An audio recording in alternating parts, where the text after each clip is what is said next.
And how is it going, everyone? Good to see everybody. Welcome to the Stage of Reason. I am your host, JL, here at Bridge the Divide. Thank you so much for hanging out with us today. And I remembered not to be muted this time. I hope everybody's Sunday is going really, really well. Good evening, good evening. Let's see. Who do we have in the live chat today? Today we have Spam Goes Here was here. See, let the sword of reason shine. But before that, I'm hitting the shops for supplies. Anyone want anything? I'm good.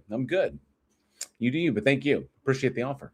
Andrew O is hanging out. Good to see you, bud. Jared Reed says, we lost it, Lindsey Graham today. We did. Lost Lindsey Graham, and nothing of value was lost, to be perfectly honest. And we got a statement from Mitch McConnell, who is apparently not dead, but apparently was wasn't conscious due to a fall and was suffering from pneumonia, and plans to stay in the Senate, stay in his seat until November. So unless he kicks it in a very, very public way, we won't get Massey in the special election. But yep, did lose Lindsey Graham. Yes, very sad. Anyway, we'll move on to the next thing. Who else do we have here? Sandy Johnson's here. Good evening. Thank you so much for being here. Sedona as well. Good to see you. Let me see. Point Relative, thank you for the obligatory alternative energy. I do appreciate that. Metalcore Kick says, damn, so much for YouTube notifications. I saw you were here at the beginning, so you caught the very beginning of it. So, but yeah, those notifications are shit. Javers, good to see you. This is an off-camera. Jail is frantically fixing his mic. No, I just had to click the unmute button. That's all I had to do. Godless Spectrumite, good to see you. Thoughts on the Catholic Church excommunicating the SSPX? It's an interesting... Oh, don't criticize Lindsey Graham too soon. Given that person's... Because I hesitate to call him a man. Given that person's track record, it's hard for me to say anything. I mean, there is the old adage: if you don't have anything positive to say, don't say anything at all. But I think it would be a mistake to allow, just because he's died. Everyone dies eventually, and I don't remember anybody it's kind of like when Henry Kissinger went.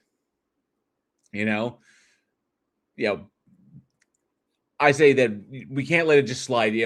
Just because he's dead, can't let it slide underneath. I know he just died today, but the dude was trash. He was a trash human being, complete. It was the absolute antithesis of what was intended to be in a position of power like he had, and just crap, just absolute crap. So, a garbage human being. We'll swing to the side of power that he thinks is winning in a heartbeat. That's all it is. So I think criticizing him is being honest. But that's simply obviously this is a subjective take. So to each their own on that one. But I'll criticize the living shit out of his ass because he was garbage. Let me see. D to the Dubs, good to see you. J verse as well. So dying is the second least impressive thing a person can do. Pretty much. It's either dead or alive. So everyone dies, and before everyone dies, they're alive. So I would say, yeah. Let's see. I'm ignoring the news for weeks. I hadn't heard. Oh, Metalcore says I've been ignoring the news for weeks. I hadn't heard. Yeah, it just happened today. I got wind of it, and all my friends in the various messaging groups that I'm part of, everyone was kind of like just poking fun at, laughing about it. So, See, I had a Gary Song. Lucios had a roommate that was convinced we'll unlock the keys to immortality in our lifetime. Dude was crazy though. To immortality, likely not. But I mean, if we're able to get a wrangle on genetics to a certain degree, I don't know. I don't know, like more, immortality in a kind of, in a biological sense. Just literally defying the laws of physics in that regard. It's hard to say, but who knows? Maybe in an information way, in a technological way. I could see something like altered carbon. Saving like mapping consciousness and moving it from place to place. Juniper Hills, shit like that. Apparently, Mitch McConnell. I got a notification. Mitch McConnell absorbed Lindsey Graham's soul so he could walk again. That's hilarious. Oh, freaking funny. The first person to be the first biological immortal has already been born. Yeah, I've heard stuff like that as well. Yeah, garbage in, garbage out when it comes to Lindsey Graham. Exactly. Well, you got to take care of your heart, and being a senator, not exactly. It's kind of a sedentary position for those individuals. Now let's see. Make sure I said hi to everybody. I think I caught everyone who was here. I did. What do I think about? Oh, so don't ask. What do I think about CERN shutting down? Given the updates that they're going the technology updates they're going to be doing to that, doing to CERN once it gets up and running, I think it's going to be awesome. So, but we're talking about something that's like quite big, and when you do big upgrades to it, it takes a long time to do it. So, I believe they're going to be shut down for 5 years. I saw an interview with the dude who took over, and he said it was an interesting point because the guy who was taking over as the director of CERN was saying that during the point of his tenure, like as long as he's going to be in charge, CERN will be shut down. He's the guy who's overseeing the actual upgrade, but there won't be any actual like advancements in like work in the field done while he's in charge of it. So any advancements that come along are going to be under the purview of the next director. So he's kind of like, yeah, I'm just here to kind of like oversee the upgrade and then I'm out. So it's kind of, how crazy is that? You work your you work your life off, you dedicate your career to this one particular field. You finally find yourself in one of the most prestigious positions that you can in that field, and then you don't get to do anything with it. It's so sad. It's kind of a bummer. But it's got to be done. I guess any organism is going to be time locked by the limit of our sun unless we can colonize another star system. True. Skeptic Philosophy is here. This is What Up, Peeps? Good to see you, Skeptic Philosophy. Thanks so much for being here. The demons can't get through for 5 years. Yeah. No portals to other dimensions. No missed scenarios. Oh, let's see. Ooh, Highlander reboot. I hadn't heard anything, but who knows? BV, good to see you. Thanks so much for being here. Appreciate it. All right. As the room is filling out, say hi to everybody. And of course, welcome to the Stage of Reason. This is the twice a week stage that I run here at Bridge the Divine, where we talk to believers about what they believe and why. I like to bring people up on stage, discuss a variety of topics, including science, theology, religion, philosophy, you name it. We pretty much cover it here. We have a number of prompts on the screen that you could pick from as well, or if you have questions for us that we can answer, we'd be happy to do that too. So we're putting feelers out. We got the Discord thing going over on the politics server. So we try and like draw people into the stream. And if you are interested in coming up on stage, the link is pinned in the side chat. All you have to do is click there, and it'll bring you right up. And of course, Andrew is hanging out here as well. He's hanging out in the Discord. So hopefully we'll have some looky-loos want to pop in, and we can bring them up here. I think it'll be really, really good. We had a really interesting stream last week. Starting to pick up and getting more people up here. I wish I'd been able to finish that conversation with Otangelo. For the first time in my life, I say for the first time since doing this, I was in the middle of a conversation with Otangelo that I felt that I legitimately felt was productive to a degree, and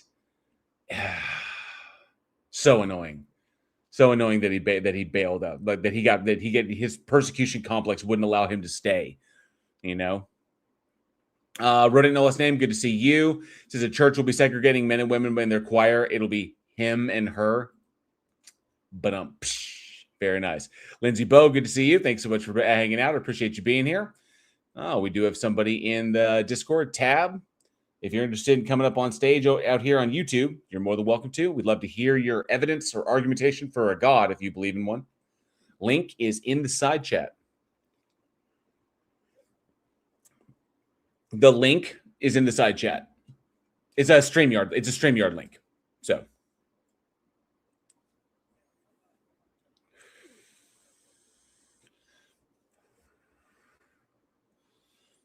Well, nobody will.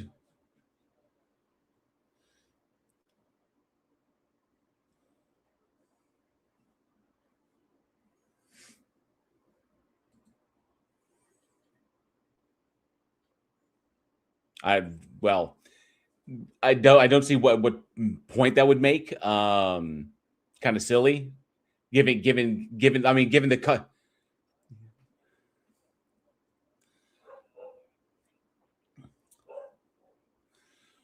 Okay, well, the link is in the side chat.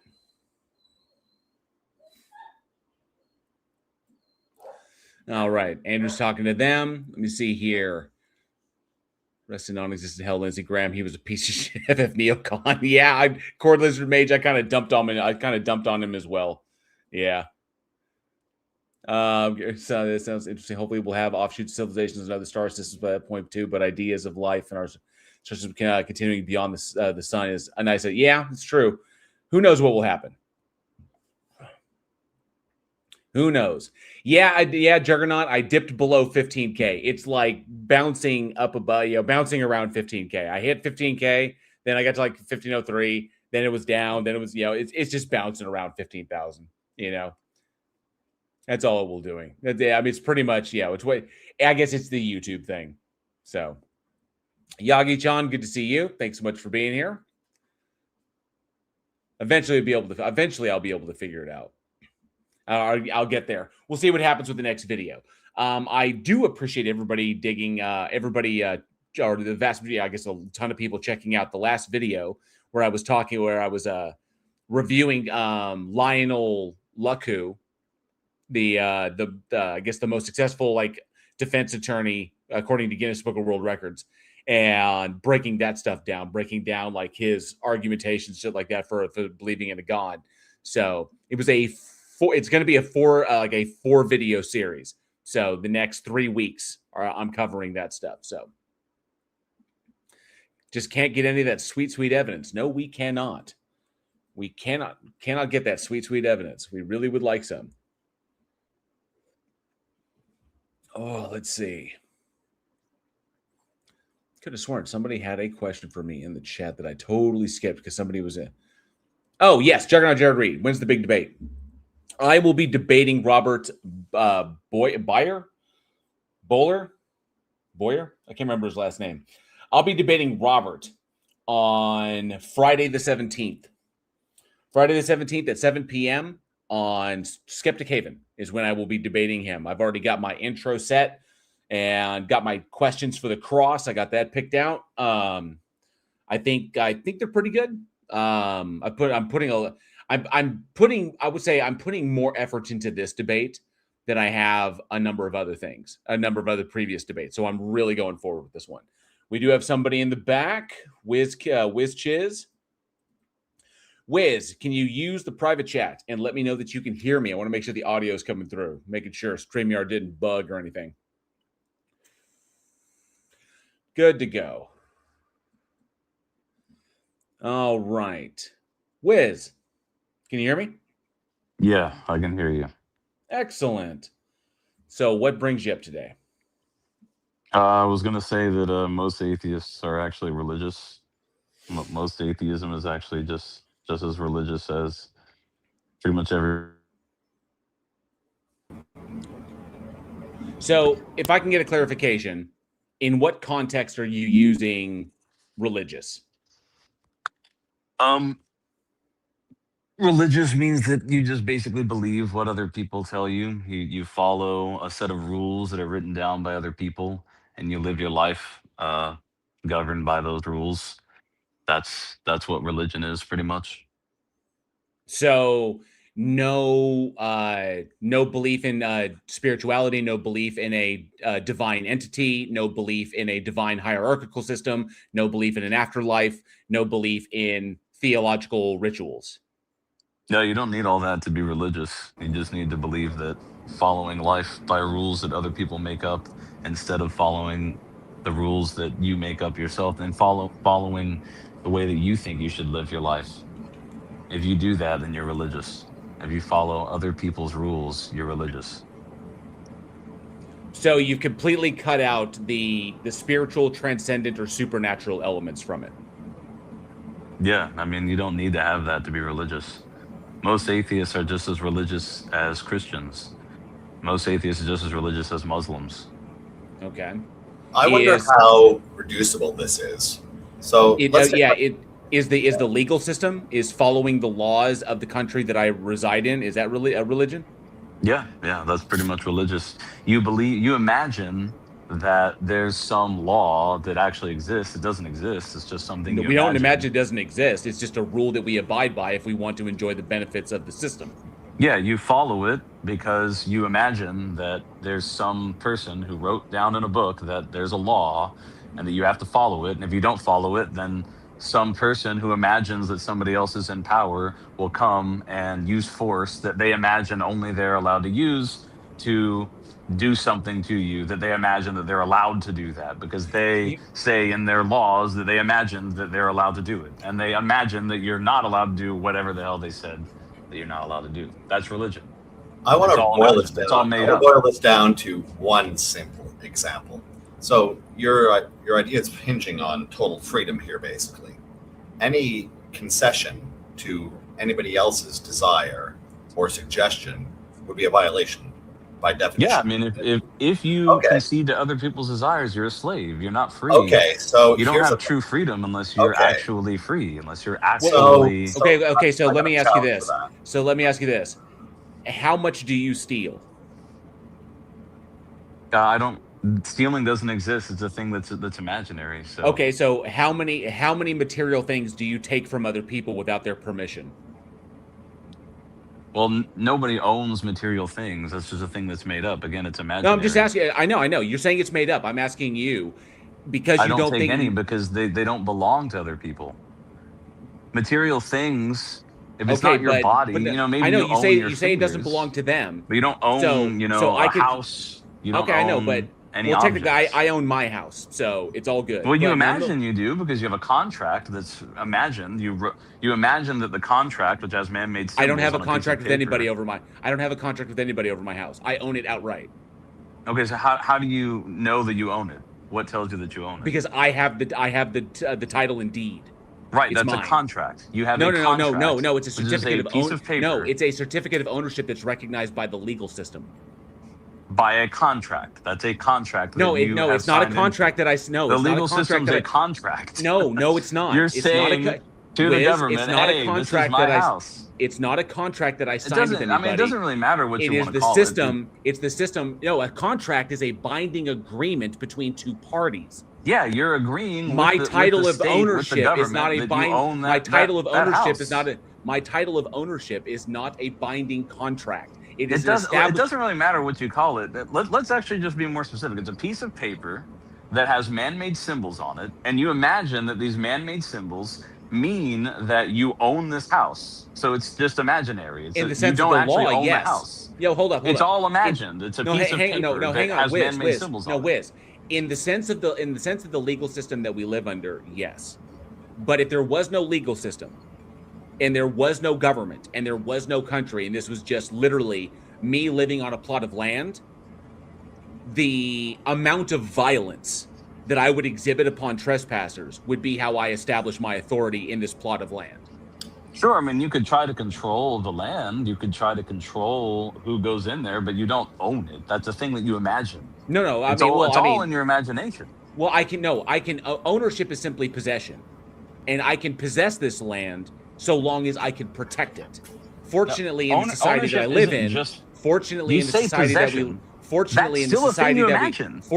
the society that we live in, I don't have to violently protect I don't have to spend most of my time trying to violently protect my land from invaders or people trying to take it from me. Well, you do. You imagine that other people protect it with violence. Is what right? You do.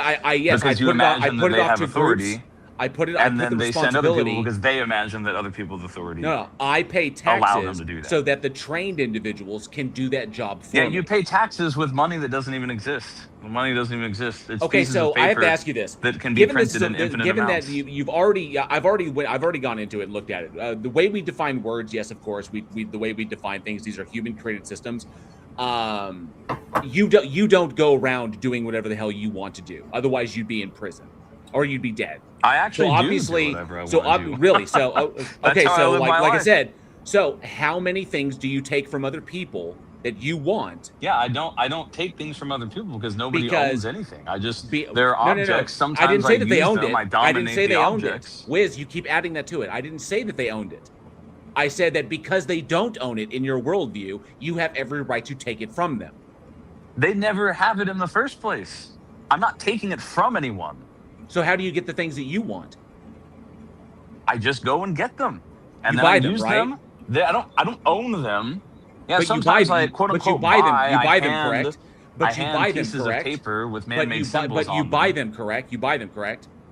Sometimes I hand pieces of meaningless paper with Okay, man-made so all symbols you're on them to doing, other so all you're people doing who is imagine that critiquing. it has All you're value, doing and then is they give critiquing me a things that are system. useful in All you're doing exchange. is doing a critique of a system that you live within and take advantage of and enjoy the benefits of. Yeah, I live within it. It's not like I chose to live in this. I just was born Well, there's plenty of in islands that you this can go system. to. Is there any like, God entities or anything you want to, or like you want to defend? Because you drawing a false equivalence between things like the legal system and religion is just going to be I silly. mean, it's not a false equivalence. You're just as Hold enslaved on. as I got someone who I got a believes big in question God. for you here. Do you count yourself as religious in this prospect? No, I'm not religious because I don't Okay. actually Now you believe just in described. society. Okay, hold on. You just described yourself as living within society. Yeah, I live within it. You I didn't don't choose to live believe. it. I don't believe. However, in you have society. not successfully escaped it yet, which means you are choosing to continue living this thing. So I guess you are religious. And enjoying the benefits of it. There's the religion is believing. When someone attacks you, you call the police, right? No, I don't call the If police. I broke Why the into hell your would I ever call house, the police? if I broke into your house, you'd call the police. No, I would never call the police. That would So- be completely ridiculous. The police so- don't exist to actually protect you. They exist to I wanna- imagine I wanna again break that they this- have I control wanna break over this some down. other See, people. that's I wanna break weird. this That's down to the weird. simplest That's little weird because example. the last time I had an intruder on my property, I called the police and they came out and they assisted me. Yeah, it's exactly the same thing that I just talked about. Those police imagine that some other person has authority to tell them what to do. They go do it because they were told to do it, and then they imagine that they have the power to use force against this other person who violated some imaginary law against you. It's called So- That's what society. police It's called are. society. Yeah. So Societies hold are. on. Yeah, and societies are society is made. religion. No, Yeah, no, no. society no. is religion. Okay. Yeah, if you're just going to draw false equivalences between these things, It's not a there's false equivalence. There's no That's point. just There's what no it point in is. having this conversation. No, I can literally go to the definitions of these things. There are contextual Definitions aspects. don't exist. There are contextual It's a aspects. man-made language. There are contextual aspects to both of these things that you are completely ignoring, and you're doing it deliberately, which makes me think It's that man-made language. which leads me to side with the side chat that you're likely just trolling because it's a pointless conversation. It's Yeah, a pointless so conversation, especially given the fact that you are critiquing a system. You're doing this like this meta critique of the system, a system that you yourself live in, pay into, Yeah, I'm and forced to enjoy live in enjoy it. the benefits of. So, which I would pay make you a man-made which would make you a imaginary hypocrite. money. Which would make you a yeah. hypocrite. Yeah, I'd like to. Yeah, confirm, like I said, I'm not I even a wanna get- hypocrite though. I don't I want to believe in the see system. Wiz. I want to explore the starting point limit for what you just described. So let's take the Sure. smallest little piece then, shall we? So your Yeah. idea of religion is ceding anything to anyone else in any capacity. Yes, that's slavery also. Okay, But yeah. so at that point, technically, if you were ever threatened, okay,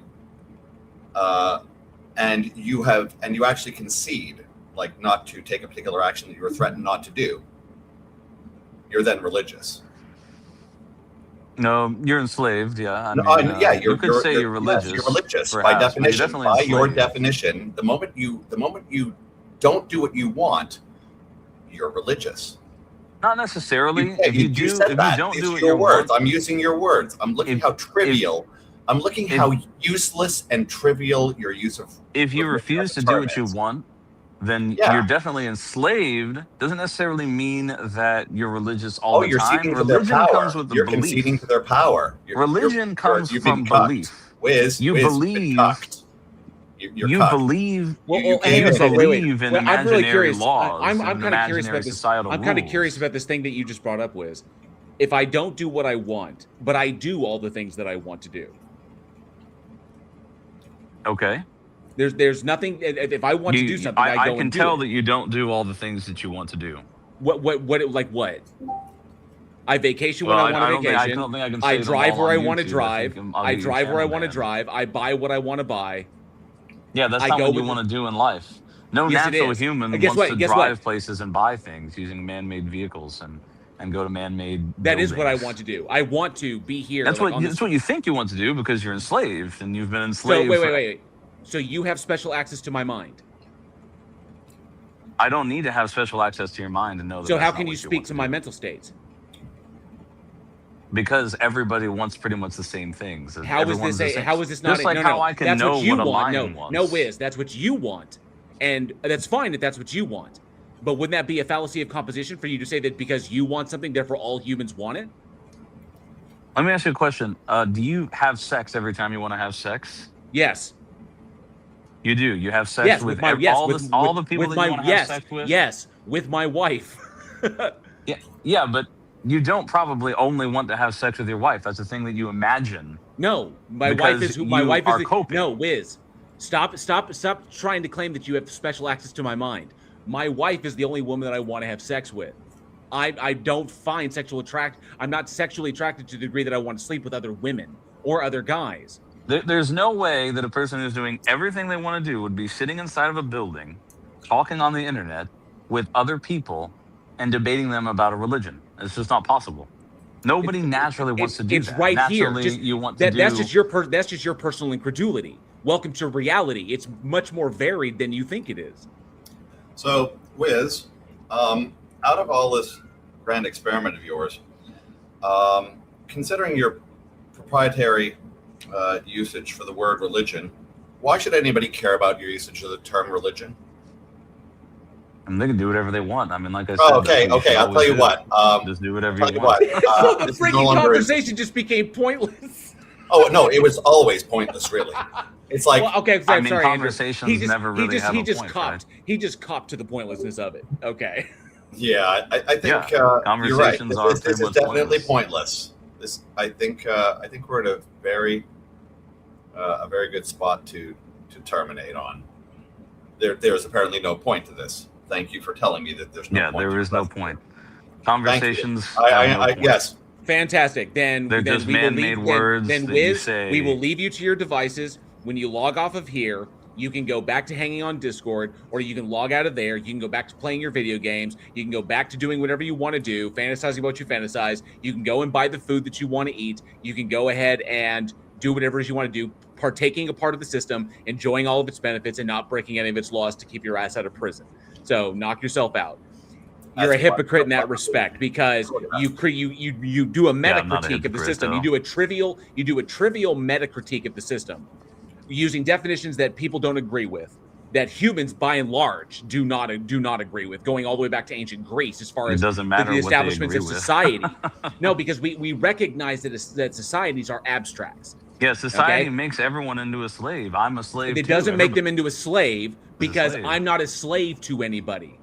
Nobody yes, you are. You follow these man-made laws. By the definition, you will go to prison. Then by the definition of slavery, who owns me?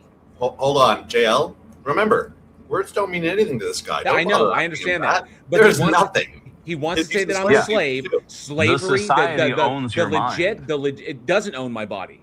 It does. Because I have rights. I have rights even after I die. No, you don't. So you don't have rights. Rights are things that you make up. They're completely made up. No, Wiz. Can the state take my organs after I die without my permission? Yeah, they can if they want to. No, they can't. If they decide that they can, then yes, they can. That would be a change in the law. Yes, that everyone agrees with. But guess what? The law hasn't changed as of yet. It hasn't currently, because if they made those laws, the reason why people are enslaved in the way that they are now in modern society is because they realize, oh shit, if we enslave people in the old way, where we force them to pick cotton or we force them to do manual labor and we don't give them anything, then they revolt and they attack us and they try to kill us. But if we enslave them and we actually... But nobody owns me. But nobody owns me, Wiz. I can literally, I literally have the power. I literally have, you're roboting, so I'm just, you're roboting, so I'm just... Slaves? Okay, I gotta put him down. He's roboting like hell, so... I literally have the, so... I was hoping it would fix, but no. I don't know if he can hear me or not, but I have the right to get up, walk out of my house, walk down the road, and I could walk to LA if I wanted to. And so long as I stayed out of traffic, I could not be, they could not mess with me. Okay, so I kept my ID on me, so I would, so it didn't get me for vagrancy or like that. But I could literally do that. We have the rights to do that. Okay, so his weird false equivalences or drawing these equivalences between these concepts is just nobody agrees with it. I think it's kind of fringe. So see if he's still roboting.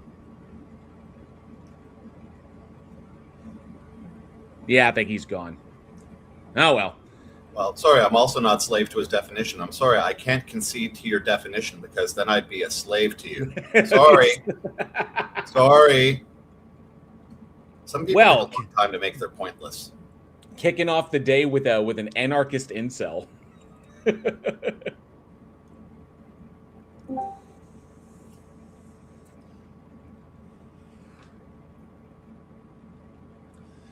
Gotta love it. Kicking off the day with an anarchist incel. Well, we don't know that he's not forcing himself on people because apparently doing whatever you want is kind of the mantra, right? So, I mean, we could be dealing with someone dangerous that we may need to report to the authorities. Oh, apparently. Possible. But remember that they don't exist. They don't exist. So I guess I disconnected. What I was saying before I disconnected is the reason why they changed slavery from forcing you to pick cotton or forcing you to do manual labor. That's not what slavery was specifically. Slavery was the ownership of other human beings as property. Yeah, and making them do things for you. No. You can have slaves. You could have slaves and not do anything with them. Yeah, you could. You didn't have to use them for. You didn't have to use them for labor. But that's not how people actually do it. But guess what? Nobody owns me as property.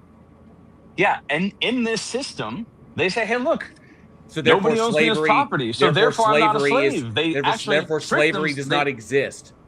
Yeah, so therefore you're going to not actually revolt against them because now now that you're a slave who doesn't even believe you're a slave. No. Now how am I? No. By the definition of what slavery is, how am I a slave? Hold on. Actually, we've already broken that. You just described that that apparently nobody owns anything, right? Nobody's got property, so slavery can't be a thing.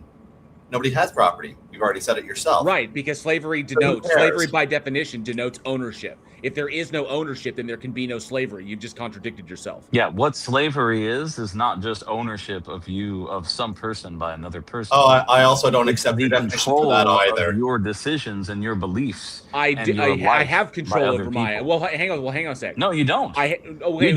So you were just talking about reporting me to the authorities to try to prevent me from living my life the way that I want to live my life. What decision of mine is controlled by anybody else? Pretty much absolutely everything. Like what? Name one. Pretty much every single thing that the law, so-called law, prevents you from doing. It doesn't prevent me from doing anything. It doesn't prevent you from doing anything. So you think the laws I could still go out and hold up. No, you can still do those things, and then you'll be put in a cage. But I will be turned imprisoned into a slave by your definition. I will be imprisoned because I will be even by your definition. Because I will be imprisoned and I will be a danger to society. I want to stay in society and enjoy its benefits. So I like the benefits of society. I like being a part of society. It protects me. It protects my property. It protects my loved ones. It keeps me healthy and allows me to do the things that I desire to do. Well, okay, no, I know it because it doesn't stop me from doing the things that I love doing.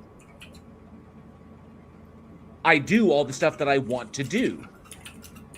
If the system suddenly became totalitarian, I would leave the system. And if you decided that you wanted to do something that the system says that you can't do, you would therefore not be able to do it. I have no desire to do that. I have no desire to do such things. You'd be a slave. I have no desire. But maybe you don't. I actually don't believe you, by the way. But the things within society that I don't do are things that harm other people.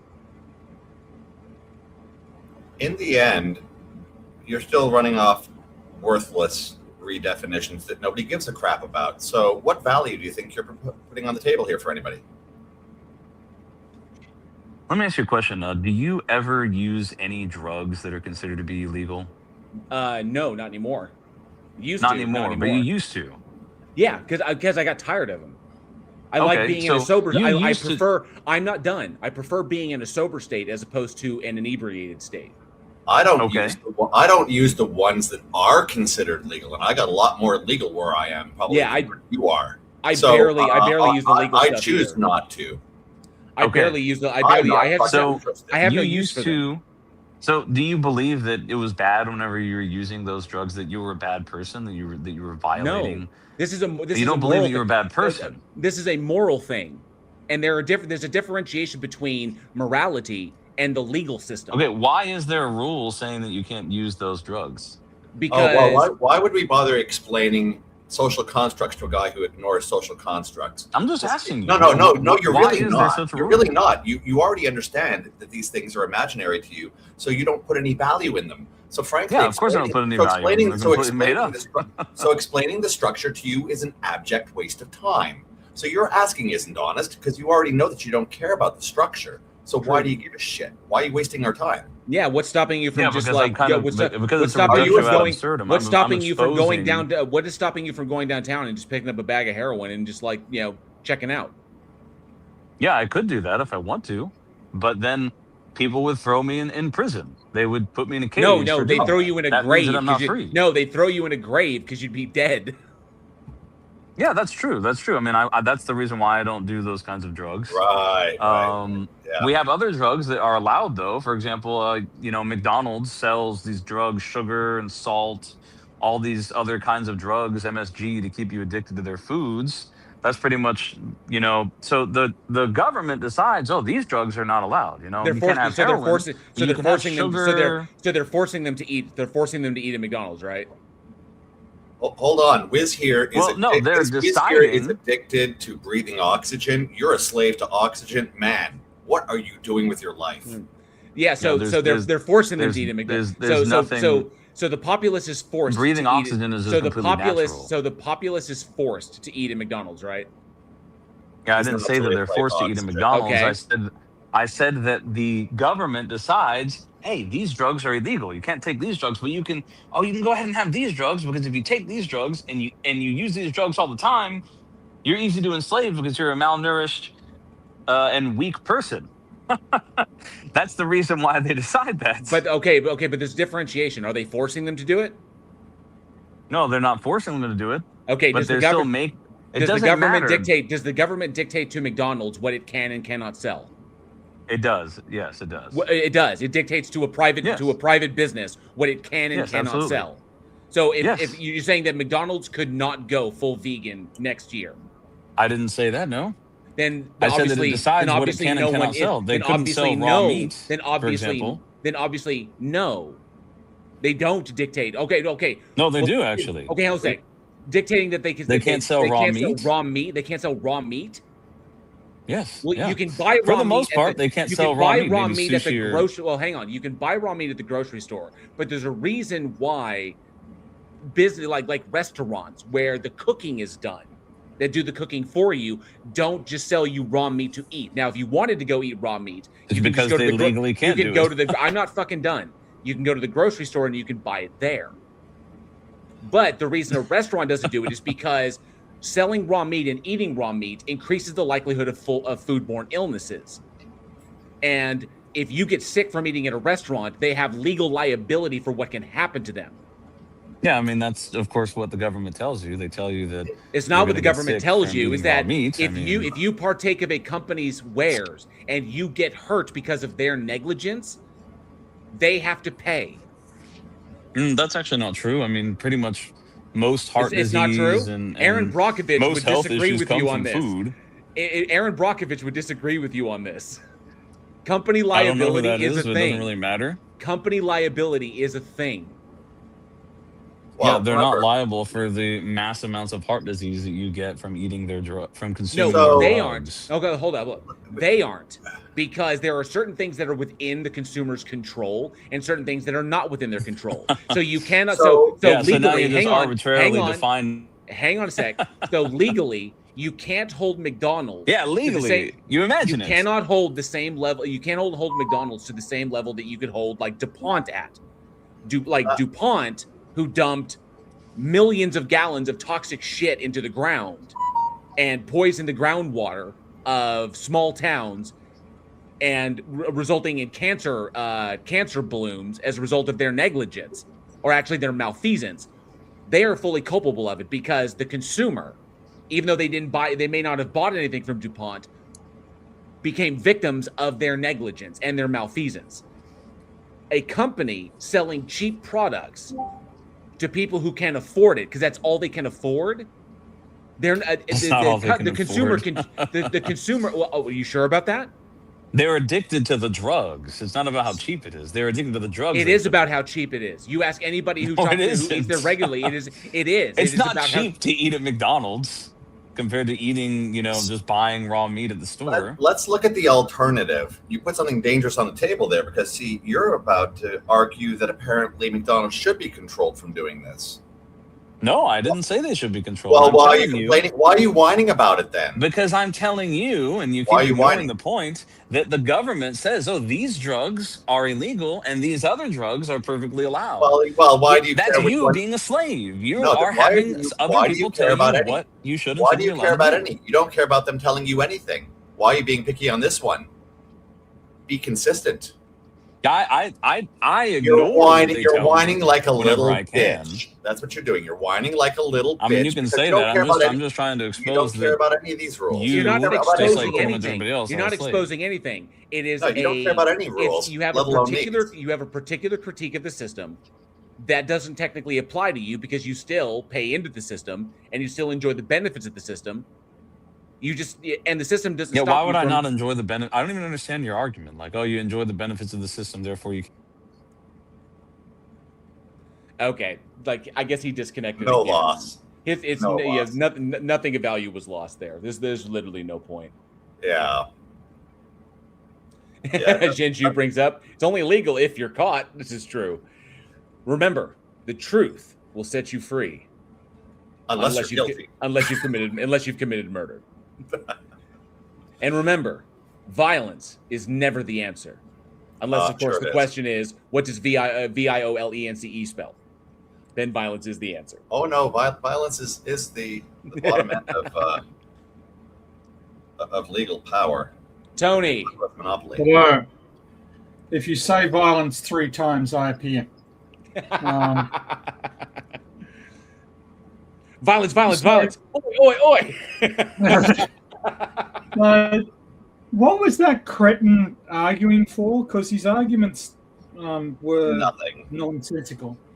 It's hard to say. He keeps disconnecting. He's using proprietary definitions of things, drawing false equivalencies between things, essentially trying to boil everything down to a religion. But his argument about the cost of food, that people could buy fresh food. Well, that implies a number of things. That they can, in order to get fresh food, you have to be able to transport yourself and the food. You have to have time, spare time that you can do that, and then spare time that you can prepare the food and cook it. Not everybody has that time. So the fact that poor people and if you go into a supermarket, you'll find actually the fattening foods are much easier to get than foods that are actually good for you. Foods that are actually good for you are actually more expensive and more expensive in time. And I noticed that this idiot is in the back chat. What are you even talking about? McDonald's takes 0 time to prepare. A steak dinner or steak dinner takes no time to prepare. You just eat it. Yes, it does. It takes time to prepare. No, it doesn't. You just take it and you put it in your mouth and you eat it. That's it. Okay, hold up, Wiz. You realize that. But that's the opposite of what you just said. You just said no. Just the idiocy of what you're saying here. You said that they could prepare themselves good moves, and now you're saying that a steak dinner is ready instantly. That's simply not true. You're making shit up. No, I'm not making it up. No, he's saying that you can simply eat eat it, and you eat it. He said that you can simply eat it raw. But you can't. Yeah, you can actually. Yeah, what happened? Okay, yes, what happens when? No, you okay, can't. but Wiz. Oh, you can't eat something raw, really? Wiz, you can. What happens when you pick up a parasite from doing that? Yeah, that's a thing that's made up. It's a thing that is fear-mongered.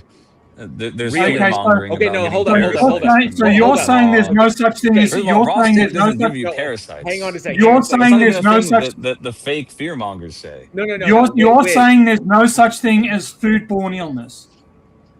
Yeah, there is foodborne illness from eating food that is completely toxic. So, but you're saying there's no such thing as foodborne. You're saying that tapeworms aren't real. I didn't say tapeworms aren't real. You're not going to get tapeworm from eating tapeworm. steak. Is tapeworm a foodborne parasite or not? I don't know. You tell me. Is it a foodborne parasite? Yes, it is. Beef tapeworms. You're not going to get tapeworm from eating steak. It's literally yes, you can. No, yes, you can. If it is, you risk it if it is undercooked. Yeah, no, you don't. You do not. Yes, you do. From eating steak. That's just okay. So let me look up. Beef parasites generally fall into two categories: those that infect the cattle and those that are transmitted to humans through undercooked meat. For humans, the primary concern is the beef tapeworm, Taenia saginata. Humans contract this parasite by eating raw or undercooked beef containing its larval cysts. The larvae mature into tapeworms in the human intestine. While often asymptomatic, they can cause abdominal discomfort and digestive issues. Prevention. In the U.S., strict meat inspection and livestock feeding laws help eliminate most parasites from the domestic supply. However, to ensure safety, consumers should always cook whole cuts of beef to an internal temperature of 145 degrees Fahrenheit and ground beef to 160 degrees Fahrenheit using a food thermometer. Can I ask? Your own source says that it's just mild discomfort. Even better. Even if it happens to you. Even better. Let's go to Actually, sir. Actually, no. I want to correct something. People can die from tapeworms because they have an allergy to the proteins and the enzymes. Yeah, you know what they're also going to die from? The drugs. You know how you can tell that you're having your ass kicked by the facts is when you interrupt halfway through an explanation. And let's go with this. And actually, Wiz, you think they're going to not? Wiz, hold up, Wiz. Let's go to something a little bit different because guess what? Beef is more expensive. Let's go to something cheaper. Let's go to something that is consumed by literally the millions every year. Chicken. Okay. Are you saying that salmonella is not a thing? I mean, it's a thing. It's just not really a problem. It is a problem. Salmonella can kill. Salmonella is incredibly rare, and salmonella is not incredibly rare. Salmonella is not incredibly rare, and it can kill people. Absolutely, like that's 1 in 20,000 eggs or some shit. That's absolutely untrue, sir. There was a salmonella outbreak in the early 2000s. There was a salmonella outbreak that killed several people. Okay. So, sir, you keep on talking when you're being introduced to facts that you seem unaware of. I'm not going to. And you laugh like that as though it's some defense against the accusation. We are bringing, and you do it again because you're a child. Why are you getting so upset? So hang on, Tony. Everybody here can see that you're just a fraud who's up here shouting over everybody who's trying to inform you. So Tony, Wiz, annually, the U.S. deals with 1.35 million cases of salmonella poisoning per year. Okay. So salmonella does occur, but it's very easy to prevent with basic food. Yeah, prep. You prevent it with your immune system. You don't prevent it with your immune system. You prevent it by cooking your food. So no, you don't, sir. That's not what prevention is. Look up the definition of prevention. That is curing yourself. That is a treatment after the event. Prevention means that you stop the event from occurring. You don't even know what words mean. Yeah. Okay. So do you think that the if you people think that who eat at salmonella, if you think McDonald's that and they eat salmonella, McDonald's hamburgers, if you think that salmonella can't kill people, the primary symptoms of salmonella poisoning is is extremely high fever, bloody diarrhea, and extreme dehydration. Salmonella does not a kill problem people. I've ever had. So, Okay, no, because you've never had it, so it's not a problem. Is that your criteria? Have you ever had plague or polio? Yeah, I mean it's not a problem that I'm having because it doesn't really exist as a problem. But are you the United States? Does the United States consist of you and you alone, or are there the other United people States doesn't exist. It's like an imaginary country. You imagine that there's lines. Can you name for me a non-imaginary country? Yeah, there are no non-imaginary countries. They don't exist. So imaginary country is just a tautology as far as you're concerned. Yep. Yes. That's definitely correct. So you're a libertarian. You're a delusional libertarian idiot. I'm not a libertarian. Well, I don't. Then you're just delusional. Libertarians believe that they should be slightly less enslaved versions of the slaves they already are. I just don't believe in the slavery of society at all. Yeah, I don't believe. I think that society. Your delusion is that a society can function without a government. So why are you? No, I didn't say that a society can't. Wiz, why are you still a part of society then? Because I was born into the society. It's not very easy to just get out of the society. Sure you can. Sure you can. Sure do you have like $2,500? Hang on, Tony. What exactly is stopping you, Wiz, from walking out your front door and disappearing into the wilderness? Yeah, you can. You're still, quote unquote, part of the society. No, you're not. There are people who have done it before. Yeah, sure. And you can do that, and that's actually good. So why don't you? You should do that if you want to. Why is it good? Why don't you? What is the benefit? What is the benefit? No. What is the benefit of doing that? Pick yourself up, throw a fucking backpack on, and go Jack Candless your ass up there in fucking Alaska. Well, I haven't done it in Alaska, but I've done it before. It's not like it's a problem. And to the detriment of the rest of society, you returned.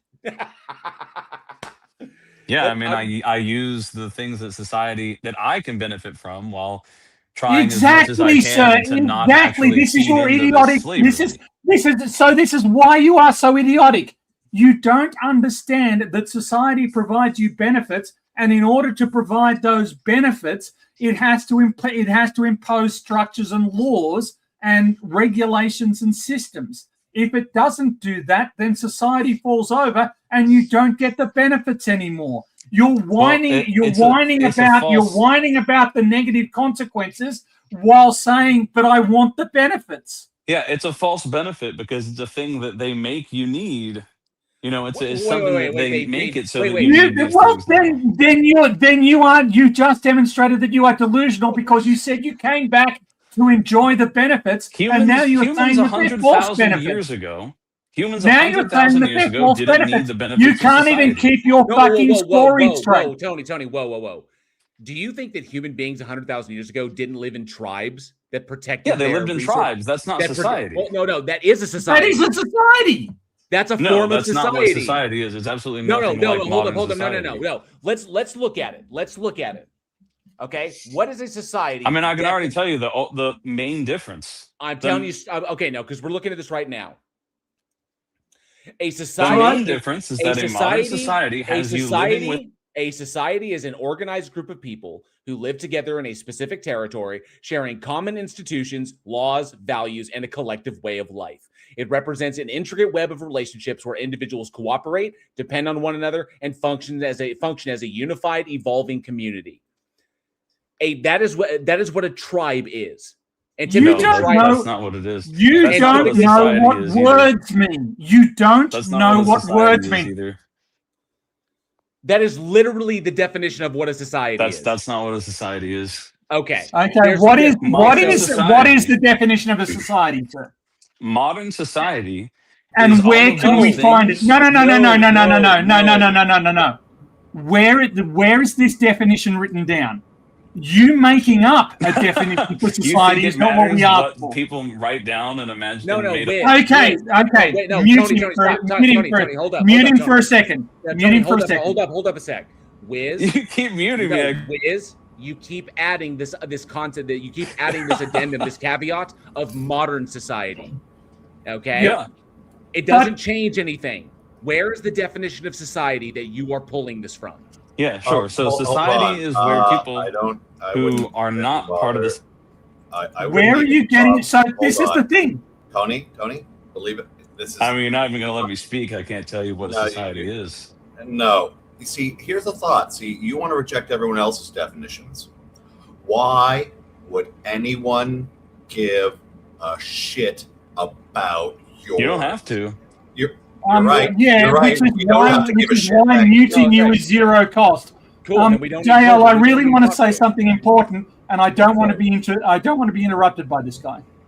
We have agreed on certain standards in order to be able to communicate with one another. One of those standards is that words have specific meanings, that words have specific definitions, and that we can agree on those definitions, we can agree on those meanings. Somebody who is substituting their own meanings for generally accepted meanings is subverting the very purpose of communication. They are subverting the very purpose of language.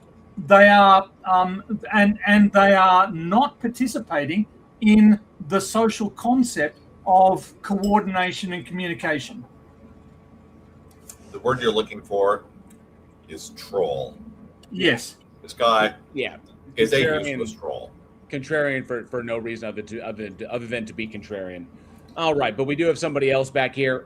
He did pop up in the back, so this is you can do whatever you want. Cool, not a problem.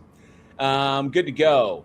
He pretty much conceded to Andrew that there was no point in talking to him. That there's no point in having a conversation with him, especially when he's just like refusing to engage in any kind of coherent way.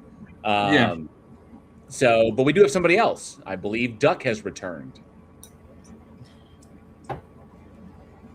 What up? What up? How's it going, Duck? What brings you up today? Just saying what's up. I saw Tony. I saw Tony's debate on Raging Tomato. That was pretty good.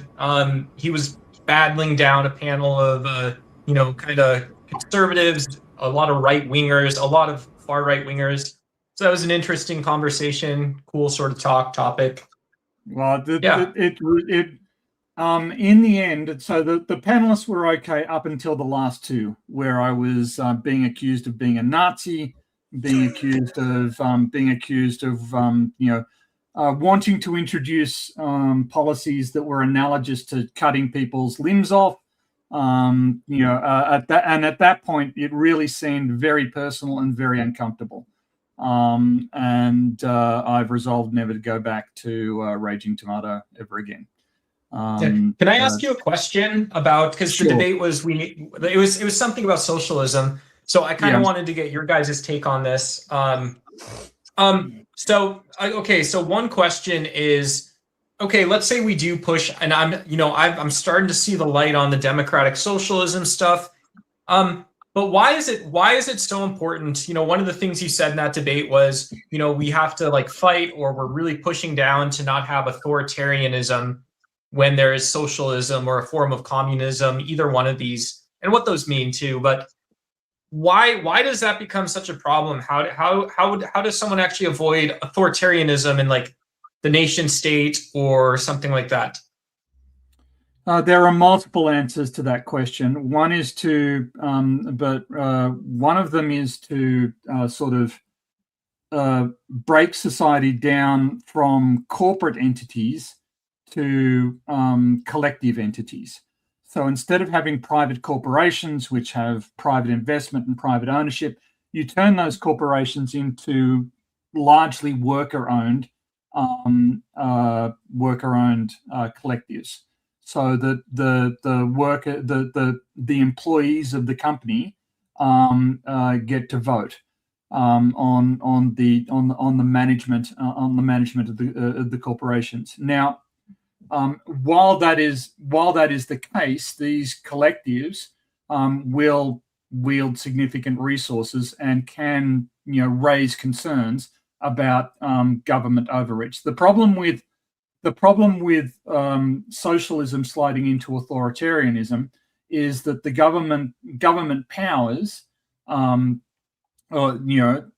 generally increase, and when that happens, that's a more tempting target for authoritarians to sneak in and try and corrupt it, and then step into a position of authority. So it's something you really need to be very mindful of. But it requires just more active and more functional democratic institutions. Yes, Leophilia says in principle, socialism is fundamentally opposed to authoritarianism, because the very concept of socialism is that everything is owned collectively, everything is owned by society and the people. And that is diametrically opposed.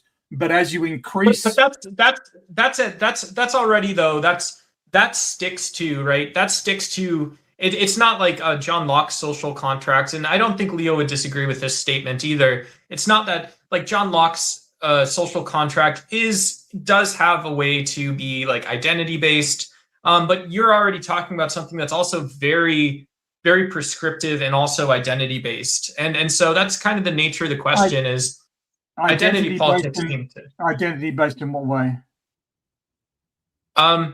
Well, if you're saying that I have to have an identity that is pointed toward, for certain systems, my identity legally is obligated to be pointed toward these systems, I can think of a whole host of questions, some superficial, some not superficial, about why it would be the case that like now suddenly I have to have opinions and perspectives and perhaps hold to biases about decision making or about how group decision making works. Even though that sounds optimistic and maybe it's exciting if you're a democratic socialist, those things are also very very, very fraught to becoming authoritarian, in my view. Yeah, well, I mean, I think you do raise a point. I think we're going, sort of part of the problem here, I think, is that people don't really understand what socialism is or what it means. In some senses, you can view more, to have a completely socialized economy is something that we can work towards. But in the terms that sort of, I don't see the benefit of privately owned capital. Capitalism. But you can start a co-op then, right? Exactly. There's Argan answer in Lockean theories, theory. That's right. And it just grows. It only grows as you add, you can add economic layers, beyond the political layers, and you say, well, yeah, you can start a co-op many different ways still, in fact. Yeah. And yes, and that's right. Javers in the chat says that there's like 50 fucking definitions that no one agrees on. I think you'll find that there are 50 fucking implementations that no one agrees on. But the central concept of socialism is one that is fairly standardly defined. And the socialism that a society can navigate towards is something that is going to have to be publicly negotiated in the public sphere. And we're going to have to decide which form of it we want, if that's somewhere that people decide, if that's somewhere. But you're right that there are a lot, in particular in the US, there is an almost religious dogma that socialism is evil, socialism is un-American, and socialism is bad. And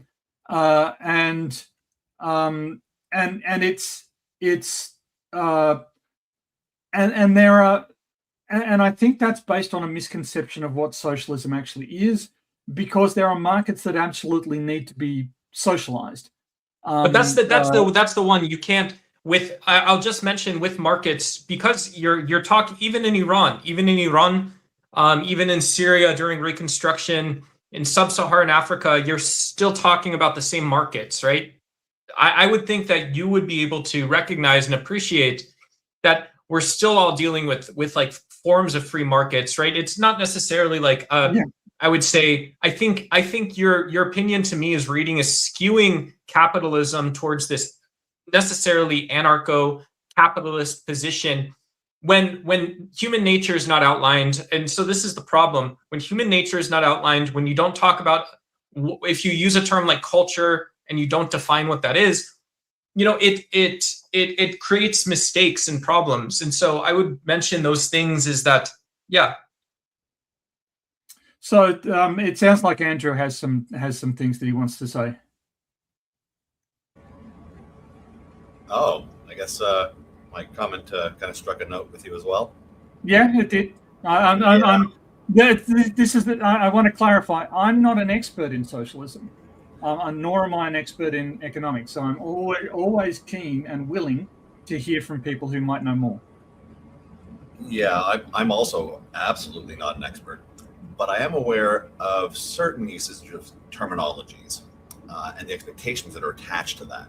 So when people throw around socialism, especially in the United States, they take it as any sense of government having any kind of control whatsoever over production, distribution, or the like. Now, this is the difference between whether or not certain aspects have more involvement or whether or not all is taken over, per se. So there's a protectionist aspect. It's the same sort of idea of, well, do I want to pay for fire service? To have somebody put out a fire at my house specifically? What if my neighbor doesn't want to do that, but their house catches on fire and then it spreads to mine? Yeah.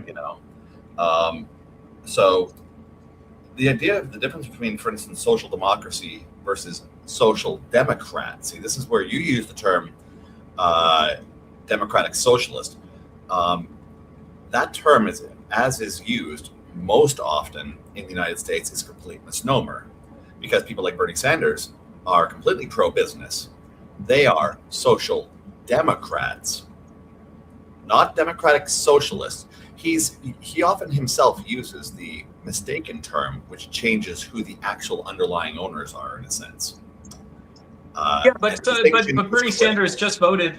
He either actually introduced or wanted to introduce legislation to give OpenAI half of the shares to American shareholders.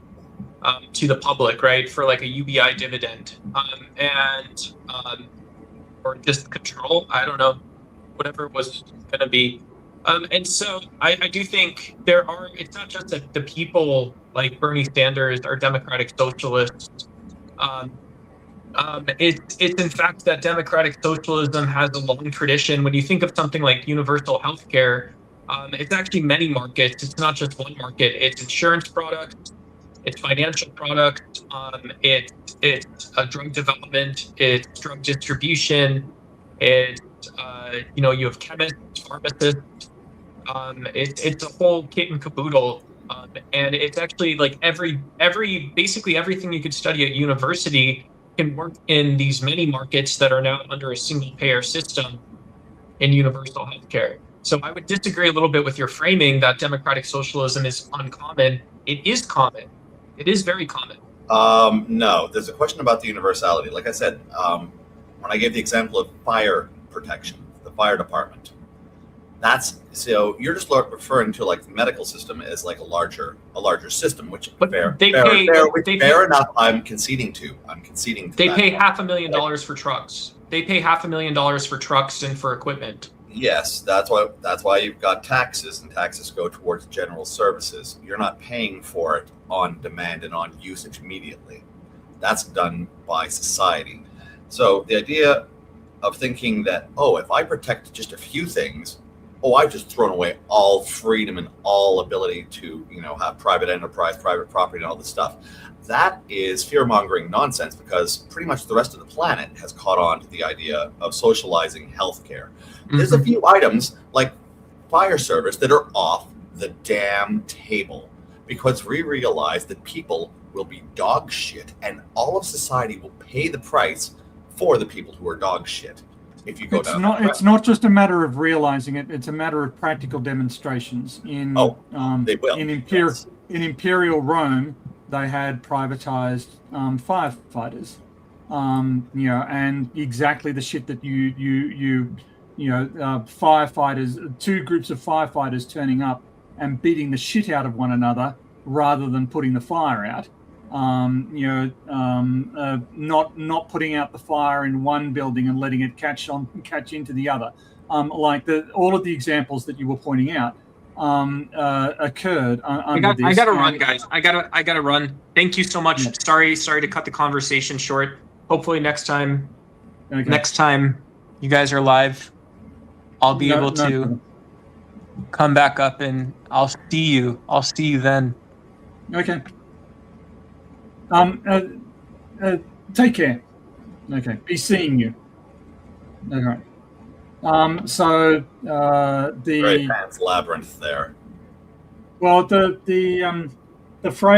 was a television show in the 1960s called The Prisoner, which was about a spy that was caught in a very surreal prison, and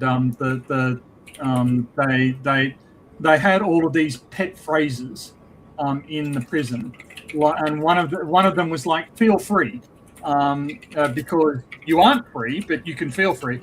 And another one was "be seeing you," and they'd make this gesture as they said it. Clive Wells, "I'm not a number. I'm a free man." I'm a meat popsicle. Yes. So it's a. Thanks, Corbin. It's a. That was the reference I was making. But yeah, you make a point about universality. I'm not so certain that businesses can't exist in a socialist system, just that they can't be privately owned. So I can see a collective business existing. Am I wrong on that? Am I just too ignorant to realize the inherent freedom? Well, we're also crossing another boundary, which is the difference between socialism and communism as well. So things get a little more fuzzy there because of the idea of personal property. So normally socialism is the public owning of the means of production, yes, as opposed to the property itself. So imagine that, let's say that the production is owned collectively, but the fruits of that production can be privately held, as opposed to communism. So if I may really quick, I went over to this channel, The Raging Tomato, just to check it out while you all were talking, because I hadn't heard of it before. So, is this the debate? Sarah, huh? Is this the debate you did, Tony, against Paranoid American? Yes. So, does the rise of AI require a post-capitalist society? Yeah. Okay. So, I was just make sure I'm looking at the right one. This looks okay. So, I mean, I see some topics here, like is evolution true? Should we replace teachers with AI? I can see some, but then they've got even asks a question like that. But then they've got Paranoid American asks a question like that. But apparently, Paranoid American did a debate with Craig over at FTFE. Freemason-funded adrenochrome MK Ultra research relates to blood magic, mind control, and psychedelics. Like, this is the kind of stuff that they engage in on over there. Yeah. And at the end, they invite up a panel that largely consists of their audience. Sarah's a red pill orbiter. Like that's like not everybody that shows up there is, but that's largely, it's just another one of those like I don't know if you've heard of speakeasy. Like, I'm not gonna hit on these people for what they're doing, but them and their communities are significantly more right wing than otherwise. Yeah. And certainly when it got into the post debate discussion where there was just a panel of people, it was basically 7 people beating the shit out of me, calling me a Nazi, calling me a liar, calling me and accusing me of all sorts of shit, because I dared to suggest that I dared to suggest that there should be no such thing as billionaires, and I didn't see why anyone anywhere had a claim to own more than $200 million, and that we should just take that money off them and put it in the public purse. I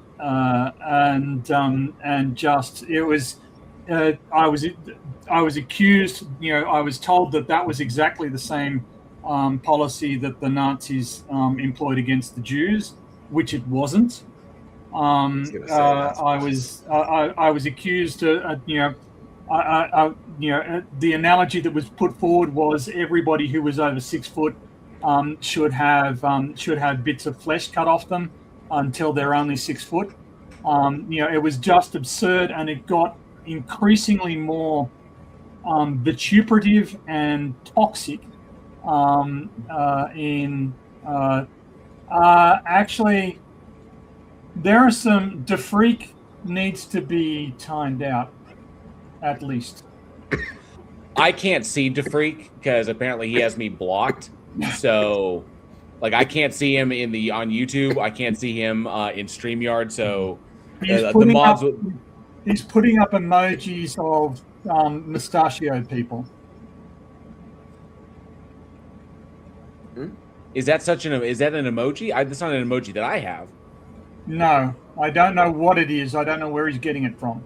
Well, I do have an emoji. Okay, so it's a picture of Hitler with a swastika. I don't know where he's getting it from. Hang on a sec. No, I do have an emoji of Greg Locke. Right. As Hitler. Okay. And it's the Heil Greg emoji, but it's Greg Locke. You remember who Greg Locke is, right? Yes, I do remember who Greg Locke is. Okay. So I do have the Heil Greg, yes. And I guess on a screen with a solid enough resolution, you could tell it's Greg Locke, obviously. Okay. We do have somebody in the back. I will never understand people, and even some, like, I'm not going to call them leftists or progressives, but even some liberals who are like, I don't see what's wrong with billionaires existing. I know it's really, really condescending to say, and I'm really, like, I'm going to try my best not for it to not come off that way, but how little you must understand of money and how economies work to think that somebody should have that much money. Either that or you have no understanding of how much money that is. But I think the biggest issue is most people don't understand how somebody becomes worth $286 billion. Now, obviously, everybody understands that's not just straight liquid cash that they could, like, stack up in, like, a warehouse somewhere. It's the amalgam of all of their capital assets put together. But in order to have capital assets at that level under your name, the level of control that you have to have, and in order to gain that level of control over markets, the amount of unethical practices that you have to engage in that we objectively know that they're doing now and that they've done throughout history. I just saying, this is perfectly fine. People should be able to do this. It's just the most ridiculous fucking thing to me. You get, for everybody that has more money than $10 million, you could take everything over $10 million away from them, and literally fucking nothing about their standard of living would change. Not one thing. Yeah, exactly. So the reducing a billionaire to $200 million or $100 million, or arguably less than that, it has no impact. Their purchasing power is still pretty fucking high. They can buy everything that they ever want. Economically, you've done them zero harm. On the other hand, something around 30,000 American citizens die every year because they can't afford healthcare. Right? I thought it was closer to like 60-something thousand. But I don't know. I haven't looked at the numbers recently, so that's right. I was using a study that was maybe a decade old, but and I use the number somewhere between 10 and 40. But it is tens of thousands. If ISIS were killing tens of thousands of Americans every year, there'd be riots in the fucking street. Right, people would be brandishing firearms this way, then this way, all over the place, and they'd be trying to, sorry, DeFreak asked me, am I American? I lived in America for 5 years. I'm not an American. I'm from Australia, but where we don't have tens of thousands of people dying every year because they don't have access to healthcare. it's absurd that people can make the argument that somehow socialism is bad, and then say, but well, 10,000, a few, 30,000, 60,000 Americans a year. That's just the price of freedom. That's the price we're going to pay in order to be capitalist. It's insane. It is literally insane. You are literally throwing people into a wood chipper in order to say, well, at least so that three guys can be richer than smog. That's it. So 3 guys can be richer than smog. Tens of thousands of people should die every year. Yeah. Well, and when you look at the deaths that are a result of impoverishment, that number goes up to over 100,000 people. I mean, I think it's a few 100,000 people that die because they lack the resources requisite to a sustainable life. And then the argument is, well, but that's because they're all just lazy pieces of shit and they deserve it. Yeah, rather than the system is set up so that they have to engage in an unhealthy lifestyle in order to be able to feed themselves and put food in their put food in their children's mouths. The system is the system is broken. It seems absurd that people can overlook how morally bankrupt this system is and suggest, oh well, you want to take money off people, that's evil. In what sense is it doing them any harm whatsoever to reduce their purchasing power to a mere few millions of dollars? Dude, I could not imagine being like as wealthy and powerful as Jeff Bezos is and not feeding, like being like, how much would it cost for the coming school year in the United States to feed every single kid? Oh, yeah. It costs like $780 billion or $1 million. Well, I'm worth like 153 times that. So let's make sure. Like, how do you I just don't get. Like, I would be like, all right, I would just start going to schools and be like, what's the lunch debt, and just start writing fucking checks and just start fucking writing checks to schools. Like, we're not having that shit. No, I couldn't imagine having a 300-meter yacht for my 700-meter yacht as a tender with my money, rather than making sure kids can eat food in the schools that we're legally obligating them to be at in the first fucking place. Yeah, but it blows my mind. Back in the 19th century, the sort of kleptocrats of the US at least made a show of investing in stuff that might arguably be of public benefit. Museums and halls and that sort of thing. Yagi Chan.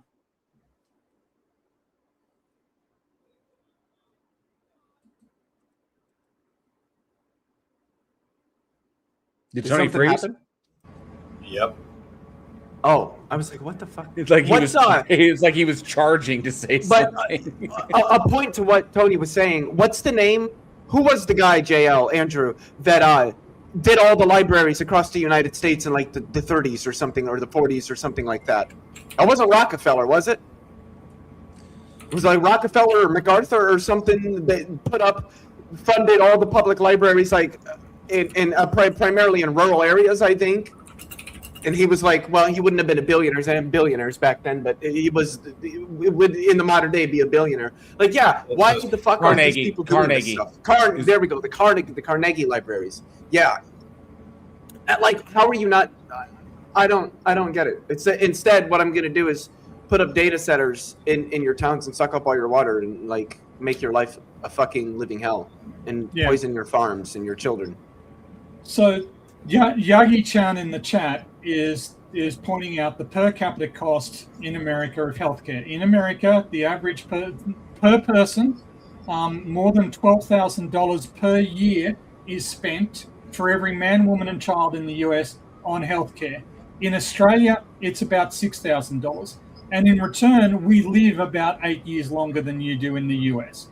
Our life expectancy is about that is higher. And that's considering all the things that live there. Yes, that's considering all the things we do there.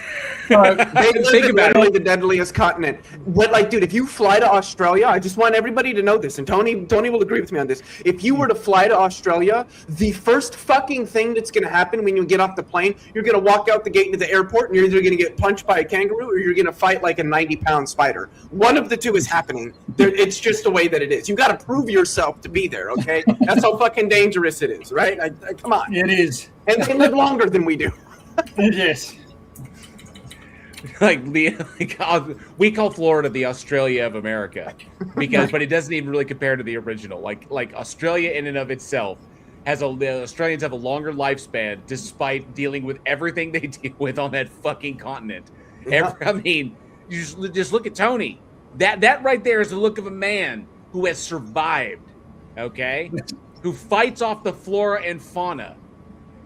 Just stepping out the front door, okay? There's he told me, there's a fucking big red down at the end of the street who literally takes people's money to let him cross. Otherwise, it's a kick to the chest.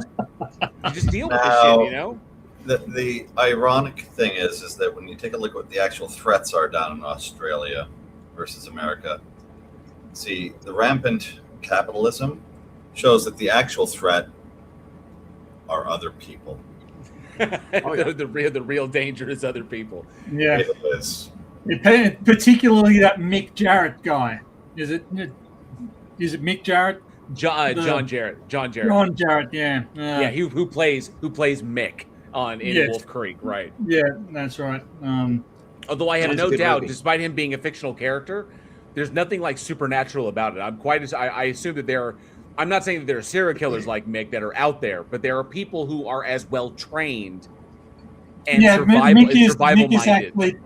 Mick is actually loosely based on a murder case. Well, yeah, the Wolf Creek incident is the backpacker murders is what it's based on. But I'm imagining that there are survivalists like Mick that are out there that no matter where they go, they have their 4-wheel drive. And they have everything they need to keep that 4-wheel drive sustainable out there in the middle of nowhere where there are no resources that you can just call for help, that they are completely sustainable no matter where they are in the country, especially up in the Northern Territory. Yeah. The spam goes here, says that Chopper Reed was a friend of his family. If you're familiar with who that was. Chopper Reed? Yeah, Chopper Reed was an extraordinarily violent low-grade biker / criminal who had a very public murder trial for shooting somebody through the head in the car park of a pub. But it turned out that the guy was luring him to an assassination, but had gone out the wrong exit of the pub. Wow. So he shot the guy because he thought the guy was suspicious, and it turns out the guy was suspicious and was luring him to an assassination. So he was found not guilty. Self-defense. Yes, Primordial Puggles, and good to see you, Primordial. Yes, Yvonne Malott was the backpacker. Was the backpacker murderer. The backpacker murders. I do object to there are a bunch of people who really don't deserve to have their name memorialized. And he's one of them. Oh, great. The sooner everybody forgets who that is, the better. I agree with that sentiment. Just like that one guy, I don't know, he was like a U.S. senator or something, and he just died recently. What the fuck was his name? Oh, it doesn't matter. Yeah, I've since forgotten myself. Yeah. You know. He's fun. He is in some senses he was in some senses the worst, but in other senses not the worst.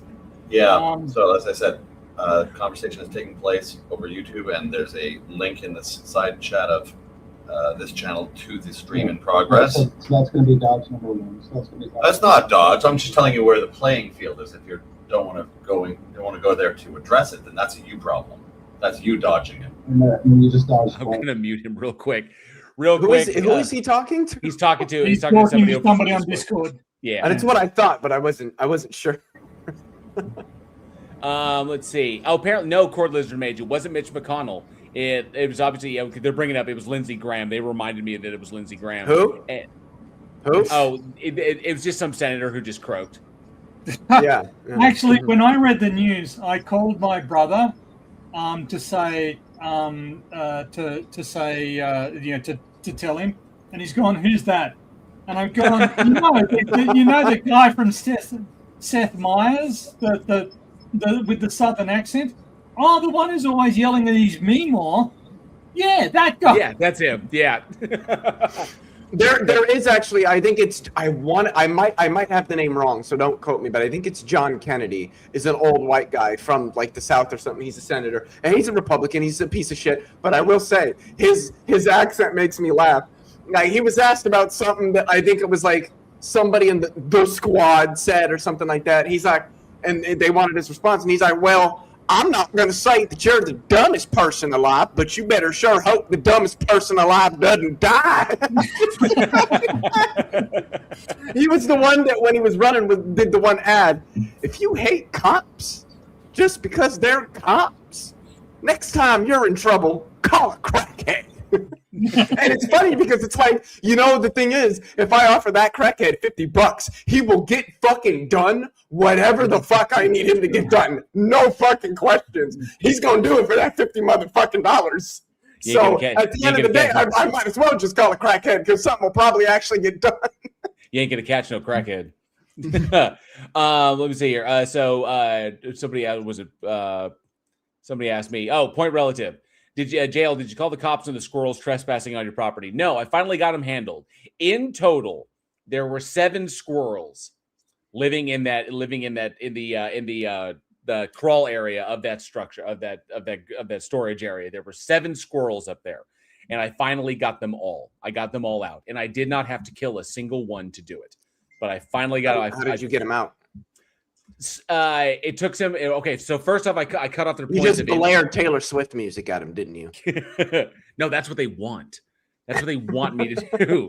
But I cut off their points of ingress with some heavy duty mesh, and then once I eventually got them, and then I removed their ability to climb all over, like to climb over stuff. So I cleaned the area out. Finally got them, and finally, slowly but surely, I managed to get them out. It was actually kind of wild. At first, I got 5 of them out by putting up the mesh, and then I waited a couple of days. And then I went and I caught one of them trying to gnaw their way out beyond the mesh, but they couldn't do it. So then I popped the corner of the mesh open, and then I got in my car and I waited and I watched. Ate my lunch, smoked cigarettes, and just watched until eventually I saw a squirrel poke out. No, you don't run away. And then a squirrel popped out and then ran off. It's like, and then a second squirrel came out and ran off. And then I tacked the mesh back down again. And that was 2. And then I got the next 3 that way as well. And then the rest of them, the final 2, I managed to catch. Not actually catch them, but I managed to keep them from climbing up. And then I just scooted them out of the garage with a broom and managed to kind of like, and then finally got rid of them. And no more squirrels. Yeah, I've never had squirrel. JL5676 in the chat said squirrel is supposed to be good eating. I've never had it myself. I 100% would try it. I've wanted to try it. I've heard a lot of good things about squirrel meat, and squirrel the more I think about it, why wouldn't it taste good? They eat like what, berries and nuts all day long, like that. Yeah, that's probably going to be some pretty decent meat. Just a cautionary tale. Squirrels, like all rodents, carry fleas, and those fleas can carry Yersinia pestis. There was a death due to plague in Canada recently. This is one of the side benefits of global warming, is that the Yersinia pestis that is endemic in Mexico is getting further and further north. Anyway. It's just what we need. Another an outbreak of the plague to split the United States into 2 sections. Well, if you catch it soon enough, it's treatable with simple antibiotics. If you don't catch it soon enough, it would just be we would just be going down like the Roman Empire, where the plague pretty much just split them in half, and then all of a sudden, the Western Roman Empire and the Byzantine Empire. Now we'll have like the 2 sides to America split by the plague. Anyway, I'm given the poor quality of my internet connection, I'm going to leave you in Jail's and Andrew's and Leo's capable hands, and I can drag my weary bones away. All right, watch out for those emu.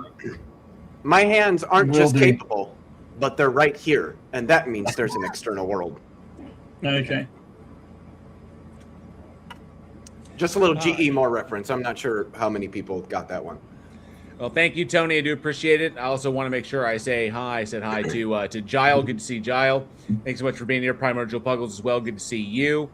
Cord Lizard Mage, Javers. Want to make sure I said hi to y'all. Ryan Murphy. Good to see you. Wubba lubba dub dub.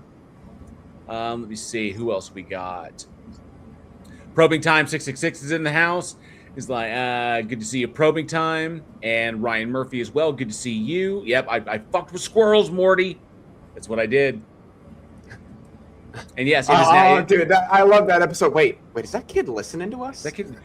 Hey, hey, come here, kid. Would you like some candy or whatever it is that he says? I need a 1629 on a possible Doolittle. You fuck with squirrels, Morty. Now we're gonna find a whole new reality. Let me see. Make sure I didn't miss anybody. Yep, we're good to go. Awesome. Primordial Puggles says we are very closely related to Rodentia. Besides Lagomorpha, rabbits, etc., primates are close kin. That's why we use lab mice. True. This is correct. And we do have somebody in the Discord. Sword Immortal, good to see you. Currently live over on YouTube. If you'd like to join the stage and talk about what you believe and why, specifically looking for believers to talk to. The link is in the side chat. Yeah, don't ever start on British food because it's fucking gross and they don't know how to cook anything. I don't know how, as a society of peoples, you can colonially rape the rest of the world for all of its spices and then use literally fucking none of them in your food. Blows my mind. These people are the strangest bunch of little apes running around on their little island that they got going on over there. That little the United Turfdom is what I call it because they're all a bunch of fucking turfs anyway. So, but that's neither here nor there. Nobody's like, oh man, you know what would be great for dinner tonight? British. Let's get some British. Like nobody fucking does that. Nobody does that. You people colonized the whole fucking planet practically, and the one thing that nobody will remember about you is your food. Not anywhere, nowhere. Y'all were everywhere. You just in all the little corners of the planet, but nobody ever wants your food because it sucks. It's objectively bad. It is objectively stance in. You don't like the mushy peas. You don't like mushy peas. Black pudding and mushy peas. I stand by my previous quote. Where is British food actually that awful? And the answer is, if prepared correctly, yes. And Probing Time, that's right. I do like this. Is oh bugger, jail is just halfway through typing out in big letters for you. It's Probing Time. It's like Probing Time 666 is in the chat. You remember that? You remember when Probing Time came into the chat and said, it's probing time. And then everybody probed. It was fucking awesome. Gotta love it. Like, dude, I heard that there's a legit food that the British make.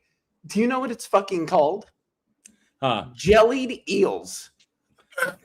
Brother, ugh. What's that? Yagi-chan saying Leo proving he's never eaten British food. Yeah, never have and I never will.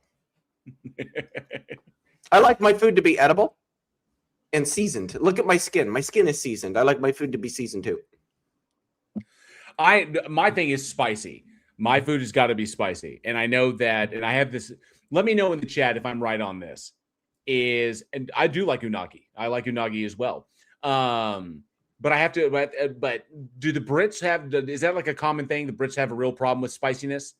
Because. Oh, yeah, dude. Like, so what's, I can't remember the name of that, like, hottest hot sauce that they have. It's like 5 million Scoville or whatever. Okay. But literally, one drop of that would do to the city of London, but the Germans could have only ever fucking dreamed of doing, okay? Like, it would fuck them so goddamn. There would be fallout for millennia on that island if you just a little fucking drop hit them. It would be so bad. Like you could just decimate that population. All you need is like one jalapeno. That's literally it. And all like, what is it, 50 million of them or 60 million of them would just they just hit the fucking floor.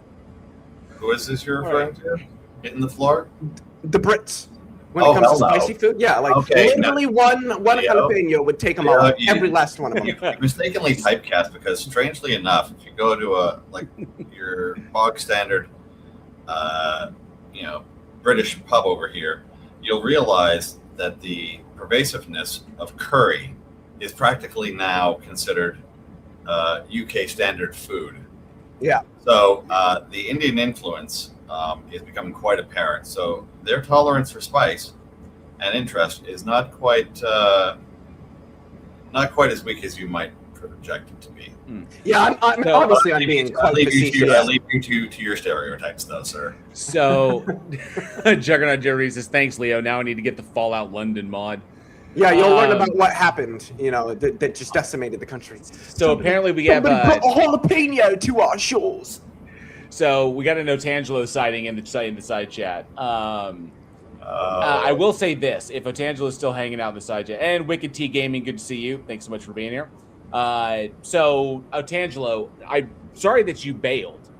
On the last conversation, the conversation wasn't over. I needed clarification on something that you were saying, but you like ran away before I could get that clarification because you were baking. Like, how to describe this? You were essentially asking. You were loading up the questions. What you were doing. And so you were baking your these preconceptions into what you were doing instead of asking them from a more objective standpoint. So you were trying to kind of like force, your idea in there by front loading the concepts you were arguing for. And so, but we didn't get to that point. I wanted to address that by having you clarify something, but you ran away because you felt that my muting you on my stage when you were just repeating yourself and I need clarification on something, need to get clarification from you in the conversation, as persecution, which it was not. It was me trying to ensure that we're getting all the information and you're just not like making shit up. So that's what I wanted to say to Otangelo now that Otangelo is back, or he's popped back in. If he didn't watch the end of the last time he was on here, but he says atheism makes no sense at all in my view. How can rationality come from non-rationality? So two things, Otangelo. Because I doubt you like have the moxie to come up. JL, do not directly answer that question. Just don't do it. What you should say is, well, how do stars form from non-stars?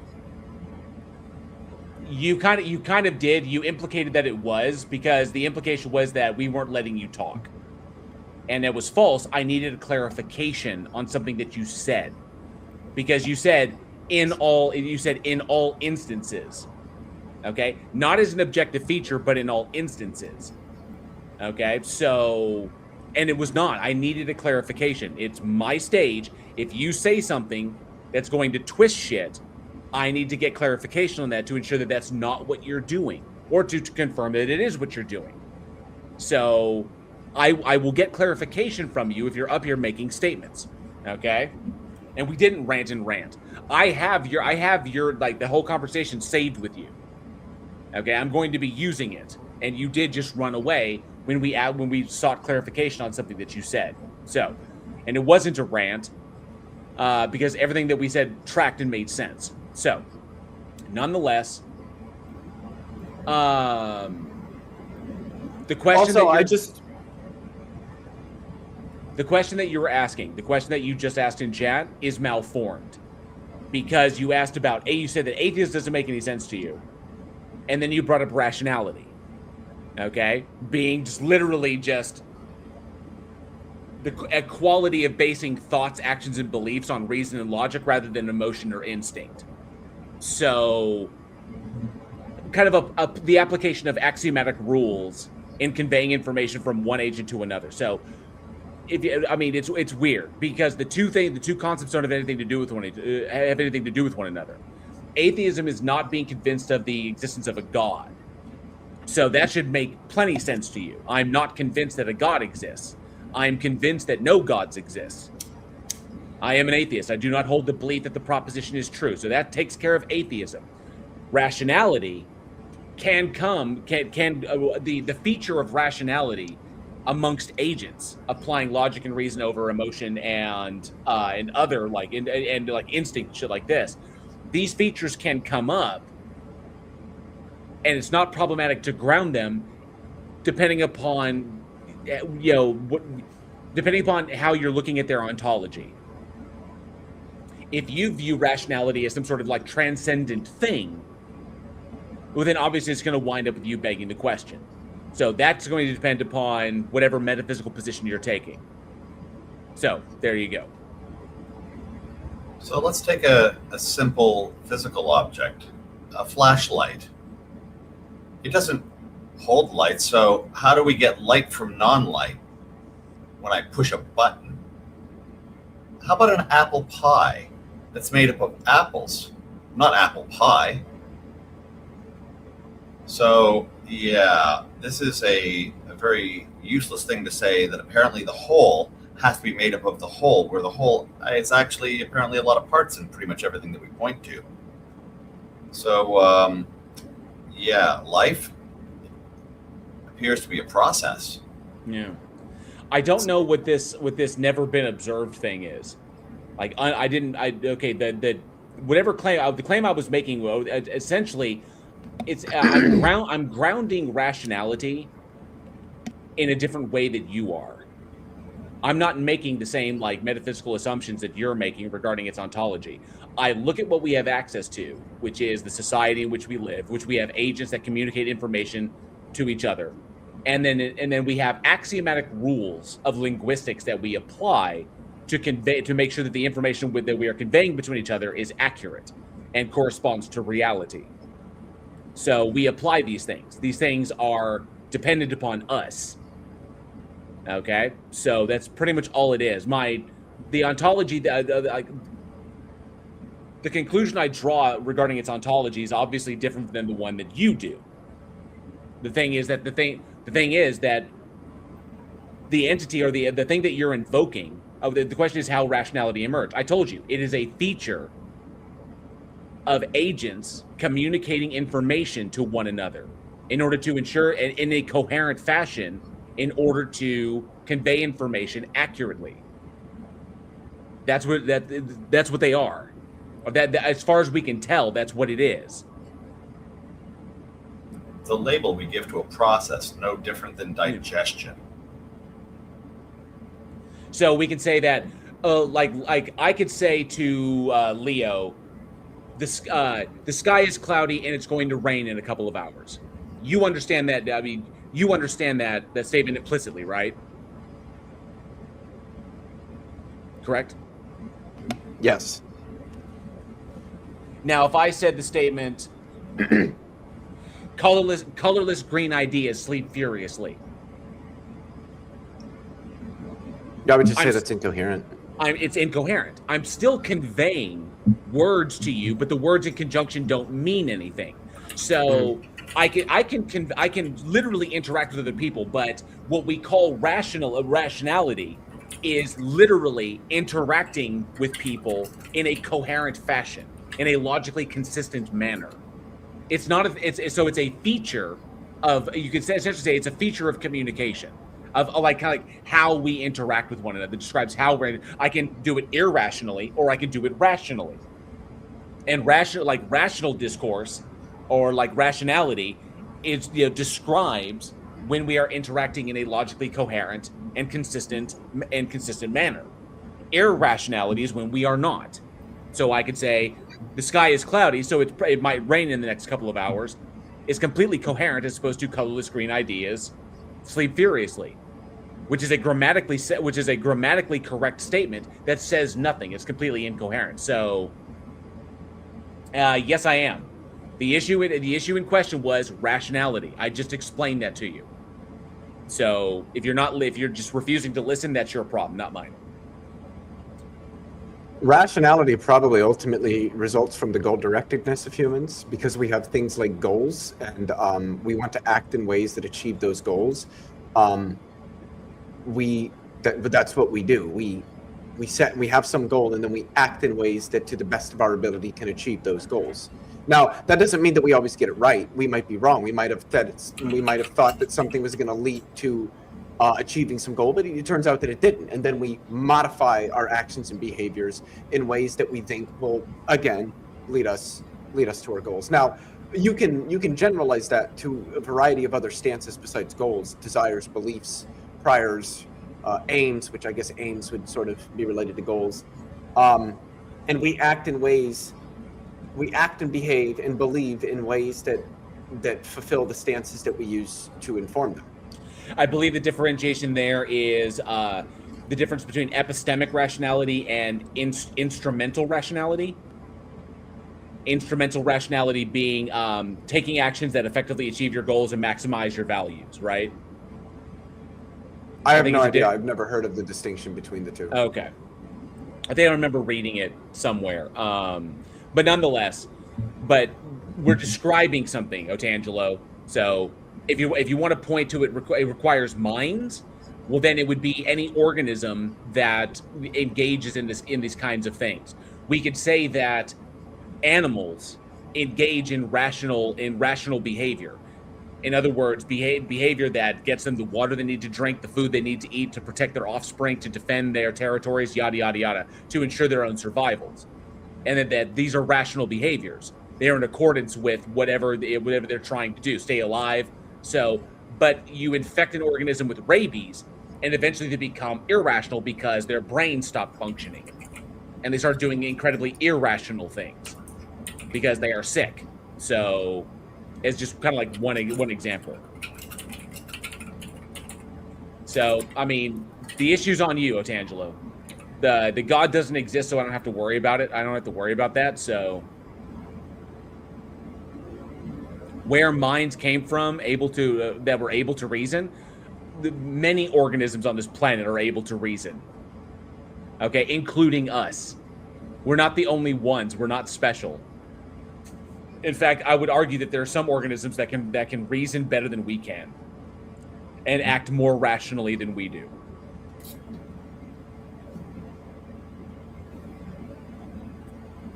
Demonstrate how evolution can generate a mind. Tangelo, get the fuck out of here, dude. That's a question for probably some sort of neurobiologist, not like some people on a YouTube panel. And this is the thing. It's like, you want us to answer these questions, but you will never make an attempt to contact somebody who could actually answer the question. Somebody who works in like biology and evolution related to like rational processes and thinking and cognitive function. And I almost guarantee you, in fact, I know because I have looked stuff like that up. There are answers to those questions. And for those who actually want them, they'll go seek out the people who have those answers. Yeah. But when you only ever ask these questions to people on YouTube as a sort of a gotcha, all it's showing is that you're not really interested in getting answers to the questions. You're interested in using questions you see as challenging as a way of stumping people who you fundamentally disagree with. Otangelo, no, we have theories. And if you're going to sit here and do the whole like the proprietary usage of theory and hypothesis, or the colloquial usage of these things, then there's nothing for you to talk about here. Okay, so we have theories. They're literally substantiated by facts. Okay, well, so let's just not even. Yeah, we've got an additional thing. When you're worried about where mind's evolving from, per se, see, once you've established evolution as a thing, period, realizing that we've got a range of life that seems to have reason and a range of life that doesn't, seems to show that apparently it shows up. That's just the fact of existence. It's there. Once we've established evolution, we can see that sometimes it's there, sometimes it's not. Evolution is doing all of the changing. Yeah. That is the end of that conversation. And Spam is pointing out that, and Otangelo's had this explained to him multiple times before. There's no point going into it again. And I'll pretty much just put the pin on this. It doesn't matter if there are questions that we can't answer. Okay, because even if we were able to figure out exactly like the every single little nuance that occurs neurochemically that results in in our brains operating the way they operate, and we can actually pinpoint specific, like, neurotransmitter effects to specific thoughts and shit like that. We actually pinpoint where they are physically in the brain, be like what is generated, whatever. Even if we were to do that, you would still move the goalposts for your God to just include that. Okay, well, look how wondrous the biological machinery is. It could only come from a God out of pure personal incredulity. You'll just move the goalposts. I will say this. You have no justification for believing a God exists. I've already established this. This is already understood. You have no rational justification for claiming that it does. You have no rational justification to believe that it does. You can't point to it. You can't indicate it. All you have ever done, Otangelo, is point to questions that have either been answered by professionals in the field or science itself doesn't have a firm answer on, and simply said it's God. So that's all you ever do, Otangelo. He's already moved the goalpost because he said the question is about how rationality emerges or something like that. And then when I mentioned that we actually have pretty good ideas of how that happens, and that normative reasoning is probably itself a feature of the goal-directedness of humans, which probably has to do with both they're seeking to survive, and the fact that we experience time the way that we do leads us to set goals, and then we engage in actions and behaviors that achieve those goals. And this is sort of the basis for what normative reasoning is. He then said, oh, well, but rationality isn't the real problem here. It's like how minds can evolve at all. So that's already a goalpost shift right there. From, well, the question is about how rationality emerges to, well, it's not about rationality, it's about minds. And then bringing up the hard problem of consciousness. There is no hard problem of consciousness. To suggest that there is just to beg the question against a physicalist, because what you're doing when you propound something like a hard problem of consciousness is arguing that there must be something separate from the physical that the physical can't account for. But that assumes something that the physicalist is just going to reject, namely that there's something beyond the physical. First, you have to demonstrate that there's something beyond the physical. Then you can say physicalism can't bridge this gap between the physical and this other non-physical thing. But you haven't demonstrated that there's a non-physical thing there. Nobody's ever motivated that we should think that there's some non-physical aspect associated with consciousness. People have developed arguments, but they're really bad. I've got an ice pick that can change your mind. Literally. This is a great time to review that 1-minute video I shared with you, JL. Wilder Penfield, okay, is close to my heart because, Canadian national treasure and all. Solitary Cord, good to see you. Thanks so much for being here. Yeah, I just went ahead and just got rid of him. No, I got rid of him, Cord. So it's another one to add to the sock collection. So I know I shut him down. I just got rid of him. He's just doing what he always does, and he doesn't learn, which means that he's doing it. He does the shit on purpose. There's no point. I've said it about, well, I don't know how far I'm willing to go on that one. I don't know if it equates to like Andrew Wilson. The positive purpose Andrew Wilson, the only positive thing Andrew Wilson will ever serve is the grass he will fertilize when he is gone. I'm getting very, very close to making that same assessment about Otangelo.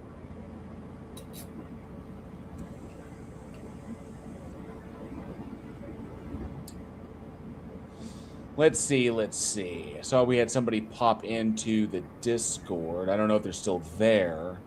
Yeah, listed as Satanist. Ah. And I did give a quick introduction to them along the way, so if they're interested, they should know to go to the cool side chat. Awesome.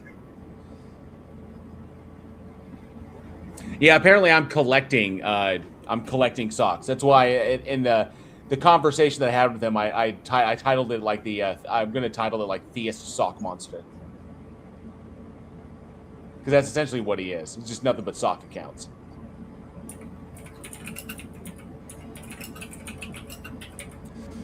All right. Let's see. We're only 2 hours in, and hopefully we can get another person on stage, another believer on stage to have a conversation with.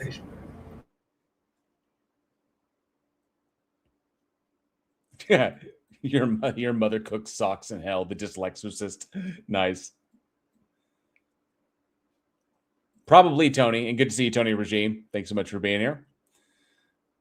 But Conan, Mushin, you're more than welcome to come up on stage. If You believe in something? Is there something you want to provide an argument for, or have questions or anything like that? Definitely looking to talk with believers about what they believe and why. Ah, I gotcha.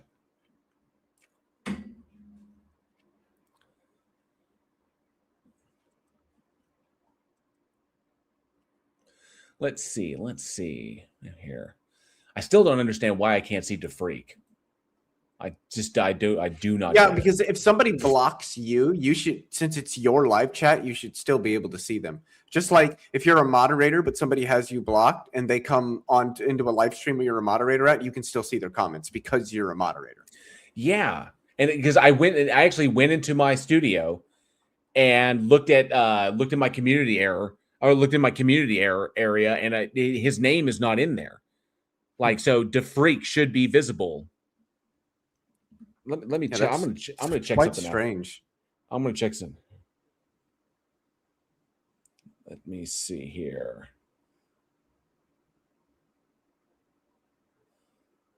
I'm going to swap accounts.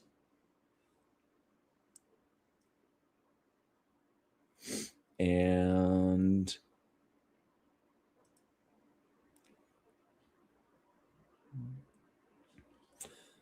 let me go to. I'm going to go to my channel on my Week in Horror account. And let me see if I can. You can see him on the rebroadcast that I'm doing with no login. Okay. There he is. Okay. I can see him on my Week in Horror account. Everyone can see him, basically. So either you have him blocked or he's got you blocked.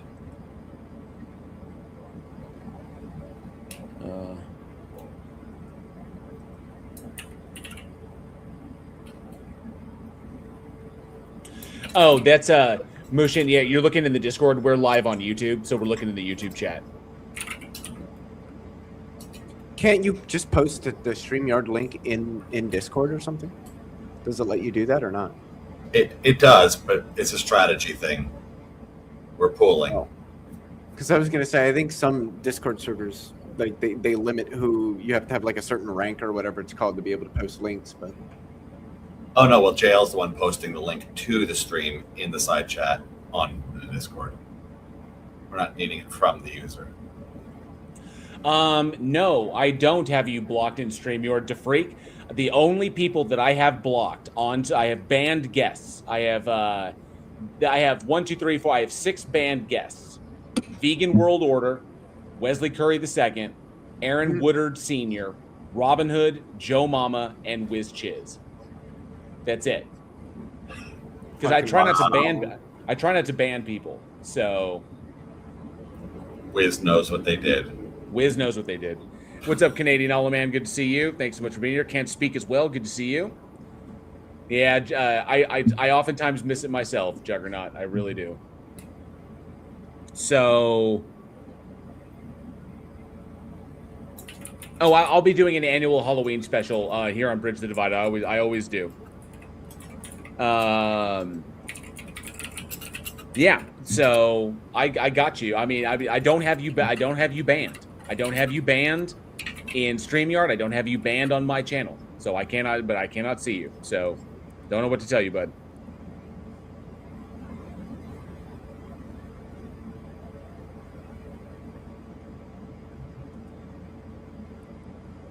Don't know what to tell you on that. Let me put out some feelers. Hopefully we can get a believer up on stage. I know that when we eventually incorporate TikTok into this whole thing, it'll blow up a little bit more. When are you going to do that, by the way? As soon as my new system comes in. Oh, that's right. You told me that. And you just bought, like, you don't have to put it together. You just bought the PC, or did you buy the components and you're building it? I bought the PC. Okay. Do you know when it's coming in? So JL. No. Now. Hey, hang on a sec, guys. We got crosstalk going on here. Mushin, I have people on stage that I'm talking with Leo Filius and Andrew here on YouTube. So I'm hearing both sides. Just to give you a heads up, what's going on.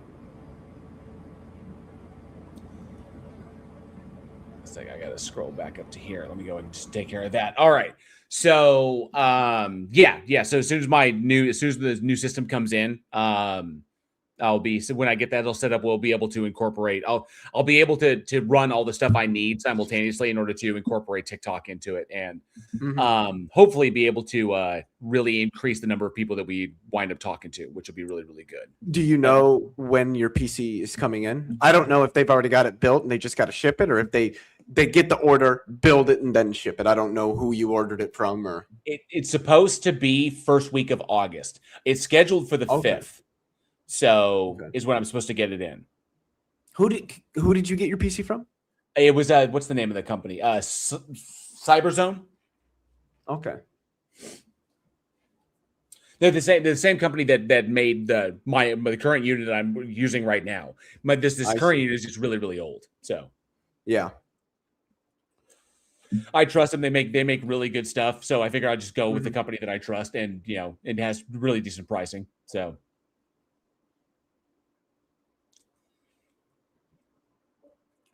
Let's see.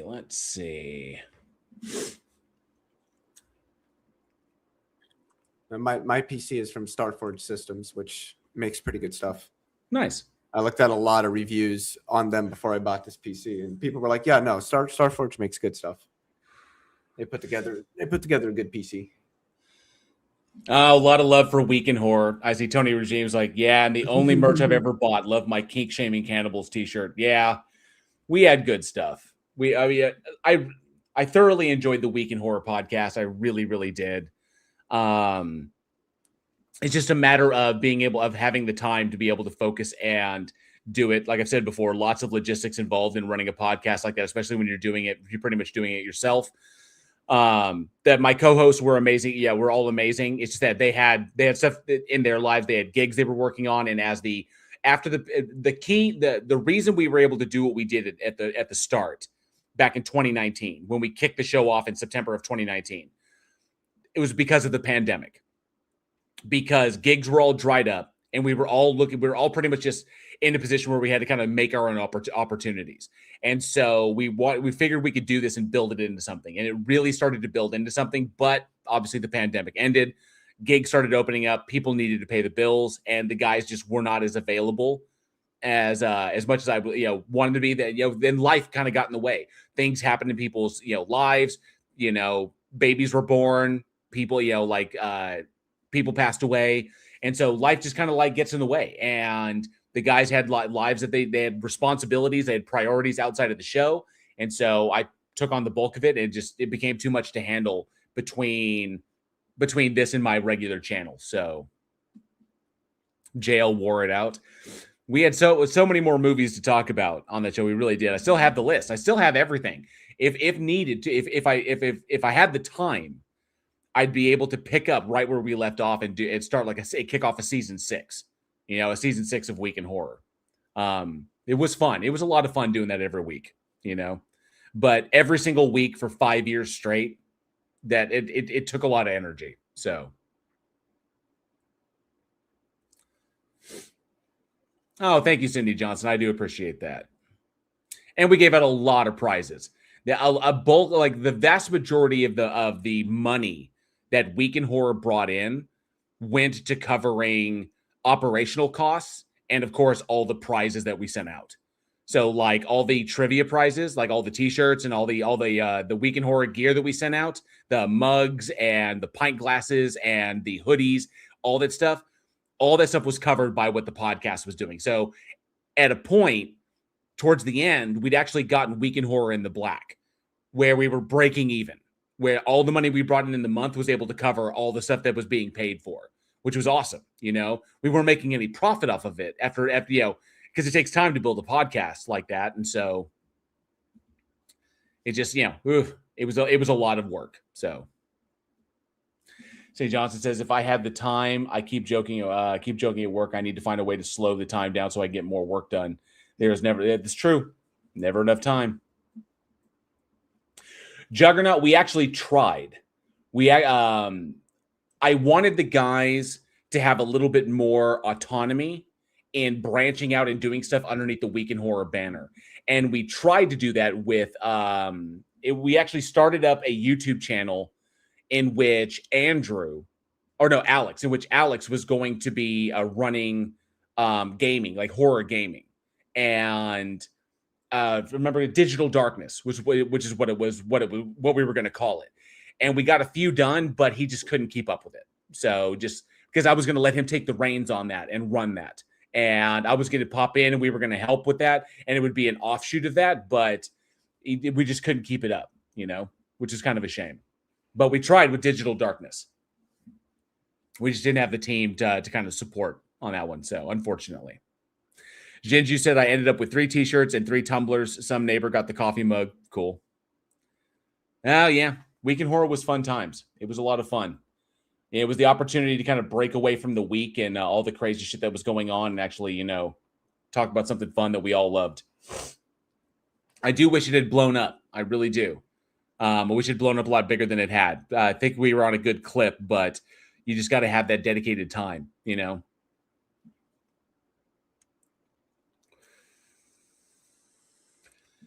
Oh, let's see. Well,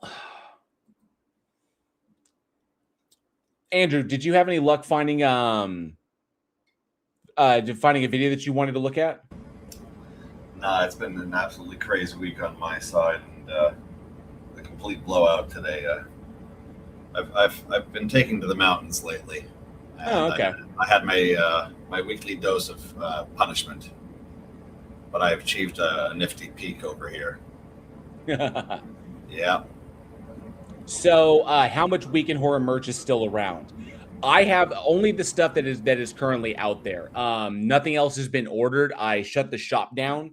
So, well, I technically the shop is still there. I think you could.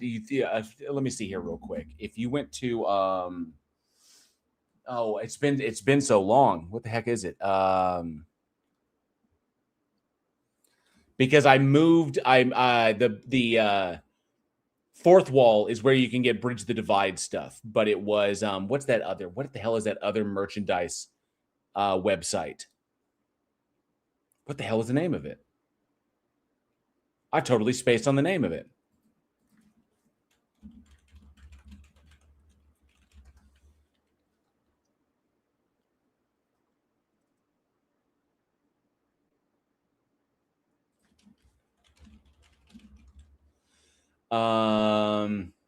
No.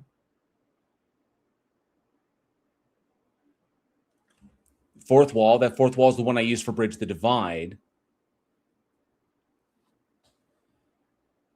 What the hell was the name of that one? Teespring. Dirt.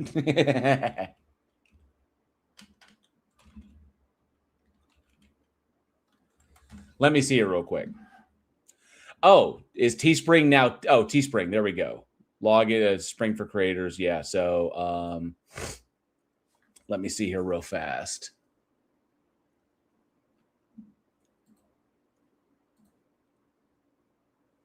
I am not a robot.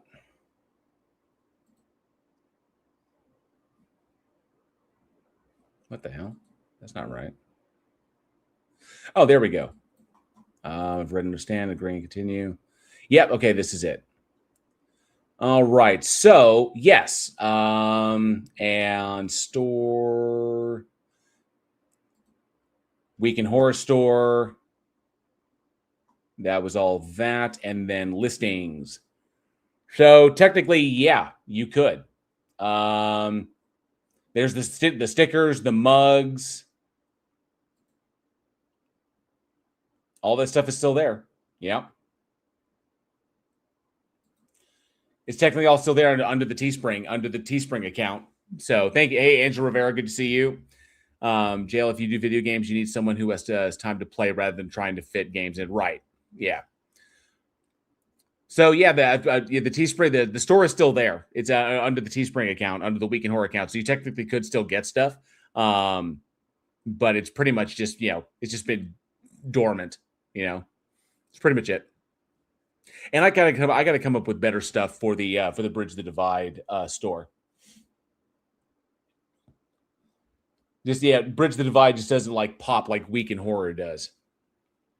Not to mention, with the custom artwork we were doing for every single season the podcast logo for each season, and of course the custom artwork for it just it got intense because we had an artist on commission who would do custom stuff for us. Did all the limited edition artwork.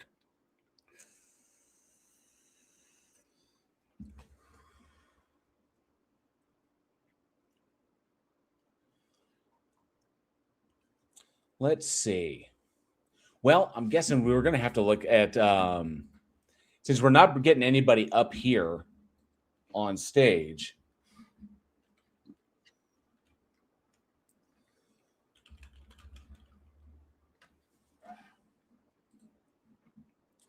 I guess we can take a look at something that I have in the back. Oh, these are all short. Hang on a sec.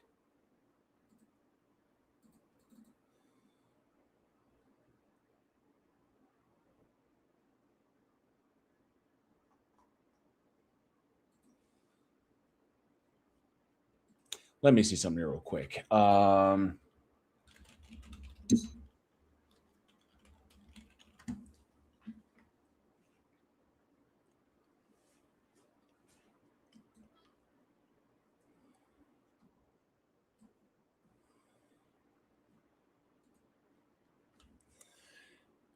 I don't know what DeFreak is saying in the side chat. Wish I did. Oh, well. It's strange. I can't see DeFreak in the side chat in StreamYard, but if I go to YouTube and go to the side chat, I can see DeFreak. I don't know. That's weird. See here, guests. Guests, we have like this, plays all like this, but banned guests. Yeah. Haven't banned him, so.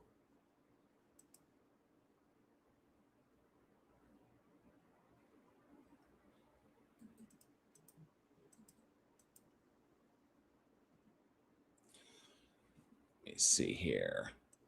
We don't have a conversation or at least something to look at. I don't want the stream to die. I swear, YouTube just does weird things. Very weird things.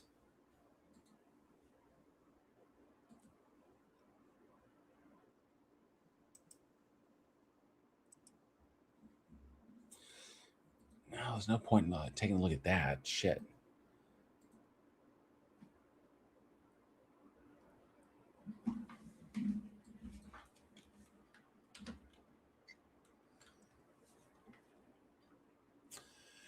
Honestly, don't know.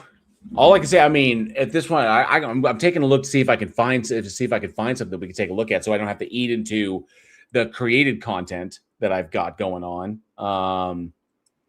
Juggernaut Jared Reed just sent me something. Wes Huff and Michael Knowles.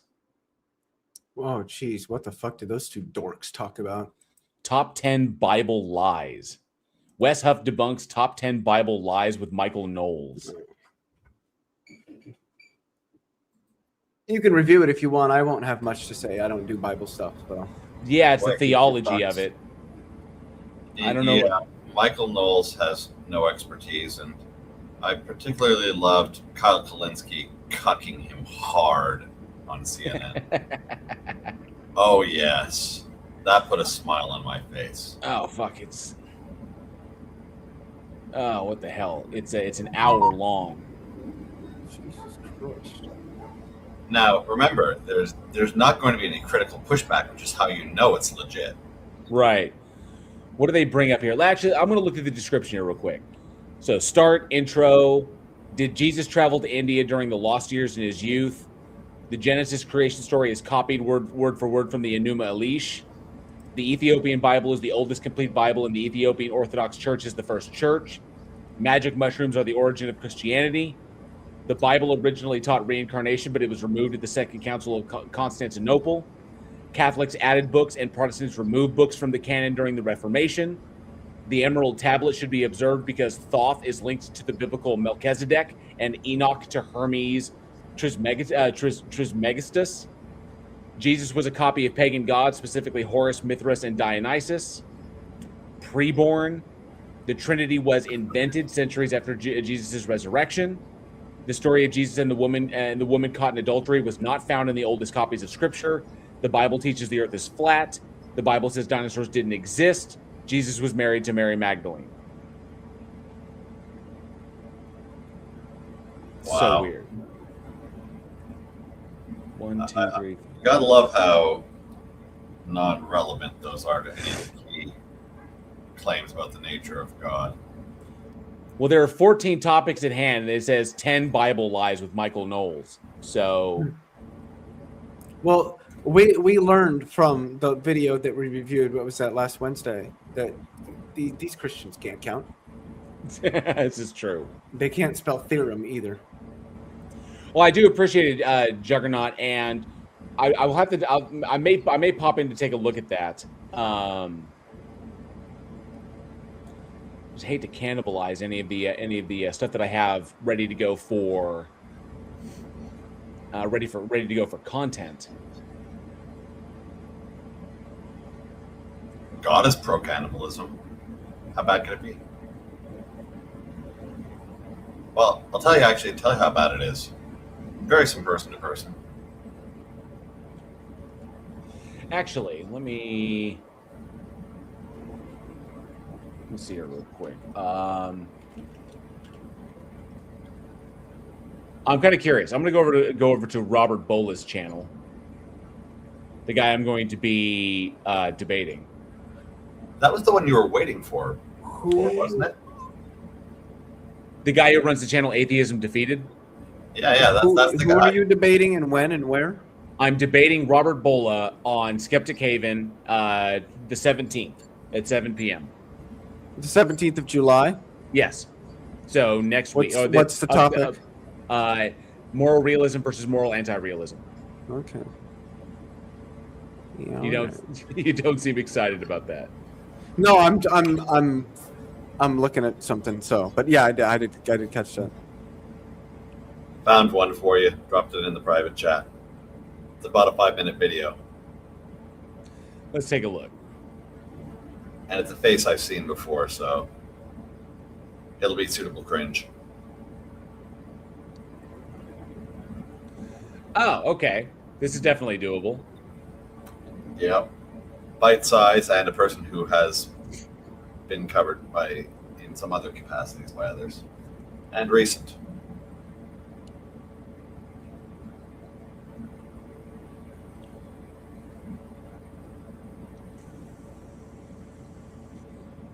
And pulling it up now.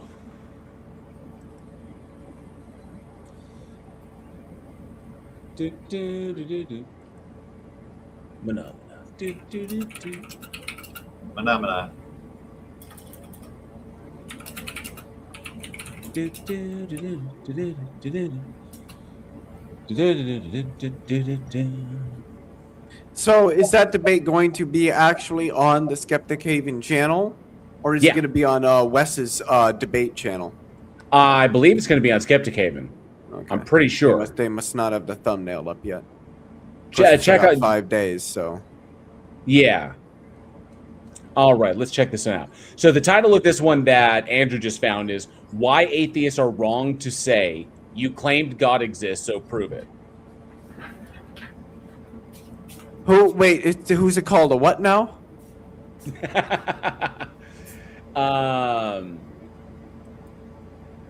One sec. Oh, dang it. Come here. Okay, the title of it is Why Atheists Are Wrong to Say You Claimed God Exists, So Prove It. This ought to be interesting. Who's this from? Shabin Nair? Oh, it must be a Muslim. Probably a Muslim. And let's go to here and pull this bad boy up. Assalamu alaikum warahmatullahi wabarakatuh. Regarding atheism, I have You're right, Leo. And why is this volume? Is his volume low? Let me see. I have don't know. It received sounded a lot alright. of comments, and Yeah, that I'm would be on trying his to end. make It's a little bit videos low. of mostly all the comments and all the objection which was raised against my videos, because it is not possible to answer all the comments in the comment section, and nobody is there to read it also all the time. So I'm now trying to answer all the objections which the people have raised, and one of the objection which people usually raise about my videos is that since you have Okay, hang on a sec. I gotta deal with this. Give me 2 seconds. I Uh-oh. can deal with this in just a moment. This dude's killing me.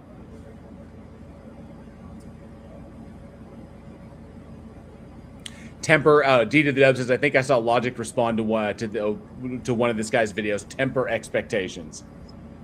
Gotcha. And theoretically, good to see you. Thanks so much for being here, bud.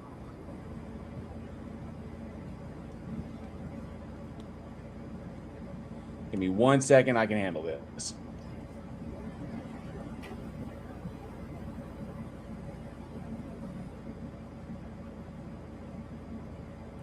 Let's see. That's some of the. Oh.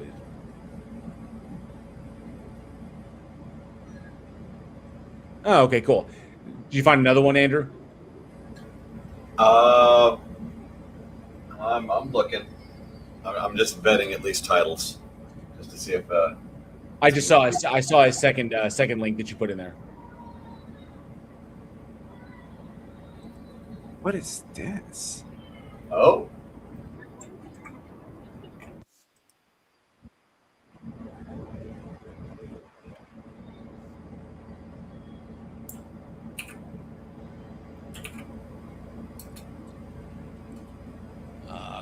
Come on. Here we go. Let me do this. Just dropped a short one that appears to follow a popular topic.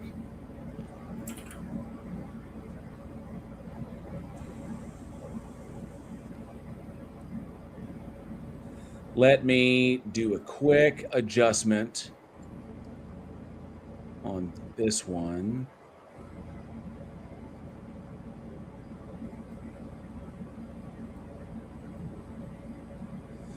There we go. And Yeah, Daily Dose of Wisdom's got some really good videos to respond to. Daily Dose of Wisdom. Yeah. That's the 20-minute video I linked is from that channel. They've gotten a lot of attention from a variety of different creators online. There's one here that's got John Lennox in it. That's Why Atheism Fails, 3 parts. It seems pretty interesting. Yeah, Linux is a great derp. I'm sure there'll be need to address in there. Linux actually has 0 to contribute of any real value to his own supposed, role in this game.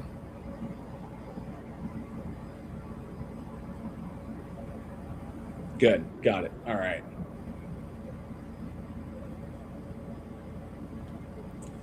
Sorry about that. I was making a quick adjustment because I got to make sure that we can hear it and that his sound is okay. What are you laughing about now? Oh my god! So there's this channel, Phil Library, that posts stuff from TikTok and I think Discord and stuff of some people out there, Monkey Boy, Danny, Dr. Blitz, Ian, allegedly Ian, having discussions and all that stuff amongst other people.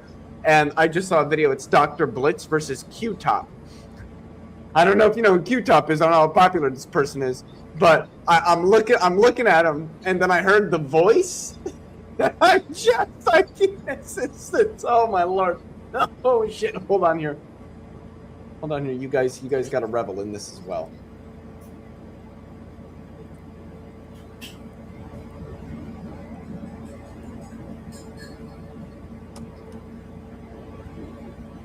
All right, what is this? This guy's voice. Just what he looks like in his voice. What that means is there are formal languages that don't support quantification. There are formal languages that don't support encoding.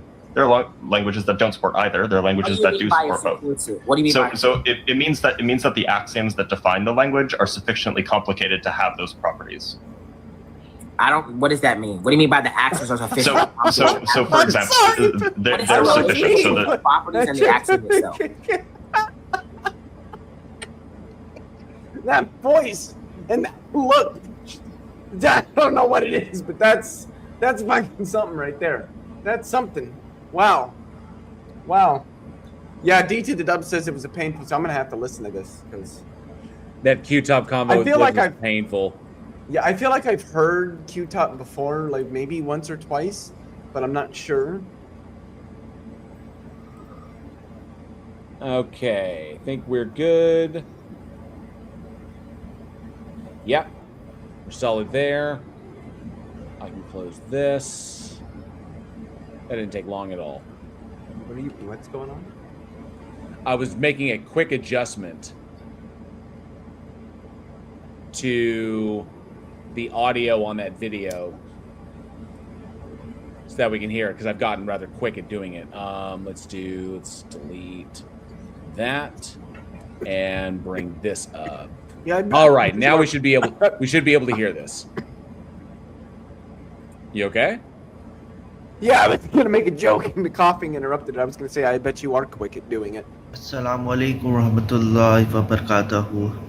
Regarding atheism, I have received a lot of comments and I'm trying to make videos of mostly all the comments and all the objection which was raised against my videos, because it is not possible to answer all the comments in the comment section and nobody is there to read it also all the time.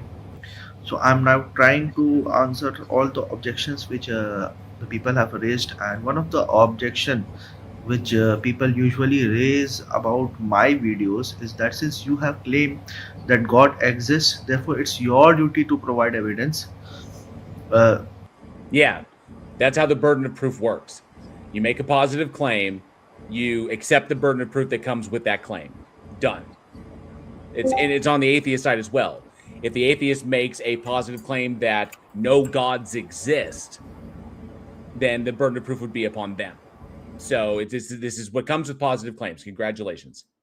Regarding the existence of God. Now, this is something which is so bizarre that it's like saying that since you claim that truth exists, therefore it's your duty to prove the existence of truth. Since you claim that... Yeah, that's how that works. It's how it works. It's like, he's got it. Justice exists, so it's your duty to prove the existence of justice. See, throughout human history, people also believed in God. Another issue with what he's saying is he's assuming the existence of God. Well, first off, I don't think that either truth or justice exist in the strict sense of the word exist.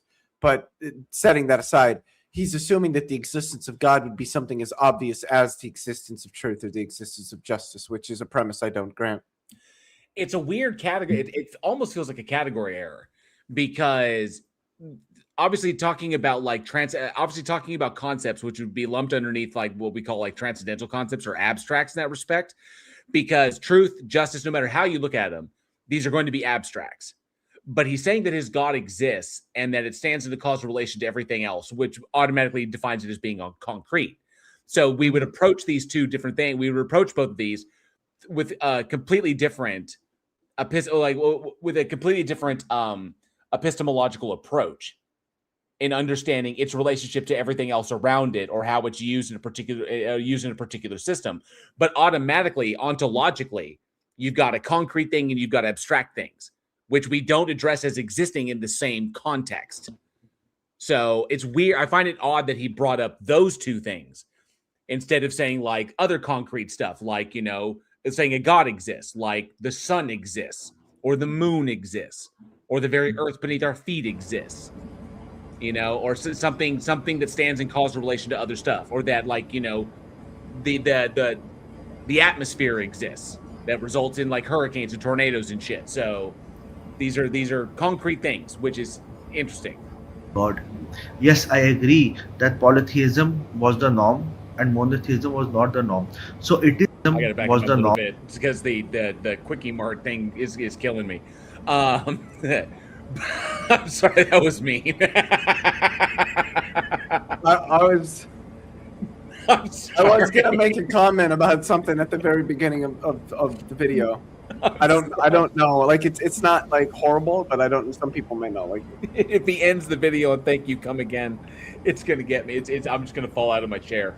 I was gonna say that whenever I hear somebody like actually speak Arabic, it sounds like somebody trying to start a diesel engine in like negative 20-degree weather. Oh, woof.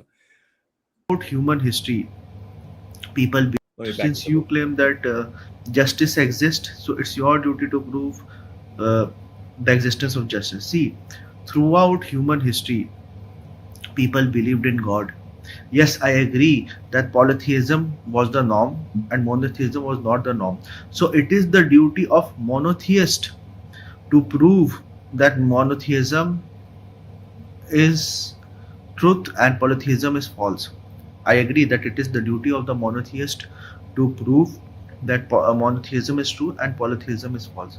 Similarly, among the monotheists, it is the duty of the Muslims to prove that Islam is the only true religion and other religion are either sects of Islam or they are not true religion, giving their own evidences.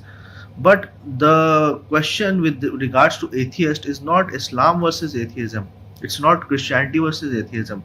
It's not Hinduism versus atheism. It is basically theism versus atheism, in which all of the humanity except the atheist, and even in the previous time, I don't know of any community, any major community which was an atheist.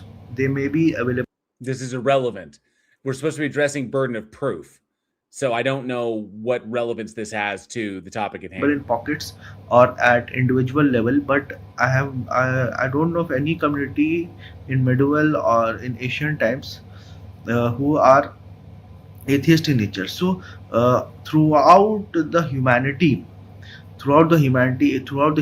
if you see that people believed in God. And throughout the vast majority of human history, people believed the earth was flat. They can all be wrong. So what? It's completely irrelevant. So it is not a this is just an appeal to popularity. Argumentum ad populum. Claim that God exists. It is the default view. No, it is not. So flatly, just looking at human history, no. The concepts are passed down from prior generations. They developed somewhere. If a common idea, especially one that has some social utility, is developed in our distant past and that is passed down subsequently, it could be an idea that has positive utility, but ultimately the foundational concept behind it can not exist. So people could have dreamed this shit up and come up with an idea that had social utility. Doesn't mean that it's real. So no, it is not the default because these things had to come from somewhere. And obviously human beings invented them because they all the hallmarks of them are things of human invention. So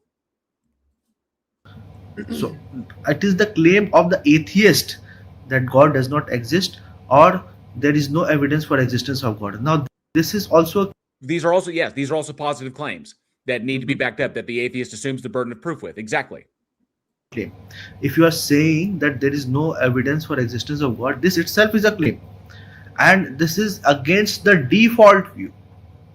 Not the default view, but it doesn't matter. They do stuff. If I say that there is no evidence for a God, what I can then back that up with is pointing at various things that, because if I say that there's no evidence for the existence of a God, and I'm looking at the world and I'm like this, okay, all that's basically telling you is how I'm looking at things.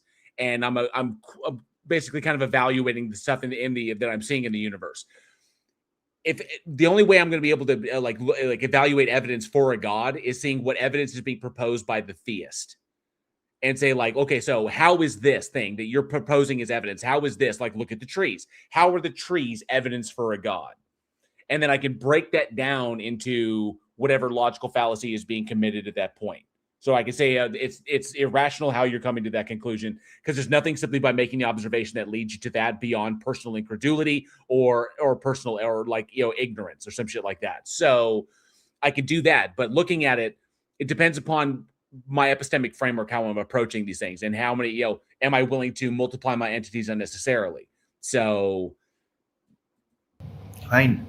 This is against the default view. So if you are saying uh, that God does not exist, it is your duty to prove against the evidences which are already present.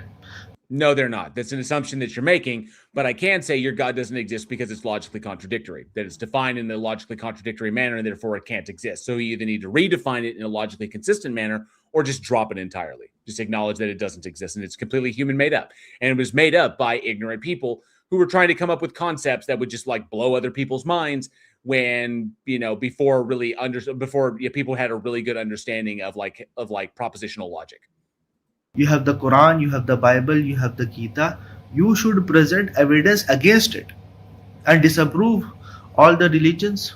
It's your duty, it's not our duty. It is. You're the one that claiming that they exist. So yes, if we make a positive claim, yes, we take on the burden of proof. But if you're making the claim that they do exist, like Allah exists, the burden of proof is on you. Just because it's popular doesn't alleviate you of that burden. To prove atheism, which itself does not have any book. You say that atheists believe in science, so that does not even the Muslims believes in science, even the Hindus believes in science. There is no textbook of atheism. It doesn't need to be. It's just simply not believing that. Like, why would we have an atheism book? That's just silly. Atheists does not agree to any particular. They do not have any belief system. Oh, that's just Wow. dumb. So how can we disapprove atheism? You'd have to prove that a person who claims that they don't believe in a God actually does. Is how you would debunk atheism. So yes, please tell me how you have special access to my mind to tell me what I do and don't believe, and then explain how I'm not consciously aware of this fact. For atheism to be disproved, there has to be a basis for atheism. Atheism does not have any basis, any foundation at all. Just throwing words, rationality. Huh? So that's just not true. Yeah. It would be easy to show that atheism is false. It's just show that a God exists. Show that a God exists. Atheism to be disproved, there has to be a basis for atheism. Atheism does not have any basis, any foundation at all. Just throwing words, rationality and logic and science does not make it a belief system. Does not make it even because it's not a belief system. What is this numpty talking about? A community. It does have community. I am a part of a community of non-believers. Just because you do not believe in God does not make you scientific, logical. True. Yeah, two completely different subjects we're talking about here. Or even rational. These are just characteristics. These are just. Now, if my conclusion is atheism as a result of an application of logic and reason, then yes, I am being more rational, especially if the conclusion that you're coming to requires you to, think irrationally. Yes, then I do have the more rational position. It's quite simple, which is why the title of the stage, Atheism is More Rational. It is a more rational position than theism. Just words which you are throwing and flexing about. Leo, I'm so sick of you just throwing words around to flex. Why are you always just flexing? Man, I love it when people say stuff like that. Like, I love it. Oh, man, your beliefs are just, steeped in jargon and all this technicality. And I'm just like, look, buddy, if you don't understand it, then just say that. But don't act like it's somehow my fault. Like, you not understanding it is an issue, not an issue me, okay? Like, I am more than willing to explain whatever part of this you're not understanding, but you have to tell me what part you're not understanding. And that's what they don't want to do, because they don't want to admit that they're not following. Like, right. If I'm not following, like, you guys know, because you've seen me do it. If I'm not following what you're saying, I'll straight up tell you, like, yeah, I'm not following this. Like, I'm so confused.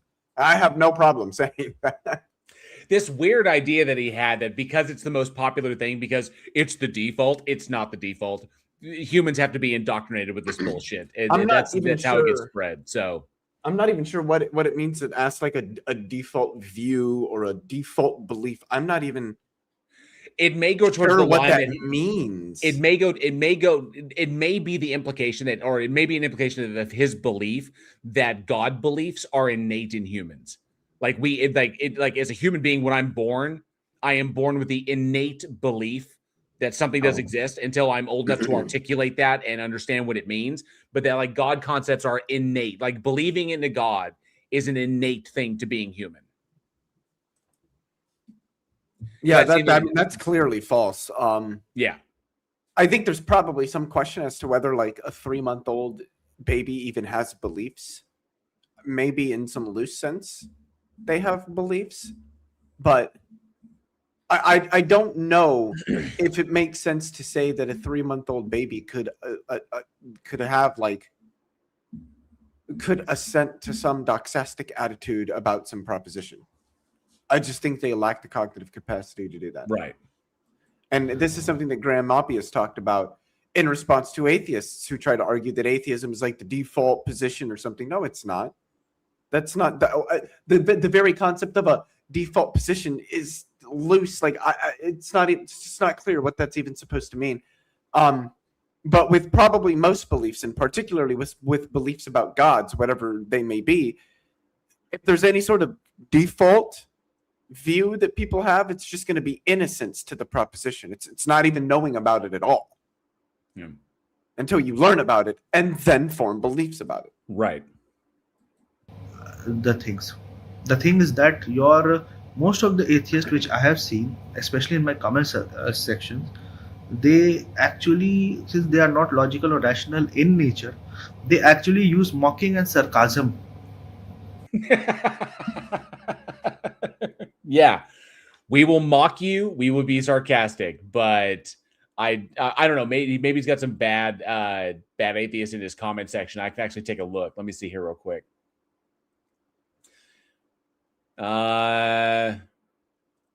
This completely misunderstands how the burden of proof works. The burden of proof is not determined by what most people believe throughout history. It's determined by whoever is making a positive claim. Agreed. Even a claim like truth exists needs justification based on how you define truth and exist. The jury's still out for capital T truths for empirical concepts. There's not even that. There's only 49 comments. So these are on this video. So burden of proof does not depend upon the default view. This is just weird. So I don't know where he's coming up with this bullshit. That's a nice pause. To,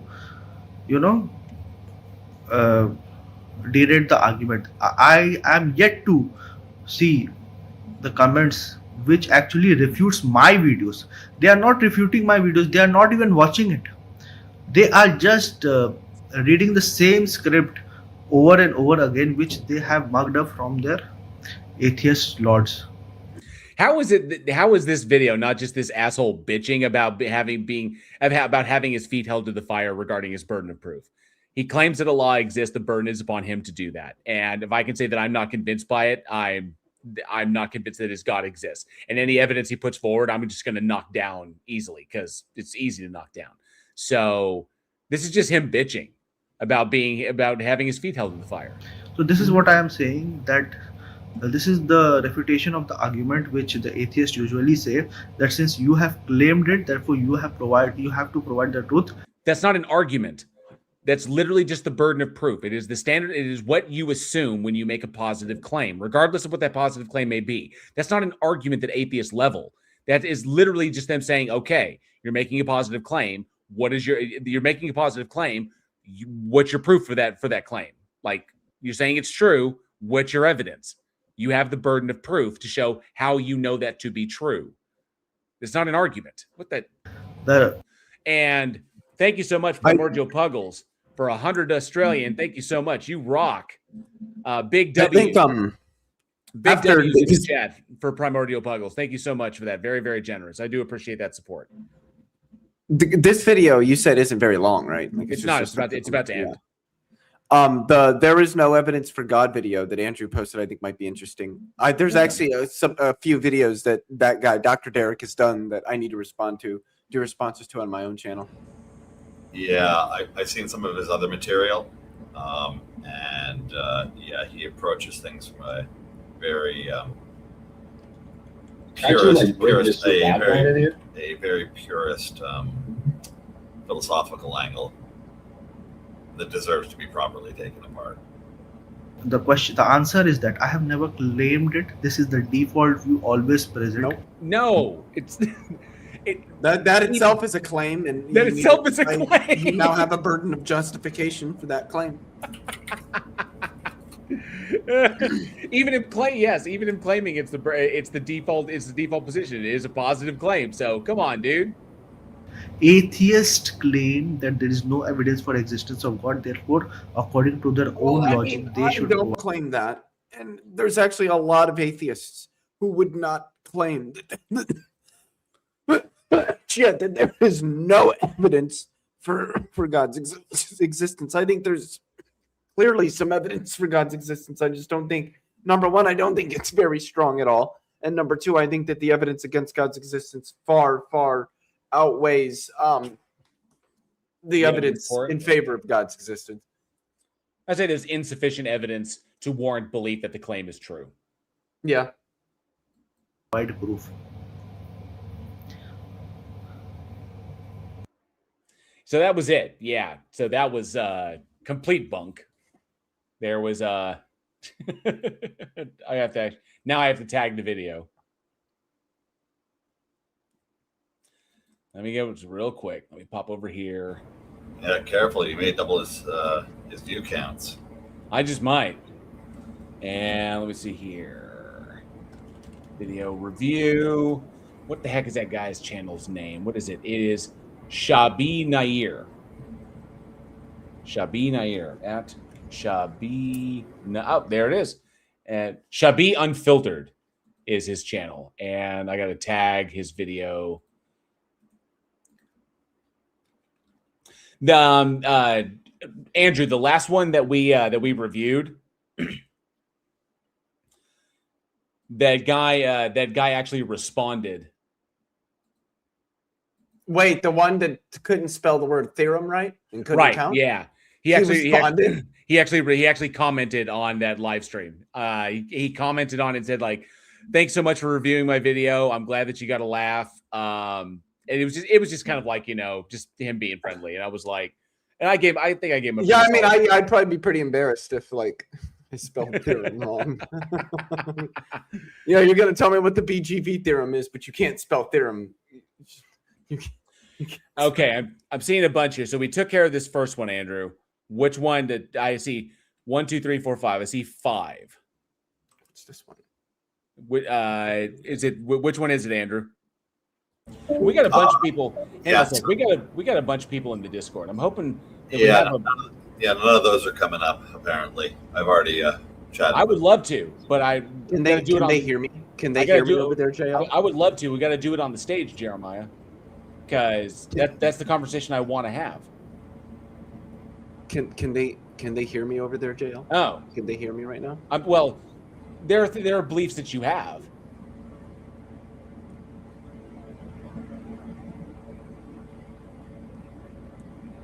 You're what? Has nothing to do with beliefs. So, okay, whatever. Anyway, I don't know what he's talking about.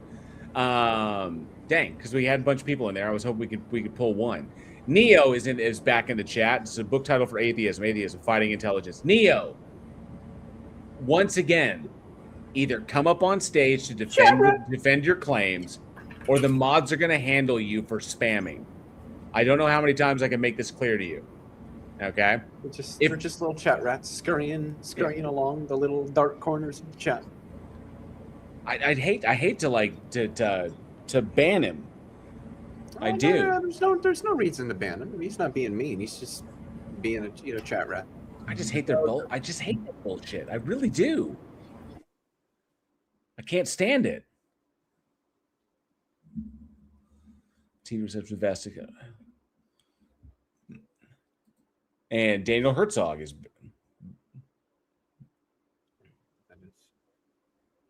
No, lost him. All right. Let me see here. Let me get rid of that. And Andrew, which video was it? Yeah. So the one that's more philosophically based was the one that's labeled "There is no evidence for God." Gotcha. Okay. It's about a 14-minute video, and it's from a person who's received some critique already from other active channels in the communities. Dr. Derek. Yep, he's an up-and-comer.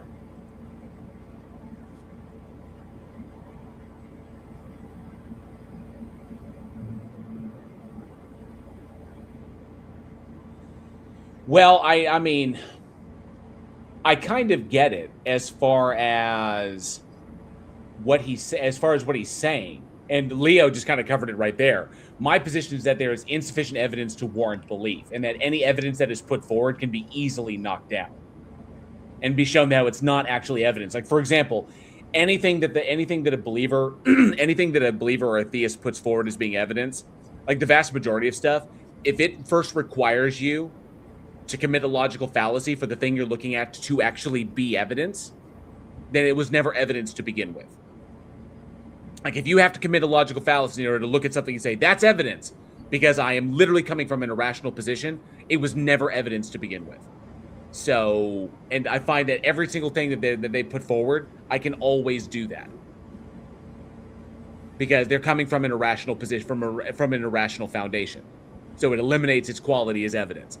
Which is why I can understand the idea behind there is no evidence for a God. Because we have to look at, like, how are they qualifying it as evidence? Like, what are they referencing?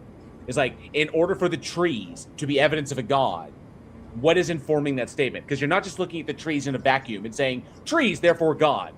There's more going on. There's more going on underneath that. They're like, what is going on behind that for them to qualify that? And then when you start looking at that, you realize that they are completely fallacious in their reasoning, which means that if you eliminate that, they don't have a justification to come at it from that approach, and therefore the trees were never evidence to begin with. So I can see both sides on that, which is why I don't have a problem with people saying that there is no evidence for a God, especially if they're talking about a specific God. So, and what's up, Joe Rocker? Good to see you. I put another video in there from our good buddy there, Dr. Derek, on the problem of evil. I think you might find interesting. I think it's 10 minutes long. Let's see. That does feel up your alley.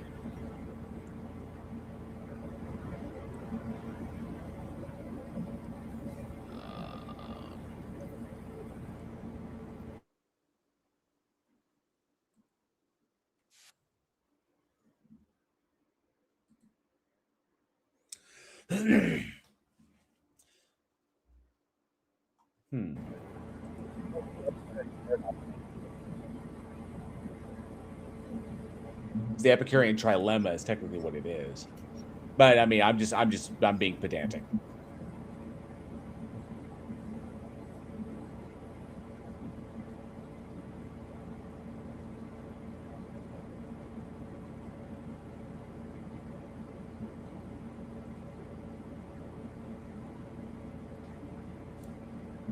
Let's see what we got.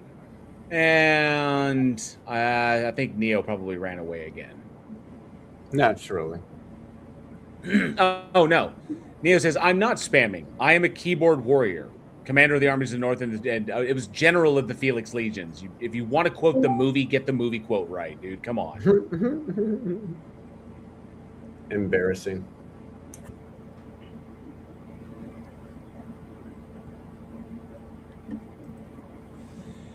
Yes, Sedona. I have seen both Ultraviolet and The Messenger, the story of Joan of Arc, both of Milla Jovovich films. I have seen both of those. I frequently use that moment when Dustin Hoffman appears and says, I can't believe you can lie like that. I typically use that in my created content quite a bit.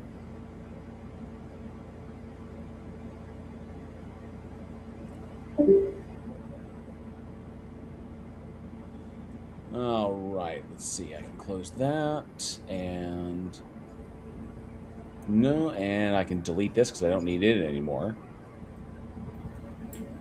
Delete that. And what do we got here? The logical problem of evil has a fatal flaw. Okay, so this guy, Dr. Drew, like, what is he? Who? The Dr. Derek. This guy, Dr. Derek, what is he? He's got a PhD in philosophy. And he's a Christian philosopher, and he does like some apologetics content on YouTube. Okay. Let's take a look.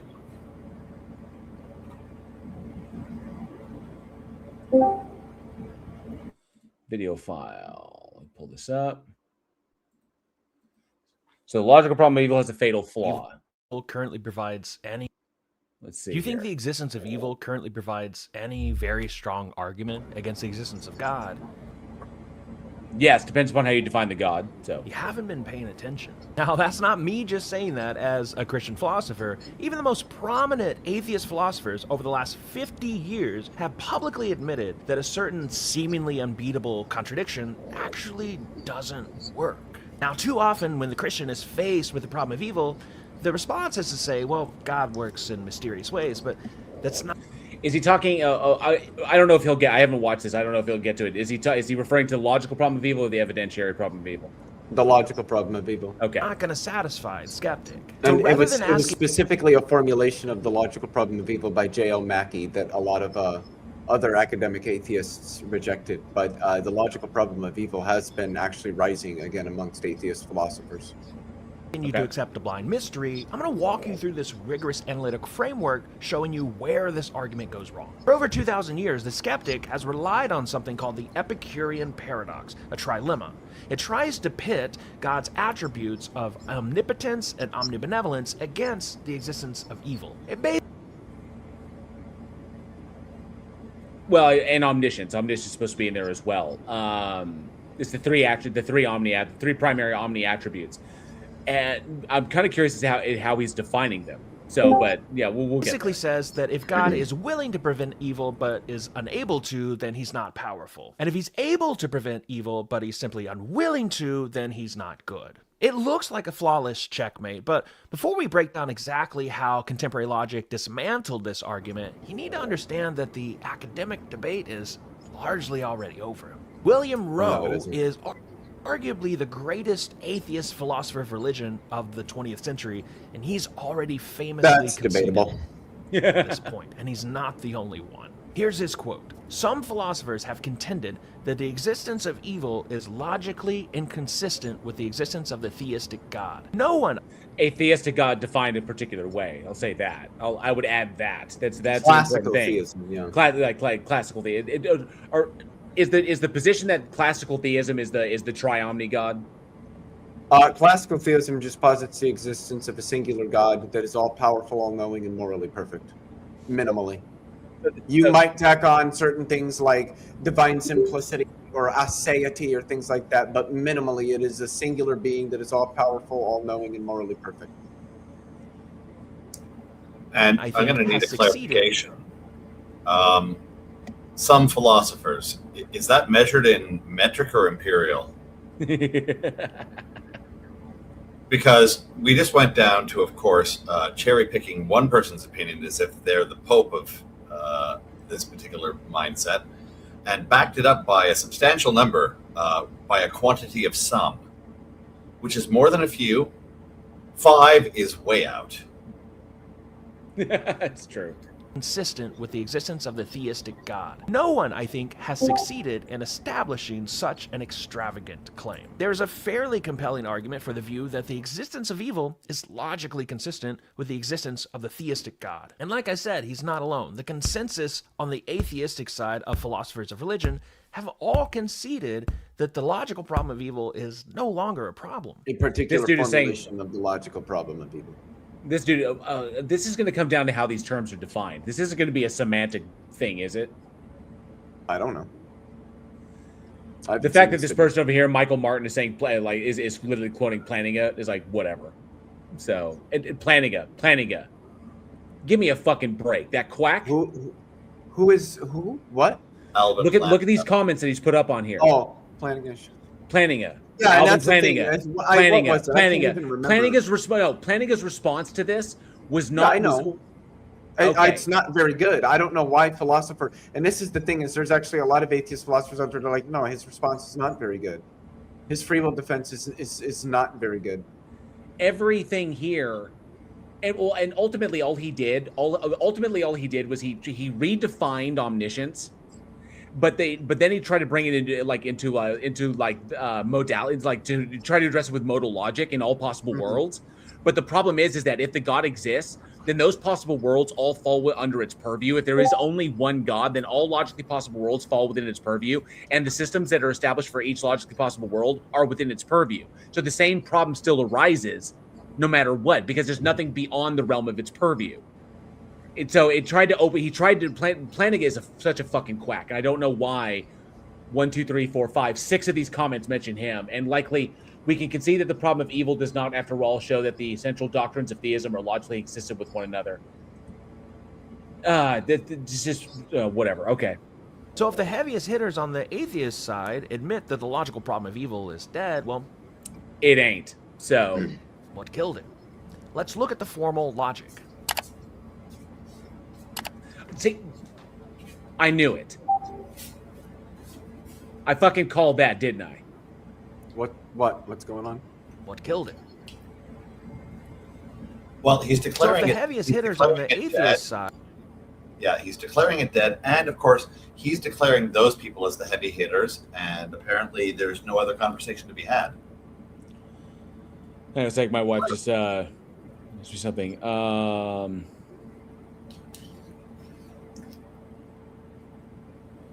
Towards the bottom of the pantry with your jars. Okay. She's probably going to be doing some canning. Oh, fuck yeah. Yeah. She needed the funnel that she got, so. Yep. I admit that the logical problem of evil. So I brought up semantics. This could be a semantic thing. It's like how we're defining these terms. And you're like, but that can be important in a discussion. I mean, you want to know what people mean by the concepts they're employing if you're going to. Yeah, but if he's just going to redefine it, I mean, I understand that. Well, I don't know if he's redefining it, but I'd be curious to see how he's defining it. Right, but I suspected it. What killed it? And then he brings up formal this logic. What do you mean by omnipotence? Oh, so yeah, we're getting into the same planning of bullshit. Epicurus' argument makes a fatal assumption. It assumes that omnipotence means being able to do literally anything. Anything that's logically how possible. Classical theism has ever defined omnipotence. Anything that is logically possible. We go all the way back to Thomas Aquinas. He argued that anything that implies a logical contradiction doesn't fall under God's omnipotence. Well, why? Because a logical contradiction isn't just something that's hard to do, it's a non-entity. C.S. Lewis summarized this perfectly a few years later. Nonsense doesn't become sense just because you put the words "God can" in front of it. Can God create a squared circle? No, not because it's a limit on God's strength, but it's because it's a meaningless contradiction. It's like asking if God can create a married bachelor, or asking if God can make humility taller than the Eiffel Tower. It's just stringing words together that are nonsense. God's inability to perform a logical or metaphysical contradiction isn't a limit on God's power, it's a limit on the coherence of the request. So Epicurus' entire trap falls apart if the solution he's demanding requires God to perform some logical absurdity. No, that's understood within. And it doesn't. One can imagine that God is omnipotent only in the sense that God can actualize any logically consistent state of affairs. So it's perfectly consistent with a logical argument of evil to define it that way. So can God light up the guy who's like sexually assaulting that woman in the back alley with like fire from the heavens? Yes, I would think so. Yeah. Worked for Job's servants. I mean, technically. Doesn't even need to do that. Technically, could just Thanos him out of existence. No. Just go for the balls. You know what that reminds me of, JL? That's sort of related to the problem of evil. You know who Amy Newman is, right? Yeah. She has a game that she likes to play when she talks with some of these theists, and she's like, "So God, God is all powerful." And at some point, he decided, I fucked up with humans. Okay, this didn't go. This went bad. Okay, we gotta get rid of him. Okay, we gotta start over. And he has options, being omnipotent. He's got a lot of options here. So he could like drown them or something, and they would suffer immensely under all of this drowning, or something like that. Or he could like literally just poof them out of existence. Thanos style. Yeah, I brought that up. And if you claim that your God is morally perfect, wouldn't he want to do the option that reduces the amount of suffering involved? And so then the question is, if you were God and you were morally perfect, which would you pick, poof or drown? I've posed that question. It's awesome to hear that Amy's doing it. Amy does it. It's probably been doing it a lot longer than I have. I've posed that question, and the theists that I've engaged with, that I've asked that question of, have never been able to give a straight answer to that. When saying that God would want to reduce suffering and that God is morally perfect, and that God's action would be the most morally perfect one would be the action that reduces the amount that is the least amount of suffering possible. So how can a morally perfect being who has the capacity to simply snap it, to like literally blink, like Thanos, everything out of existence that it doesn't want to exist and start again, why would it choose drowning them over that? It doesn't need, because the drowning them, they're all dead. So what does the message of them drowning, what does that send to the only people who survive are apparently Noah and his menagerie? You're not going to teach the lions and the giraffes anything from the punishment of drowning them. Nobody learns anything, so it must just nobody be learns anything, and Noah's already Noah's already a fucking believer, so he doesn't need to be taught anything. So, and the dead are all dead. What are they learning from it? As a punitive measure, it doesn't make sense. It doesn't track. So it's definitely not punitive, because there's nothing to be gained and no behaviors to change after the fact. So it's not meant to alter any course of behavior. So why would it choose that option when it has both on the table? And that's just one example of that. So I don't have an issue with this whole thing with omnipotence. I've always structured it as anything that is logically possible. I've always understood it to be that way. Because what Dr. Derek here says, I mean, it is correct. God can't do logically impossible things, not because there's a restriction on his power. The reason that no agent, regardless of their level of power, could perform something that's logically contradictory has nothing to do with the amounts of power. It has to do with the structure of the state of affairs itself. So if it's not some lack of power that prevents any agent from performing a logical contradiction, then it wouldn't undercut omnipotence. That's not the point.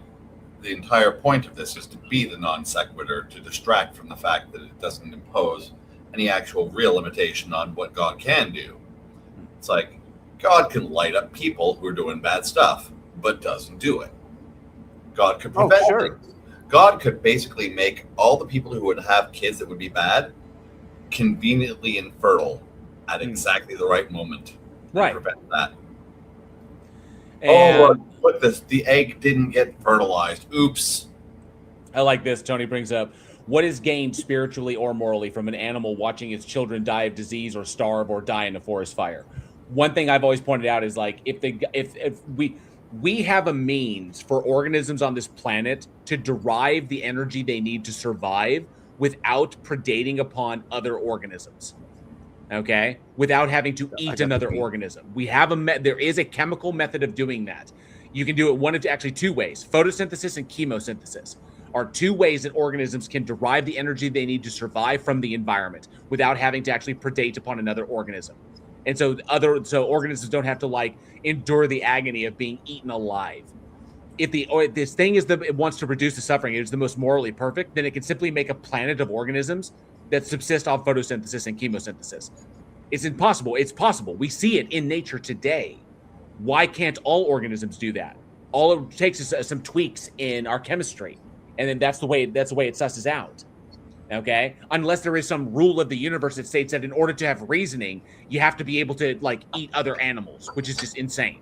That's not a rule that the God must follow. So if it is the most morally perfect agent, then any action would entail the reduction of suffering or no suffering whatsoever, because there's nothing that details that anything that it does must incorporate suffering. That's not a rule it must follow. So therefore, this is obviously not the most moral world created by the most morally perfect agent, because predation is a thing that is necessary for organisms to survive, when it's not in the concept of in the scope of a God concept.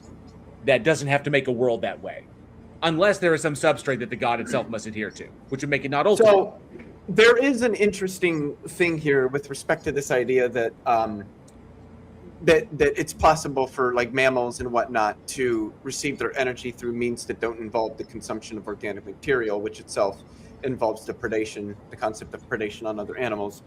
Photosynthetic processes, and most chemosynthetic processes, at least in and of themselves, are probably not sufficient for providing for the energy levels that most mammals use, which is why mammals have to consume organic material that is chock full of the requisite components that provide for the amount of energy that our bodies need. So those are probably just going to be basic thermodynamic restrictions. But none of this fucking matters because God made the universe and he could have just made it different so that we do get enough energy from the sun. It can simply make the sun... Nomological restrictions on us that make us have to predate, God could overcome those, because nomological restrictions or physical restrictions are not logical restrictions. Right. So any way it can make the world, it can simply say, okay, I want to make a planet full of reasoning agents that subsist totally, or of agents that do this subsist totally on photosynthesis. Great. Then I need to make the planet this far away from the sun. The sun needs to be this type of star, and it needs to be able to get this, and it needs to have this specific rotation, and then this is how the chemistry works in order to facilitate this kind of organism. It's not hard. So I would say it's not hard in the scope of a God agent. And being that it is omniscient, which is a part of this trilemma, it would know exactly how to do that before it ever did it. That's like knowledge it possesses. So obviously, and my approach from this has always been this, and stop me if you have an issue with this. As the God is defined as that which is ultimate, requiring no reference to any substrate beyond it because no such substrate exists, then we can logically infer from that. We can infer from God being ultimate that anything that exists because the God wants it to exist, not because it must exist. Because there is necessity and then there is desire. If the God is there and is the only thing that exists and references nothing external and said there are no rules that it must follow beyond its own nature, where it just does what it does, then the question becomes, why does God do what it does in the manner that it does it? So then, are there any rules that dictate external of the God how or why it must or must not do anything? And the answer to that is an obvious no, if the God is that which is ultimate. So therefore, if you say that God must do a thing or God wants to do a thing, because obviously there are things that God doesn't want to do, and if it doesn't want to do it, it simply does not do it. And so therefore, it's either God must do it because there's something that's constraining it to act in a certain way, or God wants to do it, and that's the way it is because God wanted it that way. The world, per that, we can infer that because the world is the way it is because that's the way God wants it to be. Otherwise, it wouldn't be this way. So, so if you want to go hardcore into Christianity, the circumstances that allowed for the logical possibility of this world existing as it does only existed because the circumstances that the God wanted to exist, which were the circumstances of the fall, which puts the onus entirely on the entity that is doing all the creating and all the establishing and actualizing. So it doesn't get around this. You can't have this world as we perceive it and say that the God is morally perfect when the only reason this world is the way it is because the God wanted it to be that way. And if it's logically possible for actions and outcomes that are evil by its own lights within this world, within this system that we live in, those circumstances allow for those logical possibilities because the God wants them to. How can a morally perfect agent want these outcomes? There's no rule that requires them. Nothing that dictates to the God that free will necessitates the existence of these things. No.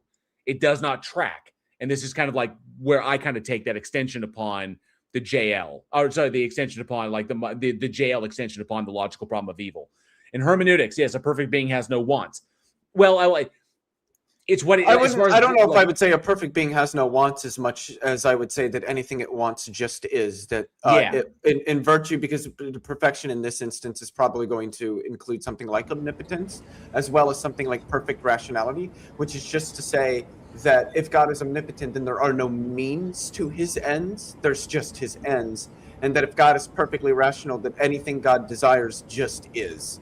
Right. The only instance in which there would be something God desires that isn't is if he has some other desire that overrides that. But then that overriding desire would just be his desire, and then that would just be what is. And I would say that a perfect being has no needs. Like, it doesn't need anything. So anything that it does because it simply wants to do it. That because it's either, if God is committing an action, if God like you got to look at it, it's like, the things that limit us, the nomological things that limit human beings and how we can do stuff, we don't have any control over this stuff. I don't have any control over physics.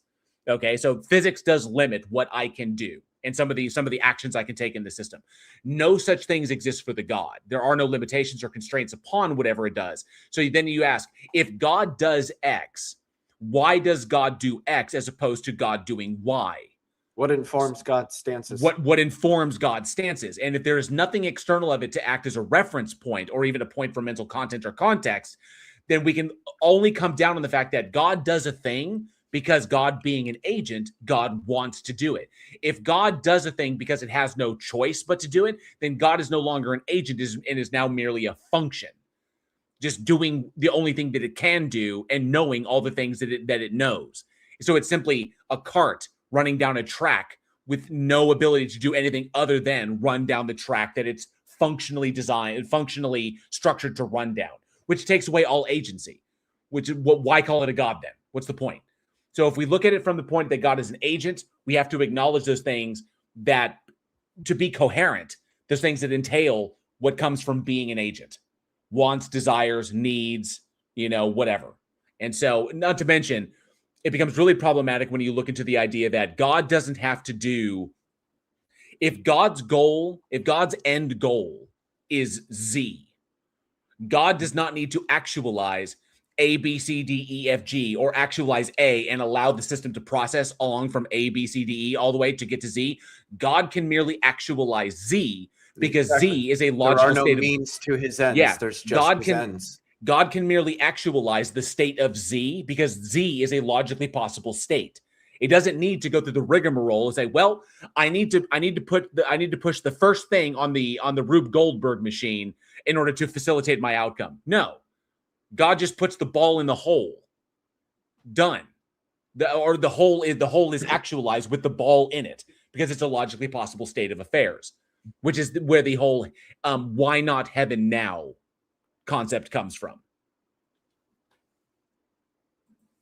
Asking if God can magically wipe out all evil. Instead, we need to ask. It can wipe out all of the circumstances that allow all of the circumstances that allow for these things to be logical possibilities. They don't have to exist. Nothing dictates to the God that they must, as a rule.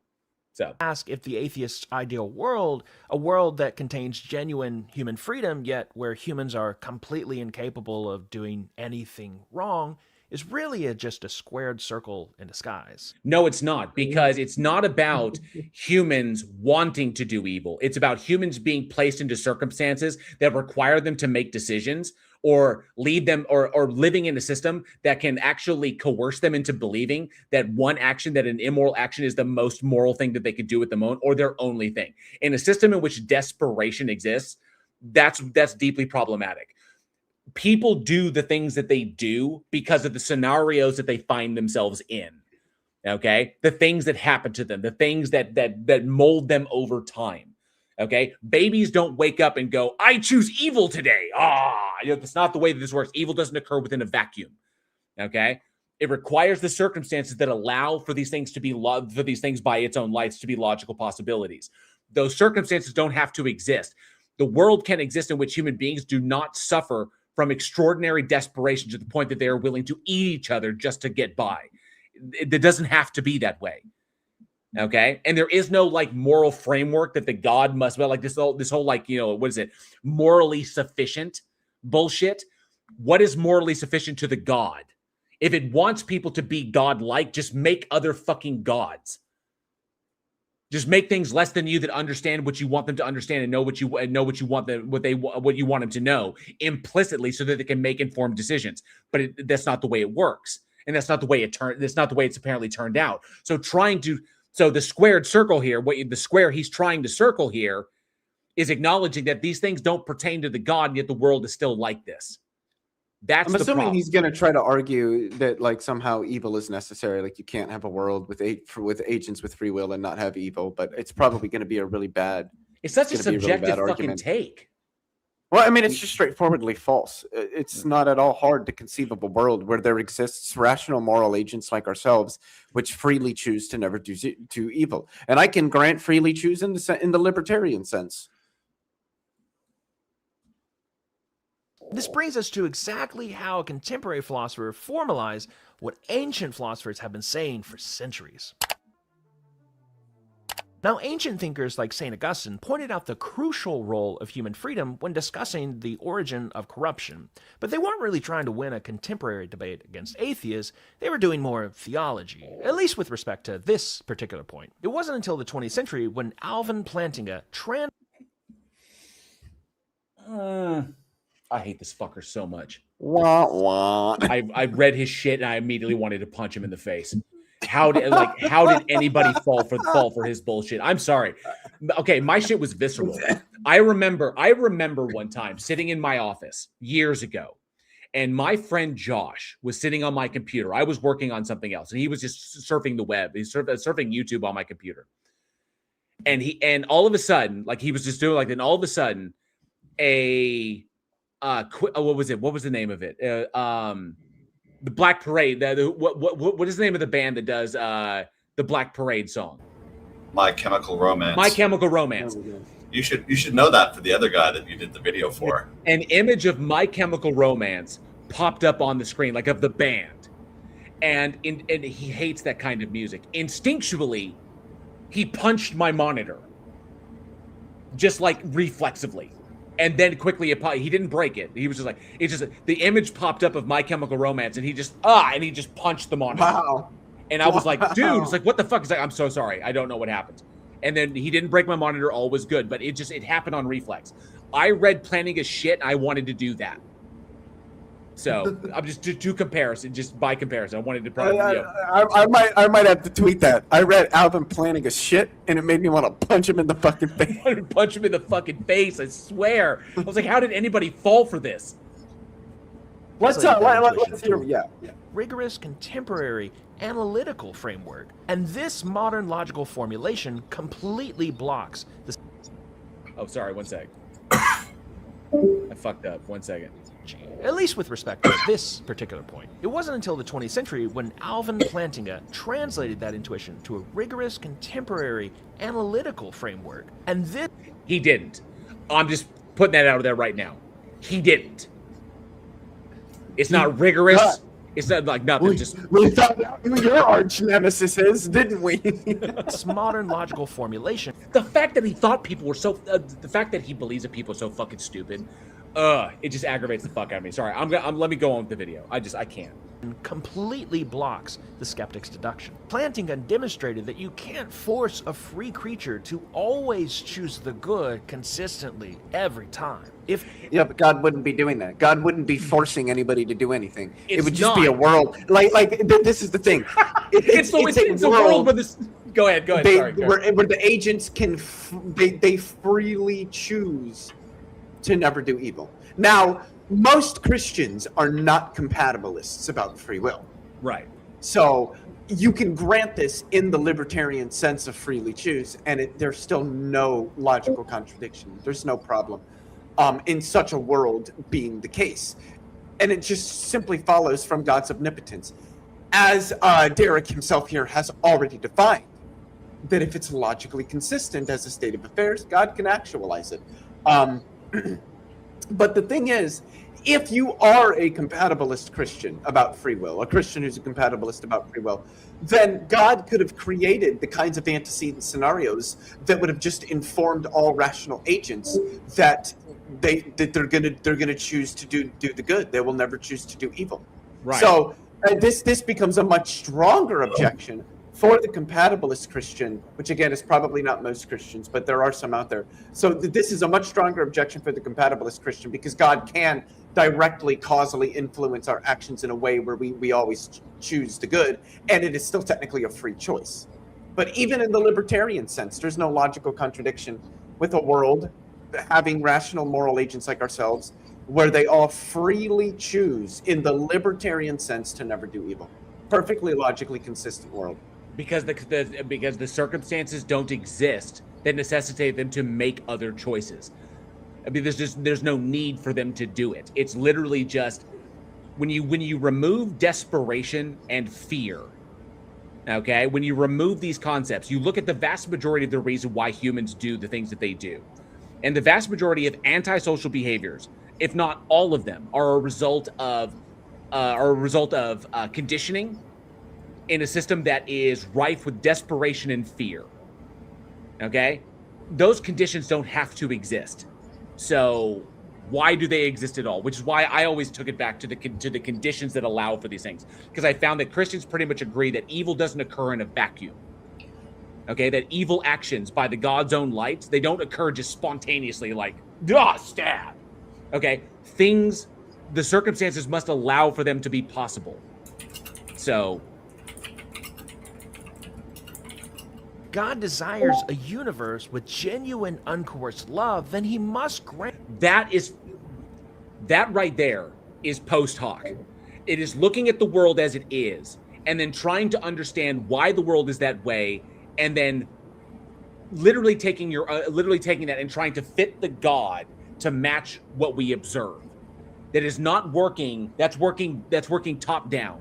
It is not working. It's post hoc rationalizing about your God, given the way the world is. They're backstopping their conclusions about the world by defining their God a particular way, and so it's completely post hoc.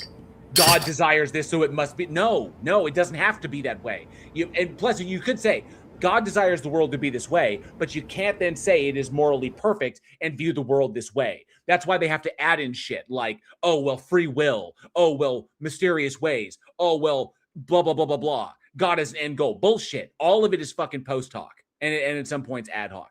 This does not get you out of it. Genuine true freedom to his creatures. If you force love, it's what is genuine true freedom by whose metric? By human metric or by God's metric? What is true freedom to God? Like who is establishing? We are still limited as compared to God. So is that not in some sense limiting our freedom?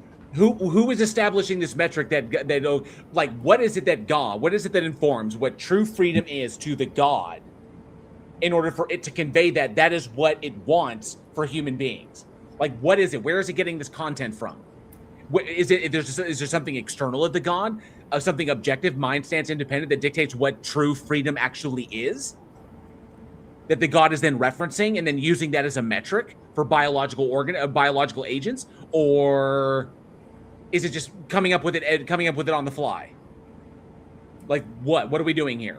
Where is it coming from? Who's setting this metric? It's not love. It's like trying to be a married bachelor. But here's also a problem, and I brought this up numerous times. If human beings were made to be agents that merely loved God, the idea of not loving God or having a choice in the matter would never come into the equation. If you are a robot made to do one function, if you are not made to step outside of that function, then that is the function that you will do. You will have no complaints. You will merely do what you do. What human beings are doing in this respect are looking at the way things are now. We have the capacity to conceptualize what it would be like to lose our autonomy, to lose our ability to choose, to be forced to do something against our will. We can conceptualize what that would be like. And then we try to imagine a God that would create a world that it would want to preserve that as some like guiding principle. But it doesn't need to, okay? Because we're basically saying that because we like the ability to choose, because we like the fact that we have will, we like the idea that we have will, we like the idea that we have autonomy, that the God would not violate that by forcing us to do this. When in fact, if it simply made us that way, we'd have no complaints. They are backstopping the God. They're using their preferences and then using the God to backstop their own preferences without acknowledging the fact that if you were simply made to love God always, you'd never bitch. You'd never complain because that simply would be all that you would do. And then you're going to say, well, that's not true love. Who defines what true love is to God? What is the concept to it? Is there something external of God that says this is what true love must necessarily be? Or is it you simply taking your perception, your conception of what true love ought to be, and then defining the God as being the thing that undergirds that? Which is not going to work. It's completely post hoc. So, I'm sorry, like I haven't had these conversations 1,000 times before. Goes for all moral actions. If I put a microchip in your brain, for example, forcing you to be nice to me, it's not you loving me. It's not you actually doing anything genuinely good because you're not the one doing it. You're just a meat robot executing your code. The problem is, if you think it's a problem, to create creatures. Yeah, I'm not doing any harm. Why the fuck not? God created us to be effectively meat robots that worship him. Why would that be bad? If God did it, it must be good, right? Like I don't see what the argument there is. I like what Sir Equinox says. True love is not having to close the bathroom door. Fuck yeah. While you're taking a morbid dump. Like a brain chemistry altering shit. A morbid dump. A morbid dump. I just took a shit so big my brain chemistry changed. Capable of genuine love and genuine moral good, God must create creatures capable of moral evil. Because again, capable, yes, but you don't capable of doesn't mean actualizes. Yeah, this is where he's just moved the goalpost, because he tried talking about imposing on free will versus what he does to evil ones.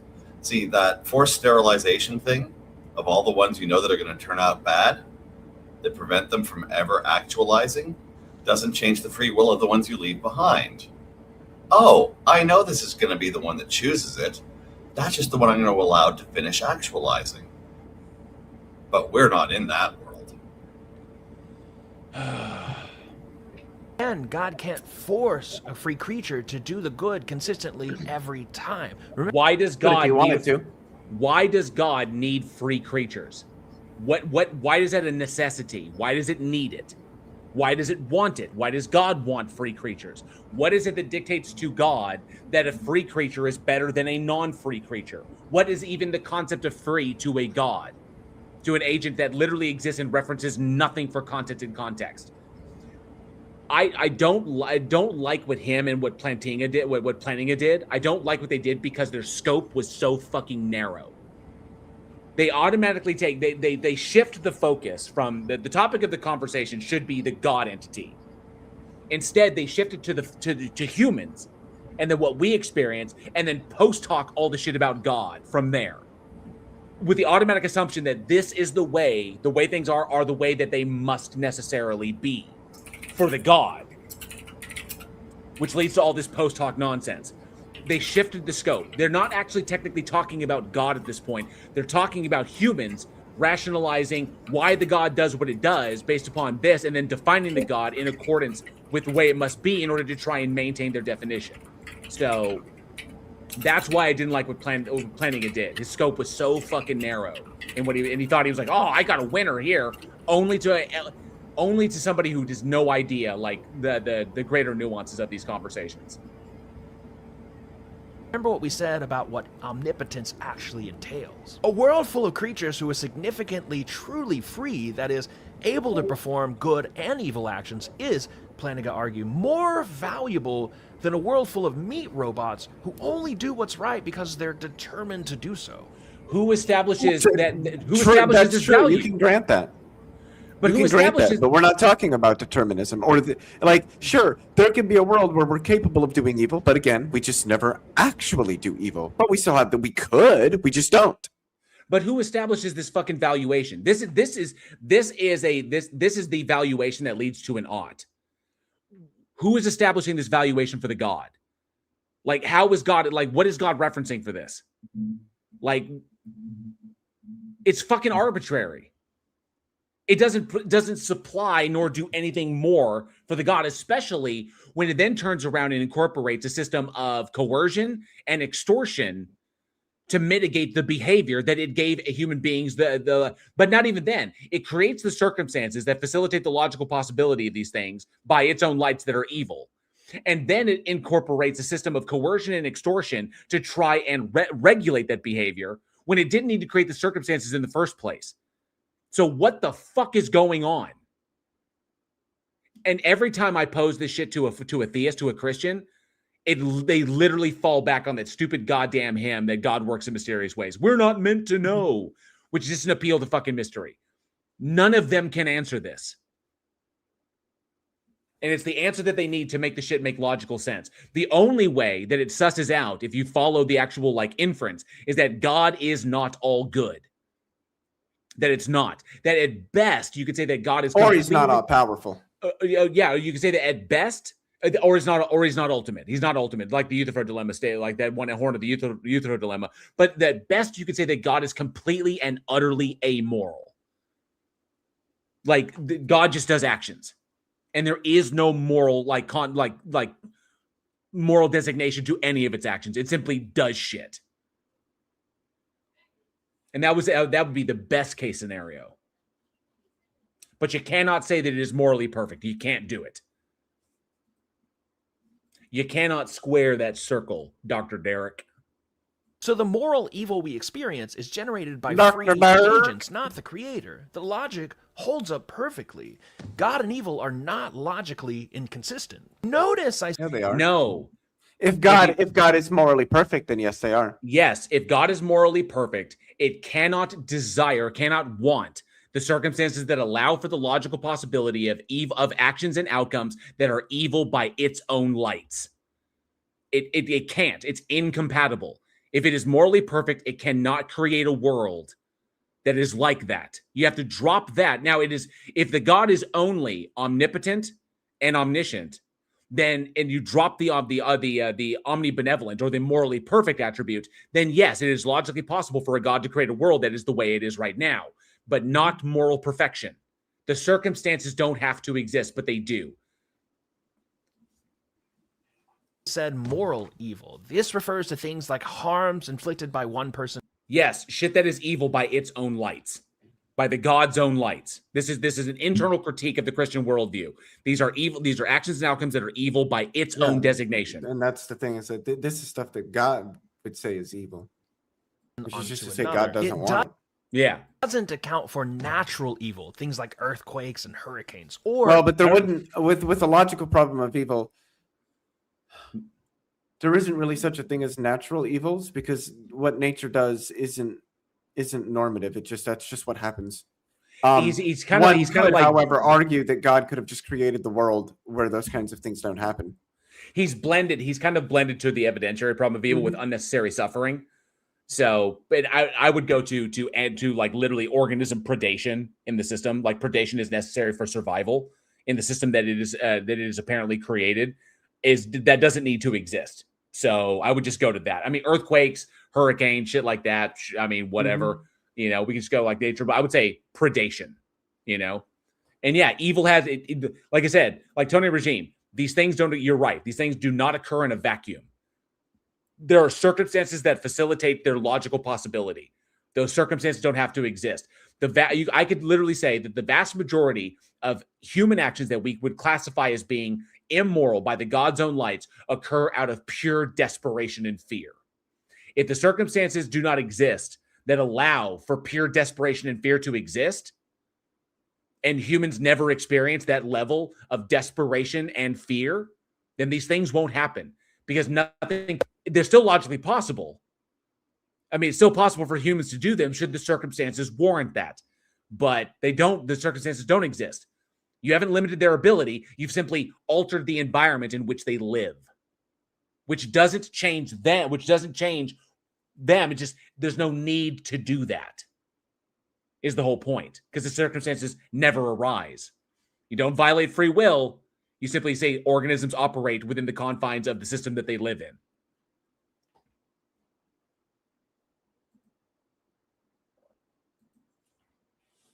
Metaphysical evil, like finitude and limitation. That one I discussed in my last video. There's no such thing as metaphysical evil. That's just a made-up nonsense term that doesn't. I've never heard of finitude and limitation being those metaphysical evils. That's just That's dumb. I'm just going to say Planting that's as dumb. free will defense works only against moral evils. And as the record It's not even a defense. It's a fucking post hoc rationalization. The fact that you don't recognize this as a PhD is goddamn embarrassing. Well, I don't have I don't have a PhD, and I fucking I don't have a bachelor's in philosophy, and I recognize it. I read Planting His Words myself and was like, this is horse shit. Who the fuck would fall for this? shows the consensus among atheist philosophers is that it soundly defeats the Epicurean paradox that we thought was so unassailable. But let's be brutally honest. I notice how he hasn't. Hold on. I notice how he hasn't touched on morally perfect. Go ahead. Sorry, Andrew. Go ahead. Sorry. Where did he qualify that majority factor from? Where's the poll? What polling methodology? He's just the consensus. Oh, really? He showed how many quotes on screen before? 7. There were 7 of them. And six of which mentioned planting it by name. Yes, I'm sure that's a statistical majority. Yes, that's how numbers work. We do have somebody in the back. I'm going to put this on hold briefly, and I need a moment to calm. I need a moment to find my zen again because all this talk of planning has really pissed me off. So, and I'm tired of Leo laughing at me every time. JL, let the hate flow through you. Let the hate flow through you. Yeah. something metaphysically thick. Philip Smith, I see you in the back there. Can you let me know in the private chat that you can hear me, that the audio is coming through? I want to make sure that StreamYard's not bugged.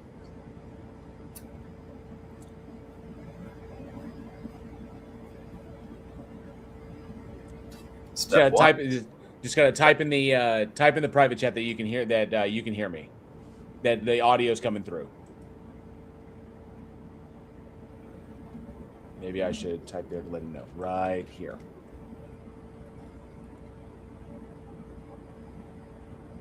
Mr. Smith.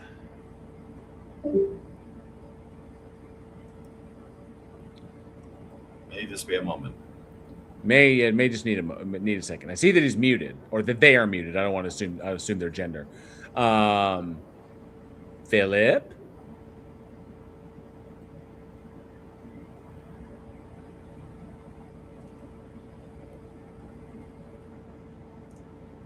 If you can hear me, type in the private chat. Let me know that my audio is coming through. Yellow. For a moment there, I saw Andrew. I saw like a bunch of people in the Discord. Were you handling them? Yes, I was. Multitasking like nobody's business. And missing out on a bit of the stream, to be fair. Of course. Philip Smith. All right, we're going to go back to this until Philip can message me in the message me in the private chat that he can hear us. Can't bring him up till I can confirm that there's no problems there. So let's go back to this. For a second. Winning a philosophical debate does not help you when you're sitting in an oncology ward. Maybe human free will explains war and murder, but what about those things that have nothing to do with human free choices? What about tsunamis or bone cancer? Why does God allow those kinds of evils? Because it wants them. It's the only answer. It wants them to Assuming exist. it's going to get yada yada rama rama ding dong the fall bing bong boop boop bow or some stupid shit like that. I don't know. Oh, you know that. See, as soon as it's fruit, God's hands are tied, right? I'm sorry. You just reminded me of old Chuck. Like Leo, I don't know how old you are, but I know Andrew. Andrew, did you ever visit one of the old? I'm almost 31. Andrew, did you ever visit an old Chuck E. Cheese, like back in the day? No, they weren't up here back in the day. Okay. Here. What do you mean up here? Where's up here at? Canada. Oh. Eh? Okay, so Leo, I'm assuming that you weren't old enough to have ever gone to Chuck E. Cheese back when they had the animatronic figures doing the band and shit, right? No, I'm pretty sure I remember that vaguely. I've only ever been to a Chuck E. Cheese like twice in my life because I grew up poor, so I didn't get to go to Chuck E. Cheese's. So you reminded me of when the animatronic figures in a Chuck E. Cheese thing ooh ee ooh ah ah ting tang walla walla bing bang. Oh, that song goes Oh, way wow. back further than that. Oh, I know, shit. but it reminded me that. It reminded me of that Yeah. of like Chuck E. Cheese up there. Same here. Ooh ee ooh ah ah ting tang. It's like- Fucking Shoney's. Oh my god. My card declined at the Shoney's this morning, and my wife won't put any more money on it. So I guess I'm just gonna have to be like the priest in the Old Testament, eating the manna out of the house of God. Put a 1 in the chat if you're old enough to remember the old animatronics at Chuck E. Cheese. Not the meme shit or the creepypasta stuff you've read, but you've actually been to a Chuck E. Cheese back in the day when they had the animatronic band up there. Because I've been many times when I was a kid back in California. Not to be, but it wasn't my favorite. Square Pan Pizza was my favorite place. Square Pan Pizza was amazing because they did square pan. Obviously, the pizza was in a square pan, but they had the tables that you could eat on that were combination arcade games. So I could literally play Pac-Man while I had my pizza there, which as a kid just blew my mind back in the 80s. You know what my favorite one to go to was? Huh. Fucking Casa Bonita. I don't know that one. Yep. Okay. That's right, it's from South Park. Philip has just chimed in on text over here. So just before we're able to bring you up, Philip, we want to be able to do a quick QC check just to make sure everything's on the up and up. You don't have to appear on video if you do not want to, but we just need to make sure there's another actual person on the line there. So if you're able to activate your camera for just a moment to verify that we've got a a dressed human, that'd be kind of nice. Okay, so I guess we're good to bring you on up then. Good. And Philip, just let you know, you are muted currently. You're muted on your end, so you need to unmute yourself so we can hear you. For Tony Regime, yeah, they didn't have Chuck E. Cheese in the UK. They probably had something like Charles E. Cheddar's, or that's what it is. I remember Mr. Gaddy's. I remember Cece's, which I think Cece's Pizza recently went bankrupt. But I remember the old school Chuck E. Cheese. There was Chuck E. Cheese, and then there was another one. It was kind of like a lame ripoff. It was like Party something. I can't remember the name. I have to look it up. But I remember that. Alrighty, Philip. So if you got an audio issue, try disconnecting from StreamYard and then joining right back in. We'll bring you right back up on stage immediately. Audio dropped. Yeah. Oh, there he goes. We can. Philip, can you? You are very, very quiet. You're coming in really quiet, Philip.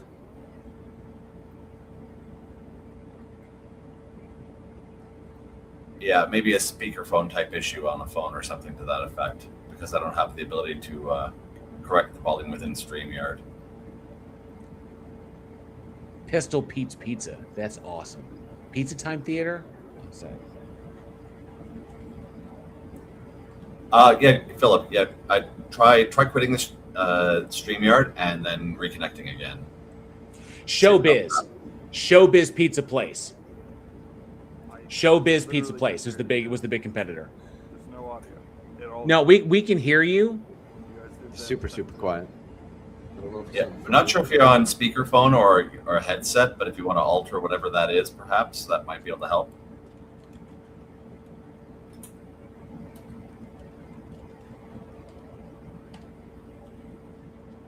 If not, I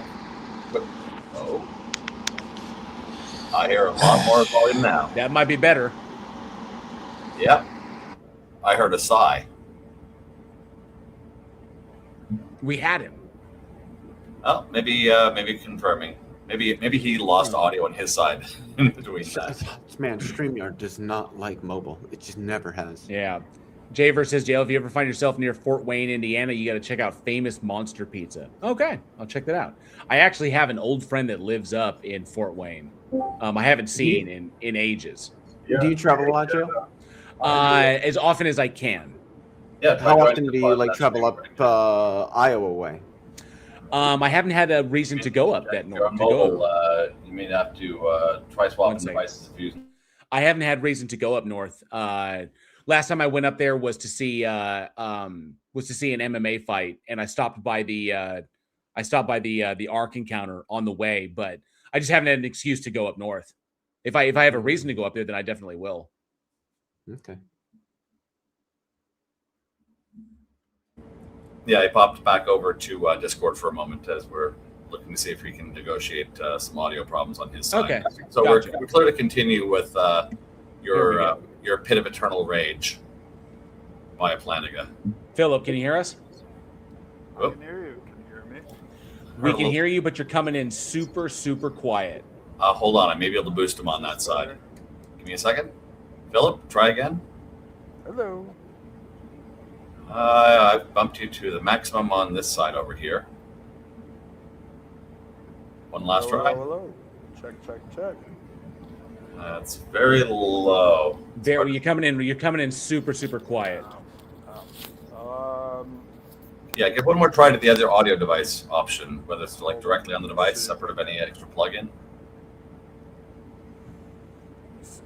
No, I'm turned all the way up.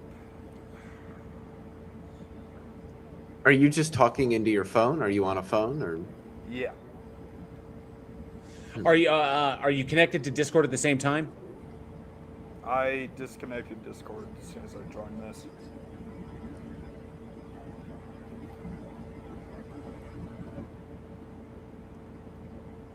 Yeah, I do see. Well, you still are still in the room currently. Here, hold on. Yeah, not sure if that's posing an issue or not. Nope. On my end, I'm not connected to any room, so hold on. Well, I do still see that as Hennessy says. Is it Hennessy Venom? Oh, there it goes. Okay. Okay, give me a test, Philip. Hello? Yeah. He's not as quiet as he was the first time, but he's still pretty quiet. I mean, I can understand him. Yeah, I've got to boost volume over here, and I've got him peaked in StreamYard as best it allows. All right. Okay. I mean, my apologies. That's best I can do, I guess. Yep. Well, I'm gonna see if I can. Hang on one second. I'm gonna see if I can turn you up a bit. Philip, give me a quick. Okay. I turned you up on my end, so I can hear you better now. Oh, okay. So, welcome to the Stage of Reason. What brings you up today? Well, was going through the. Do you mind if I ask what your YouTube channel is? And by the way, you guys are on YouTube, right? Yeah. Just want to make sure I don't say anything, what's the phrase for it? I don't want to say anything bad that, messes it up for you guys. Oh, you should be fine. It should be good. I mean, there's not the limitations that are on TikTok don't apply on YouTube. So I would just say any extreme. God damn it, cat. And I would say any extreme phobic language, anything of that nature, or any hate speech. I would say I would. What your YouTube channel is? My roommate wants to see me get crushed. So. Yeah, my personal channel is at JL Warren. Well, what's this channel? My channel. This is streaming to at JL Warren. Yeah, it's my YouTube channel. At JL Warren. There you go. Yeah. JL Warren. JL Warren. WARREN. All right, perfect. Anyways, was looking to talk to a couple of atheists. Okay. And am I allowed to?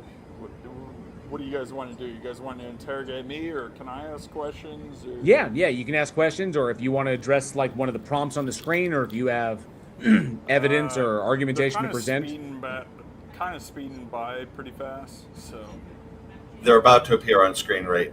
Okay. Frame right there. Yeah. Your topic was one of them with regards to if Christianity, as to whether or not it's or religion in general is a net positive to society. I believe was the topic you were looking for. Oh yeah. Okay. Yeah. Well, so ask it in the format that you feel is appropriate. Yeah. No. I'd be willing to concede that God is fake and just a made-up imaginary, spaghetti monster in the sky, right? But I would be wondering, how do atheists derive morality? From my stances. Oh, I do want to clarify one thing because one word was really hard for me here. Was that fake? Is in made up or faith? Yeah. I wasn't sure which no, word no, you said there. yeah, fake. F-A-K-E.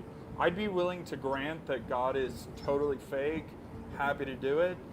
I will even concede it right now in this argument. But can you guys tell me, where do atheists derive morality from? Before My stances. the easy answer is what Leah Phillies is saying is from our stances. So it's before, a stance-independent position? No, it's a stance-dependent position. Stance-dependent. Moral evaluations are taken against stances. That's what I meant to say. Yeah. So my question is, so ultimately, morality in and of itself is the capacity to make what we call moral distinctions, to distinguish between things that we have defined as being right and wrong, or good and bad, or moral and immoral. So it's all subjective, correct? My position is moral anti-realism. Yes, that these are subjective, that these are mind stance dependent. All right. Is there anything wrong then with me humping my brother? I think so. Objectively, no. Yeah, objectively, is there anything wrong with mind stance independently? No. Okay.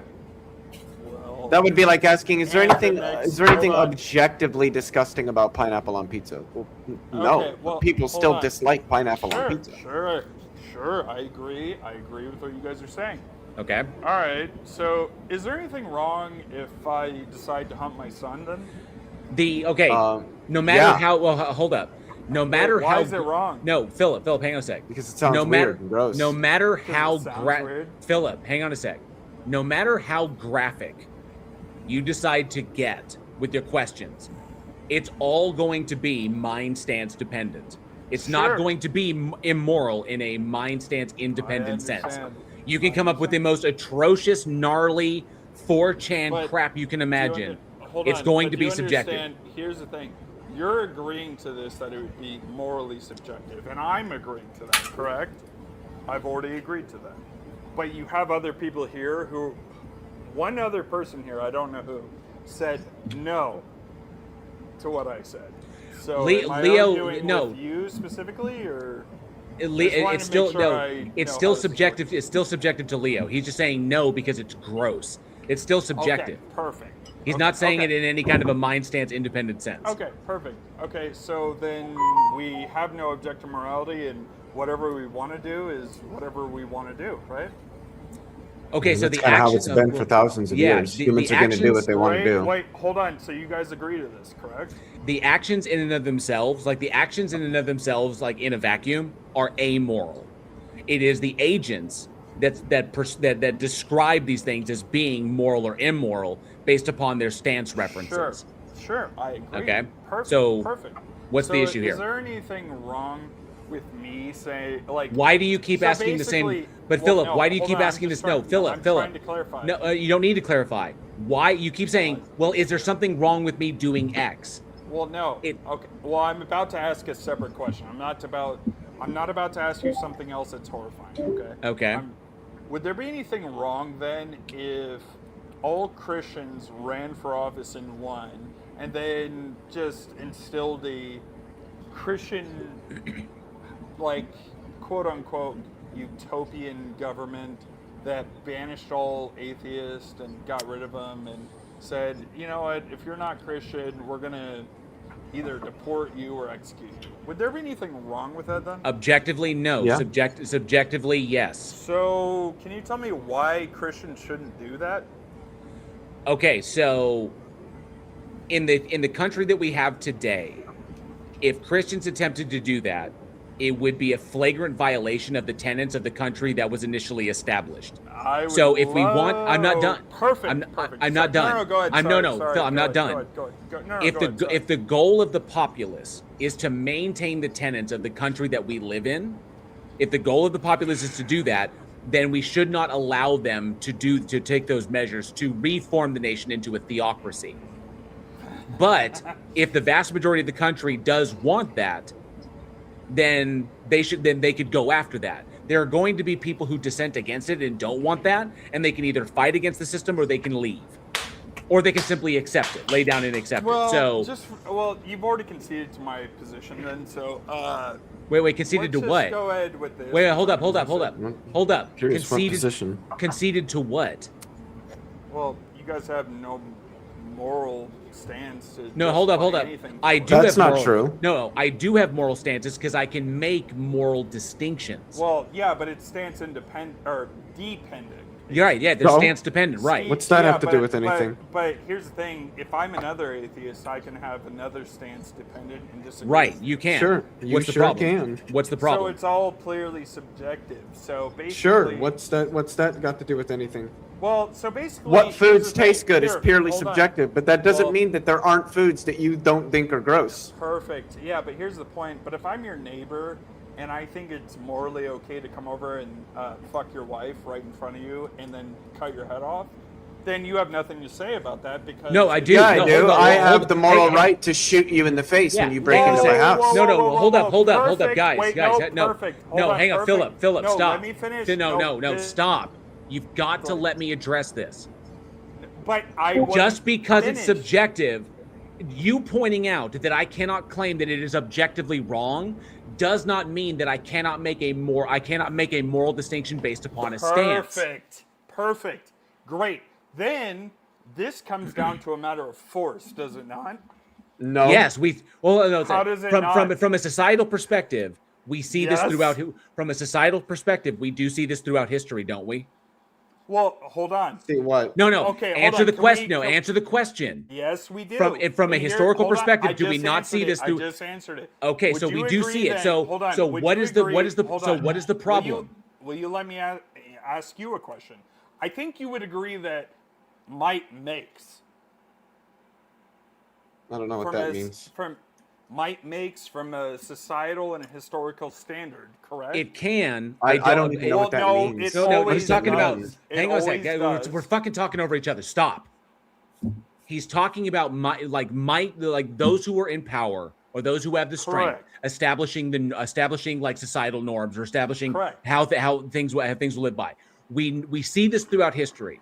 There are many people who disagree with that as a principle that should be applied, Sure. which is But I think fine. it's also true that that hasn't happened throughout history. I think It that people in literally- power have maybe as an individual Except an the other undue guy amount just got of done say saying over the opposite. what kinds of norms are implemented in society. But I other still guy think that just got there's done saying the broad opposite. broad implementation by societies as a whole wait, that are often met by those in power, primarily so that they can The other remain in guy power just by got keeping done the saying peace. the opposite, though. Yeah, Okay, that's fine. Okay, hold What does up, that have to do guys. with anything? Stop. Fucking hell. When the stage gets out of control like this, I've got to lay it down. We are not saying the opposite things. Leo is adding more nuance to what I said. What nuance? It, Because the, here's the that thing, those who what are, ma- you've got to shut up and let me finish the thought. The concept of might making right is not I might. didn't say might makes right. The concept of might makes Listen, whatever. I never once said that. I know. I said that those who are in power, those who have the strength, establish the norm, like societal Yeah, norms. that's your okay. position, not now, mine. now, it doesn't make them objectively the case. Stop never getting once around said this that whole it thing. is. Stop getting never around this once whole said thing. that it Objective does. morality does not exist. What is the issue that you have here? I'm already willing to concede that. Okay, But- so what is the point Okay. of the conversation if we are both in agreement? Well, so the whole conversation then it basically all comes down to this. There's more of us than you. You guys don't replicate yourselves. We'll replicate I don't even know ourselves what any because of it's a that means. commandment. And there'll be less of you because naturally that's the course of the earth. The people I who don't even replicate know what any themselves of that- rule the world. Like, that's all Are it you, comes down to. are you saying that moral subjectivists don't breed? I don't know what's being said. This is just, Atheists don't breed statistically or per capita. They don't. I don't even know what that means. Are you On a familiar with, relevant are scale. you familiar with the nuns category? Really? So nuns reproduce, do they? Yes. Do you know which group is growing statistically in size? Do you know how numbers work? Okay. Apparently, can you explain they to me be how apparently nuns Philip, just for reference, they be fucking. point by point. Okay, so Okay, the we're whole, not the whole allowed to point go is your argument. the whole We're not point allowed is to go point by point. the whole without me point being is, Philip, muted, statistically speaking, the fastest growing group right now is that is quickly Islam, overtaking by the way. overtaking Christianity It's are Muslims. the atheists, agnostics, and nuns are the fastest growing group. Ooh, you're Islam. No, I'm not incorrect. This Yeah, is you are. statistically proven. What? The Pew, No. I can give you the Pew research papers No, that you're no, I'm not on this. The fastest growing fully religion is Islam. The fastest dying religion is fundamentalist Christianity. You're incorrect. I'm not incorrect in this. I have the papers to back it up. Okay, show me those papers. Send them to me, please. I'd love to Okay, read them. so because actually, moving on from that, it's irrelevant. Moving on from that is irrelevant. Move on from that. Moving That's on what from we're that arguing is about. moving on No, from the you're wrong. irrelevancy Hold of on. that. Hold Moving on. on from the Oh, fucking okay. irrelevancy of that. Be quiet. Like, Moving on. I disagree with your. Moving on from the irrelevancy of that. I have, by the way, I don't added give a inside shit. that. I'm not going to give a shit what the world will look like in 200 years because I will be dead. So, yes, things can change. Well, great. Perspectives can change. I've got to mute you because you're not letting me finish the thought. Perspectives will change. Yes, the United States could become a totalitarian theocracy in the future. It's not something that I will care about unless it happens when I am alive. Okay? And were I to have kids, those kids could deal with that in the future. None of this is relevant.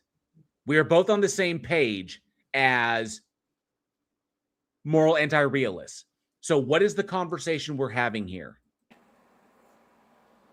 What are you talking about? We're having a conversation. And by the way, I am willing. What is the conversation? As a moral anti-realist, on the same page, what is the point of the conversation here?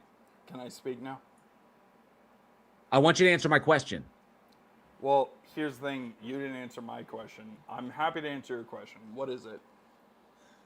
As you said, you're a moral anti-realist, as am I. No, I never once made that claim. I said Okay, I'm willing so to as a moral grant it anti-realist, for the sake of argument. Why would I care what the world's going to look like in 200 years? You shouldn't.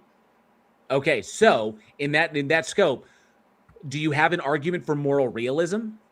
No.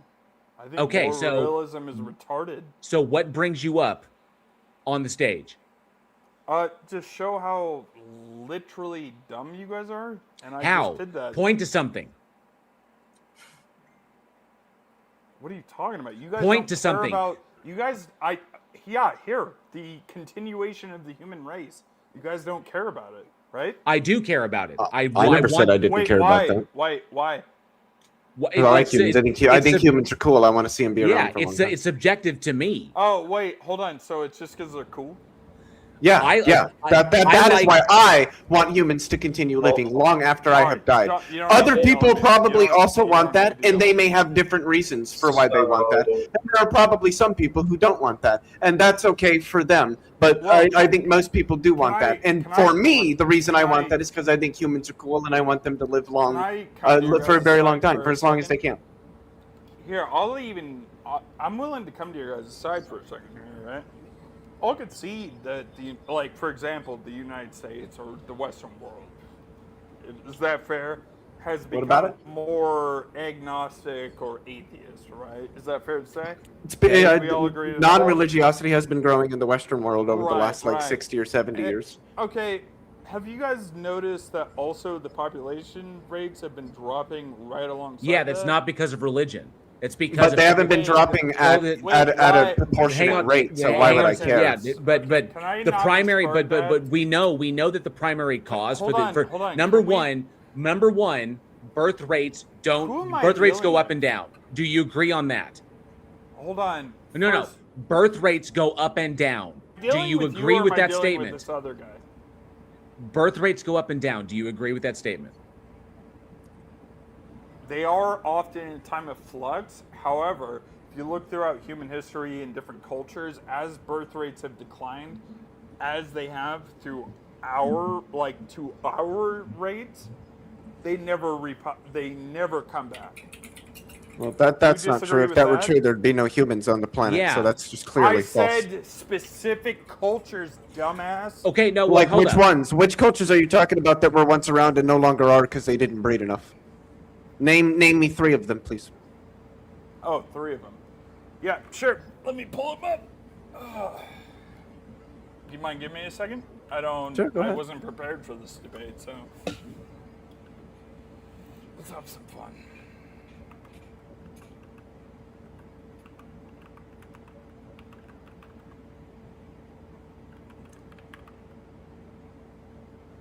Oh, wait, yeah. Okay, yeah, here's my 3, and I'll give you more than 3. All the Native American cultures. Native Americans are still around. What are you still talking around. They're still around. Yeah. How are their rates doing, and are they going to be around? 100 million of them How were about killed Japan? in a genocide. What are you fucking talking about? Oh my That was God, a third there of the Native American population Are on you North of done America. spoking? There was no genocide, by the way. Yes, there was. Okay. It's very well documented. He's done. He's done. We're not doing that. That's just another crucible orbiter. Yeah, we're not doing that shit. That's not going to happen. Yeah, that's that colonialism, like you just like Native Americans. It's like they're still around. You fucking Just idiot. I was straight- waiting for him to say like, well, what about like the Romans or the Egyptians? And I would say, you mean the Roman and the Egyptian people that still exist today? Like what the fuck? Jesus Holy Christ. shit! God, these people are they're just something else. Absolutely. Aaron Reese, my man, Aaron Reese is in the house. Good to see you, Aaron. Yeah, I had He kind of is had a up in the breakdown. Just flippity-floppity flute. haven't been able to deal with the misinformation, but I agree with that, bud. 100%. Just booted someone off the stage for that exact same shit. But I'm glad to see you doing well, bud. I'm glad to see you up and around. Thanks so much for popping in, man. Glad to have you, Aaron Reese. One of the contributors to Week in Horror. One of my old castmates. Awesome stuff. Let's get back to this because this was more interesting. This planning of bullshit is more interesting than that like history denialism bullshit. Whatever the fuck that nonsense was. What about all the other evils? You gotta say it in a goofy voice. What about all the other evils? This is where we leave the purely logical defense handled by Plantinga, and we deal with what philosopher Stephen Dijkstra calls the epistemological problem. The skeptic will say God should be healing cancer and preventing tsunamis at all times, and if he doesn't, he's evil. But notice how this presupposes or it just creates a world where these things don't happen. How about that? is another deeper claim. Because we can't see any good reason for these things, then probably a reason doesn't exist. Dijkstra calls this the no-see-em argument. The general idea driving these no-see-em arguments is that we no-see them, well, they ain't there. From the claim that we no-see an outweighing good, one infers that no such outweighing good exists, and thus... Is he literally doing a fucking appeal to mystery? Yes, No, he's it's not. literally, He's yeah. utilizing the no-see-em inference to push what's called skeptical theism. It's this idea that, well, look, by our lights, this appears to be evil, but God could have some justifying reason. So, say some woman gets raped or something like that, and we say, oh, that's evil, that's bad, why didn't God stop that? But because of what she went through, she goes on to, start a foundation and a charity and raises a shit pile of money and, makes a significant statistical reduction in the amount of rapes that occur globally or something like that, which most people would say is way better than stopping one person from being raped. Is drastically reducing the number of rapes that happen around the world. So there could be God could have some grand scheme, some greater reason that where the goodness outweighs the evil of this, and we're just not aware of that yet. And so to us, by our lights, it seems like this is that this would be evil. But the thing with this is then that initial rape was never evil because of the greater good that it conduced. Now, the thing is, if God could have conduced that greater good, or if God could have achieved that greater good without the evil thing, then why didn't he just do it that way? Because wouldn't that way be better? And if he couldn't, then it just follows that evil thing was necessary to conduce to greater good. It literally couldn't have been any other way. And if it conduces a greater good, and you have to have this in order to have that, then it just follows that bad thing is actually not a bad thing. It's what ought to occur, all things considered, in virtue of the greater good that it conduces. And at that point, if it's what ought to occur, then it isn't evil. However, and so the skeptical theist is effectively saying, if they're applying skeptical theism to all instances that we perceive as being evil in the world, they're really just admitting that ultimately, all things considered, there is no evil in the world because everything is morally justified. God has there's some greater good that God has in mind that is conduced by the occurrence of these otherwise evils. But in virtue of them conducing greater good, they ought to occur, which just makes them good. So there is no evil in the world. But we've got multiple, and that's not even getting into how skeptical theism commits to global skepticism. We've got multiple really bad problems with that, though. Specifically, your example there. So you're saying, like, for instance, for that example of a woman undergoing a rape in order to be able to prevent further ones along the way. So God could have just prevented all of them in the first place. Exactly. That's what it's saying, is that there's other ways God could have done that. God could have attained that greater good that didn't involve the evil. Yes. And if that's the better path, and God is morally perfect, why didn't he take that path? Well, some, not all, but some Christians might want to argue that bad thing happening was necessary in order to conduce that greater good. Well, then that just means that you could not have ever gotten that greater good without that thing occurring, in which case it follows then that thing isn't actually evil, it's good, because it's what ought to occur, all things considered, like its conduction of a greater good. And just to say that something is good is just to say that it's what ought to occur, all things considered. But that doesn't that reduce God to being not ultimate? Because then they're saying that there's literally a substrate in which an evil thing by its own lights must necessarily occur to facilitate a greater outcome of good. Yeah, but it's just saying it wouldn't be evil if it's necessary, because it ought to occur, all things considered. That's what it means for something to be good. Then by its own lights, it can't declare them to be evil. Then it has no grounds for marking That's the whole point, is that when you make this argument as a Christian, you're just conceding that there is no evil in the world. Nothing is all things considered evil. Then how did they square God dictating that certain things are evil? I have no idea. That's not my problem. Oh no, but they're necessary evils. That's the catch. Oh, yeah, but in virtue of being necessary, they're not evil because they ought to occur, all things considered. That's man, the fucking hoops they will jump through, the mental gymnastics to get around this bullshit. You feel my rage, Leo. I know you do.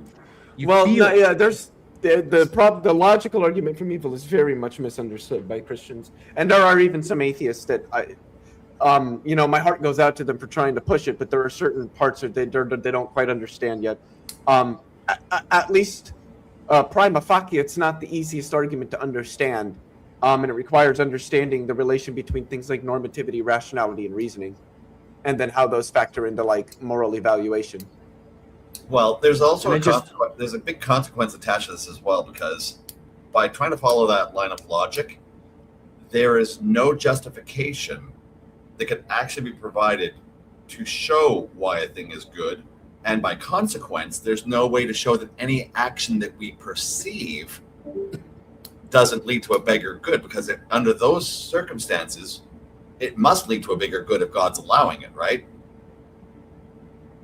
Or God's letting the unnecessary stuff slide. So either God's letting stuff slide, or they have no access to justification for why a thing is bad. Right. I mean, okay. So, but just operating off it. Well, how do we know that there's no greater good that's going to be accomplished? How is that not an appeal to a mystery? It is still one, straight up. I mean, maybe I'm going there before you said it. Maybe in some sense, you might call it that, but it's really just an application of skeptical theism. That because we're not God, we don't have full epistemic access to all of God's reasons for why He might permit something that we're perceiving as evil. But that by their own lights would be intentional. By their own lights, it's meant to be that way. There's nothing that says that God couldn't give us the epistemic ability to actually ascertain. Yeah, no, God is withholding access to that information from us. And given this is where you get into the skeptical theism commits you to global skepticism, because then how do you know that God isn't withholding knowledge about everything else, such that like the world is not at all the way that you perceive it to be? Right. And then we descend and into you can do that through the very noceum. Yeah, you can do that through the very noceum inference that Whitestone or whatever his name is tries to appeal to for skeptical theism. And good to see you. I haven't talked about that in a very long time, so it would be difficult to fully flesh out what the actual commission there is. But Jack Angstreich got a couple of or there are videos because he doesn't post his own stuff. There are videos of Jack Angstreich talking about that. And thank you, Probing Times, as I had rage of my own. I think we all did, but yeah, I can send yours too. Oh, yeah. Good to see you, Plot Hole. Thanks so much for being here. Leo is slowly turning into Silver Mr. T. Rings first. Next week, it'll be Silver Chains and the I Pity the Fools Who Get Moral Subjectiveness Wrong. And let me see. Host of the Demon, good to see you. Thanks so much for being here. Appreciate you hanging out. And one of the things that I wanted to point out is that if the theist is backed into a corner where this is what the logical argument from evil does to the theist, is that logically there is a logical tension between God being omnipotent, all-powerful, morally perfect, and there being evils in the world. So one of those three has to be given up. And if obviously the classical theist isn't going to want to give up omnipotence or moral perfection, but they're also, at least as a Christian, you're not going to want to argue that there are no all things considered evils, because if there aren't, and that's again by God's lights, when we say all things considered, then why did he need to do the whole Jesus thing? What sins are there if there is ultimately no evil in the world? And so the whole framework for Christianity just crumbles to the ground. Now, if I were a theist, personally, I would just give up moral perfection, because if I were a theist, I would still be an anti-realist. And I would say that God is his own agent with his own stances that informs his own morality, and it might not align with mine. In fact, I would expect that there would be instances, probably many, where it doesn't, given that God would know vastly more than I do and is capable of vastly more than I am, which is going to inform different stances, which is going to inform different moral evaluations. Be careful. If you admit that God's a dick, you're edging perilously close to Islam. Well, and it's not even saying that like God isn't good or can't be perceived as like a good being. It's just that, and again, because I would be an anti-realist, God would be his own agent with his own stances. Right. My question would be, what is informing those fucking things? Yeah, that gets into some problems with the notion of there being just like immaterial mind that exists literally apart from anything but itself. But we don't have to go there. Right. As J. Mike would say, what is informing the content of this motherfucker? So, where is J. Mike, by the way? I haven't seen him in forever. I don't know what he's doing. Huh.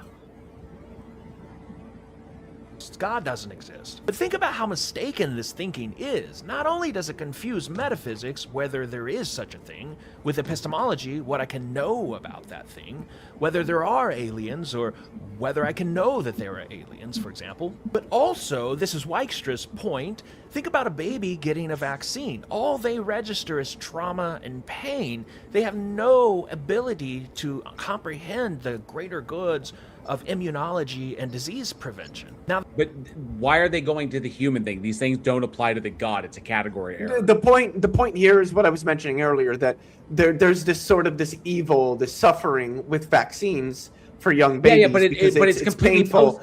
But there's something there that the baby doesn't understand that's a greater good. But it's all that's to say is that the pain associated with getting a vaccine is good, because getting the vaccine is good, and at least currently you can't get a vaccine without a little bit of the associated pain of getting the needle stuck in you.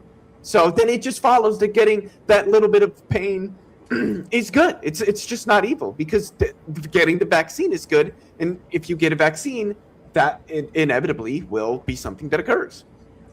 This does break down to a math problem in the end, because every time they try to appeal to a greater good, greater by whose estimation? God's lights. It'd be by God's lights. Yeah, I know. If you're going by subjectivist, if you're allowing that in your sample, yes, I get that. But they're not doing that. They're trying to talk about as if there's an objective way for this to take place. Right. Now, how does that math exist? See, this is where my favorite moral, my little litmus test comes into view. So, Leo, I'm not sure if you were here for this. Would you club 2 baby seals to save a whale? Probably not. No. Wow. Why do you hate whales? Why do you hate whales, Leo? I don't hate whales. You- I'm just like, You I'm just not doing that to bastard. save one. You bastard. And Jose, plot hole. I'm not ignoring that. I don't agree with it. I don't agree that that Dr. What is his name? Dr. Derek. I don't agree that Dr. Derek looks like a younger version of me. I think he looks like a younger version of you. Okay. I think that Dr. Derek looks like a younger version of Johnny O from the plot hole. And good to see you, Mark Reed. Thanks so much for being here. He looks like you, dude. The gap between an infinite so the test here is just to point out, like, there's no justification for the math of greater good. Greater good is assumed. That's the biggest problem with this entire premise here. Greater good? Who says math was ever required?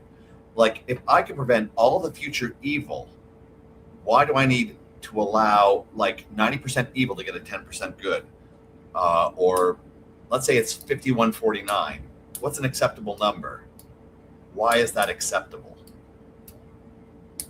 And there's no justifiable path to finding out what it's going to be. This fails across the board. Yeah.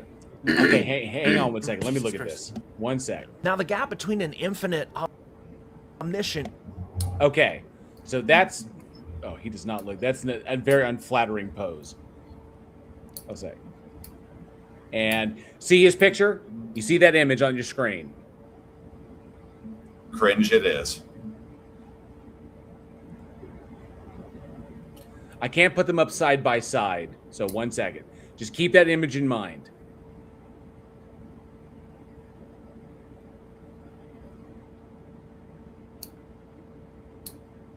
I'm just going by expression, not just the beard. That's Johnny O. The incredulous look in the eyes, I can see a little. That's Johnny O. God and a finite human. This is him. He looks like a younger version of you, dude. Doesn't look anything like me. Even the shape of his bean-shaped head. Sorry.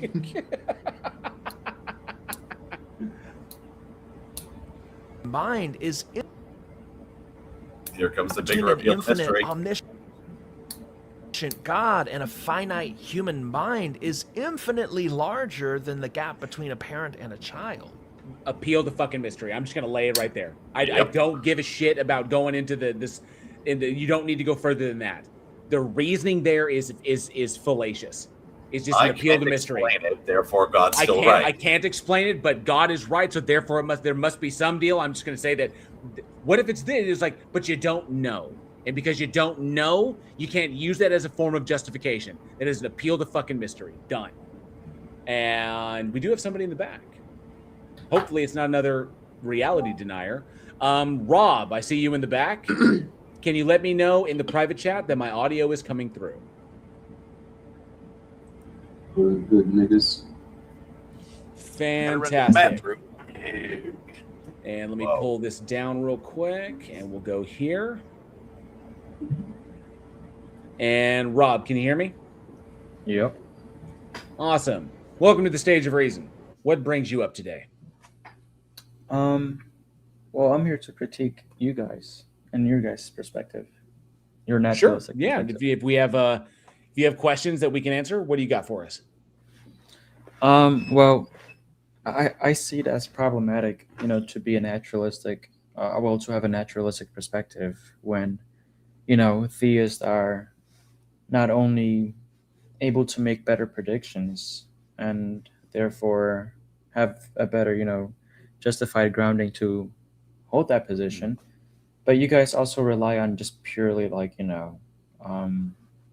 just not knowing. You guys, whenever theists provide answers for problems you guys face, you guys just wave it off and you say, since there's no scientific evidence, therefore I'm not going to believe it. And you guys ignore data, you guys ignore evidence, yada yada. Hang on. So let me go back to what you started at the beginning there. I'll simply start with this question because you're saying like you can provide better explanations and better predictions and stuff like that. Yeah. Can you demonstrate that a God exists independent of minds as a concrete thing without begging the question? When you say independent of mind, what do you mean? Like without? Meaning that it doesn't require human beings to exist. It exists independently of human beings. As a concrete thing, meaning that it stands in causal relation to everything that it's not itself. Can you demonstrate that such an entity exists without begging the question? I'm still not grasping what you mean by so what would be an example of you like demonstrating something exists without relying on a person? You assuming that the thing exists to support an underlying assumption you're making about something else. Like, for example, if you were to say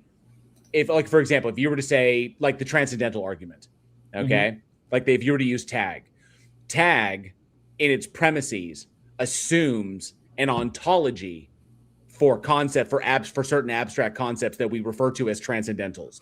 So it's assuming an ontology for these things. But for that ontology to be true, the God must exist and be the thing that undergirds that ontology. Right. So ultimately it's begging the question. So my question is, if you know that the entity exists and it exists independent of human minds as a concrete thing standing in causal relation to everything that's not itself, can you demonstrate that exists without first begging the question? I think to an extent, yes. Just prayer would be like the strongest evidence we have. What mechanism can you eliminate your confirmation bias? Well, I think repetitive, constant prayer to something that's, very improbable. Well, I guess improbable. Unless it's self-fulfilling. Unless you wind up doing it yourself unconsciously. Right, but it won't be like it won't just be any random prayer, right? It has to be something that is very unlikely to happen. So I don't know, like you winning a lottery every day or something. Cool. Ask your God to tell me right now what the JL in my name stands for. Well, it doesn't work like that. It does. It's literally it's minimal information. It doesn't require any effort. If the JL do stand for something. Yeah, it stands for Jared Leto. He would love that. So, and it doesn't require any effort whatsoever.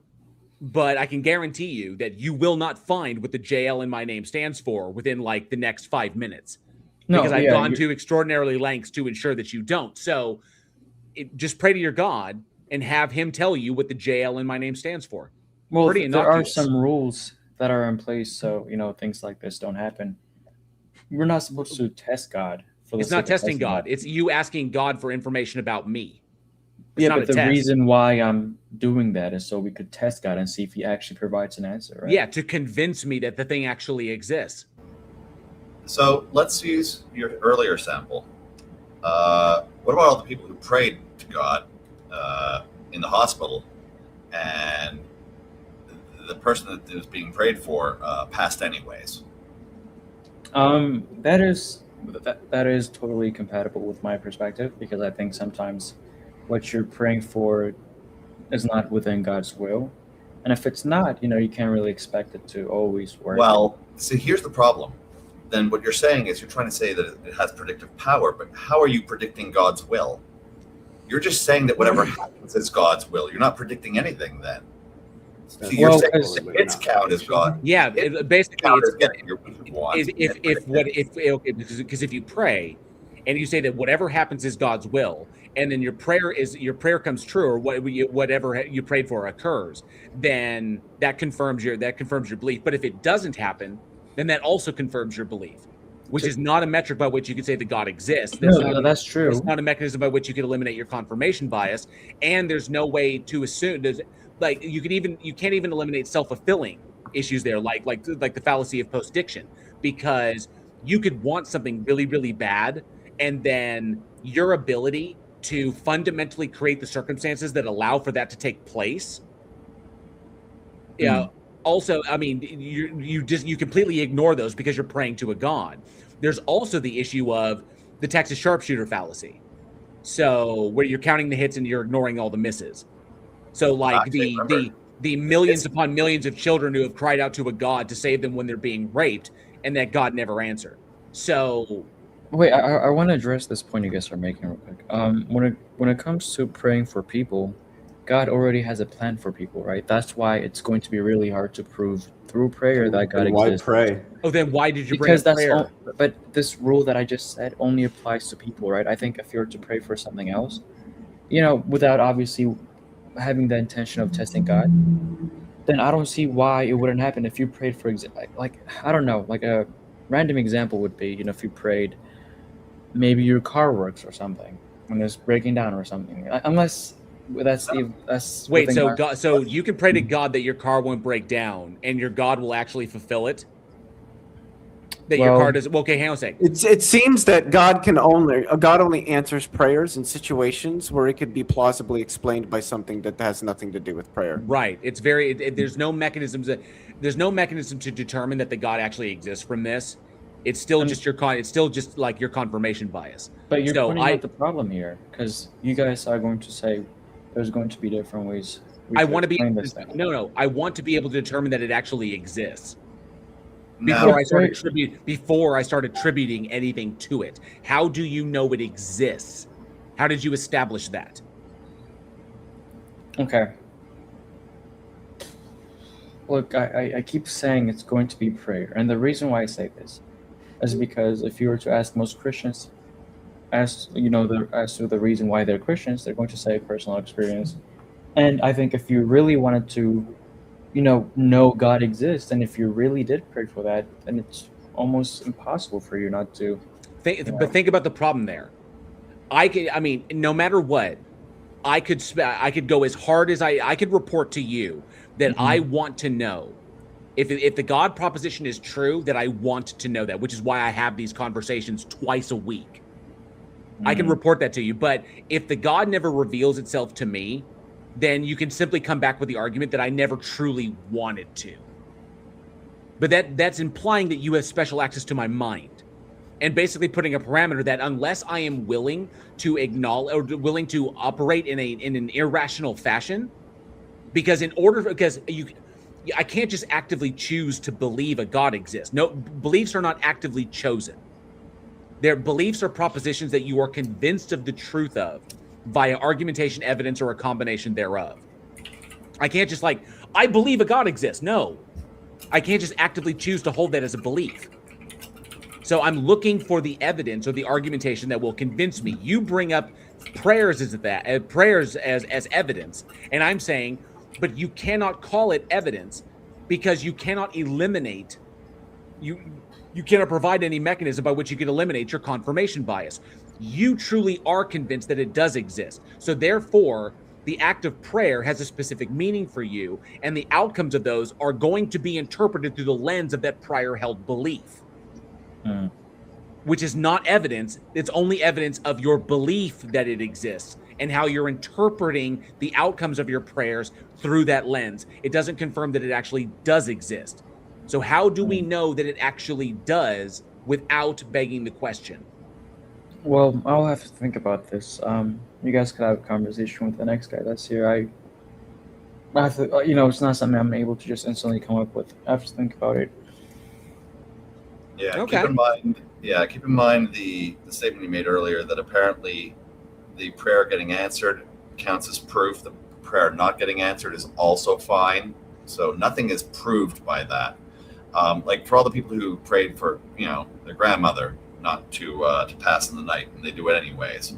So you point to the people who apparently prayed and got what they wanted, but apparently there's tons that don't get that.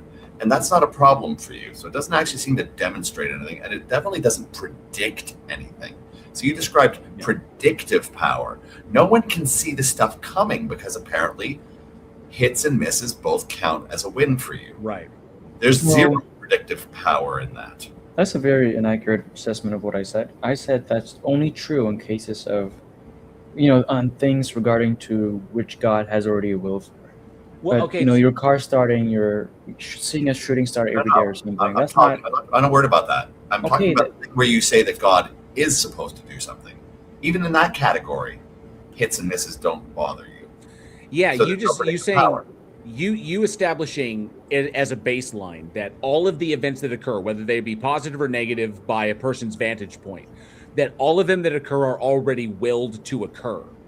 But that is indistinguishable from no God setting any kind of plan, and that things occur as a result of the prior circumstances that facilitate their occurrence. There's no difference there. It's indistinguishable from each other. So there's no way for us to look at that and determine that the God actually exists. The one thing that I want to ask you, do you think that there is some issue before, because we can't, you can think on that. You can think on the question that I asked you. Right. But the thing I'm curious about, do you think that there is some issue with no God existing? I think for current society, yeah, definitely, yeah. Wait. No, I mean, as far as like logically, if no God existed, I'm not talking about a concept for which there is some positive social utility, for which there can be positive social utility. I'm talking about no God actually existing, that there is no God. Is there some sort of like logical problem there?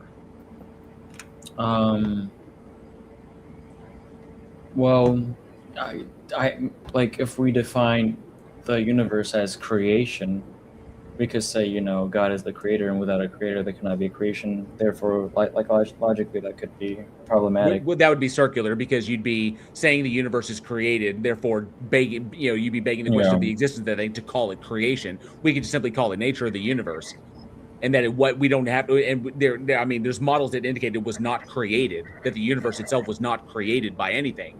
So we don't have to go down that route. Well, okay, we could talk about that later, but I want to go back to the question you asked me earlier. If you don't like, do you mind if I think about this? Like, yeah, go for it. We do have someone else in the back. Take your time. You're more than welcome to come back. We can talk to Random Thoughts, and but if you're not able to make it back tonight, I do, like I said, I do this twice a week. You're always welcome. I'm here. I'm still here. I'm just good. All right, let's bring up Random Thoughts. Are you able to hear us in the audio? Is the audio coming through? Let me know in the private chat if the audio is coming through. I want to make sure it's not bugged or anything.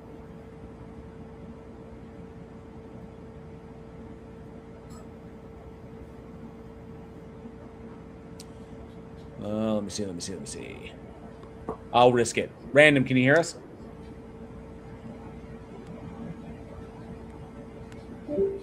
Check. Can you hear us? Holy shit, B.S. Lewis is in the house. Hey, can you hear me? Yes. Yeah, Random, can you hear us? Hello? Yeah, can you hear us? We can hear you. It's that phone thing again, Leo. You're in the show, everyone can see and hear you. I can't see and hear everyone else.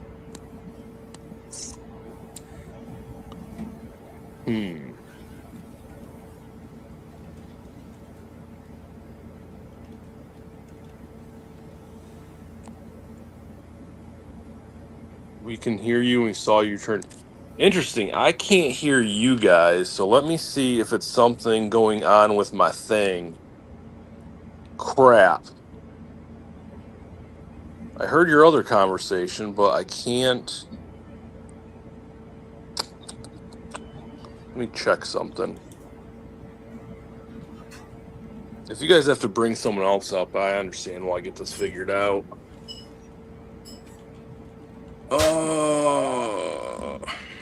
No problem. I'll pull him back down, and I'll bring Rob back up. And B.S. Lewis, good to see you. Thanks so much for being here. Ace, Gretchen, good to see you as well. Appreciate you hanging out. Where is Waldo? Good to see you.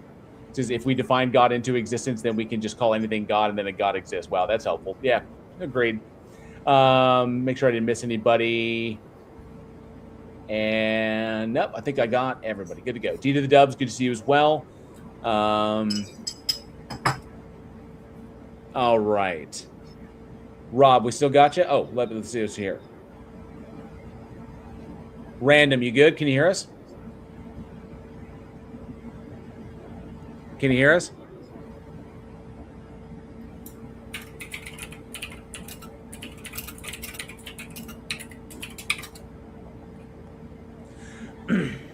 I don't think he's muted, no.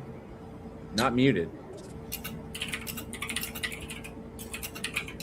I cannot hear you guys, and I don't know why that is. Yeah, I'm not getting any. Can you hear us now? No, everything's unmuted. That's what's weird about this.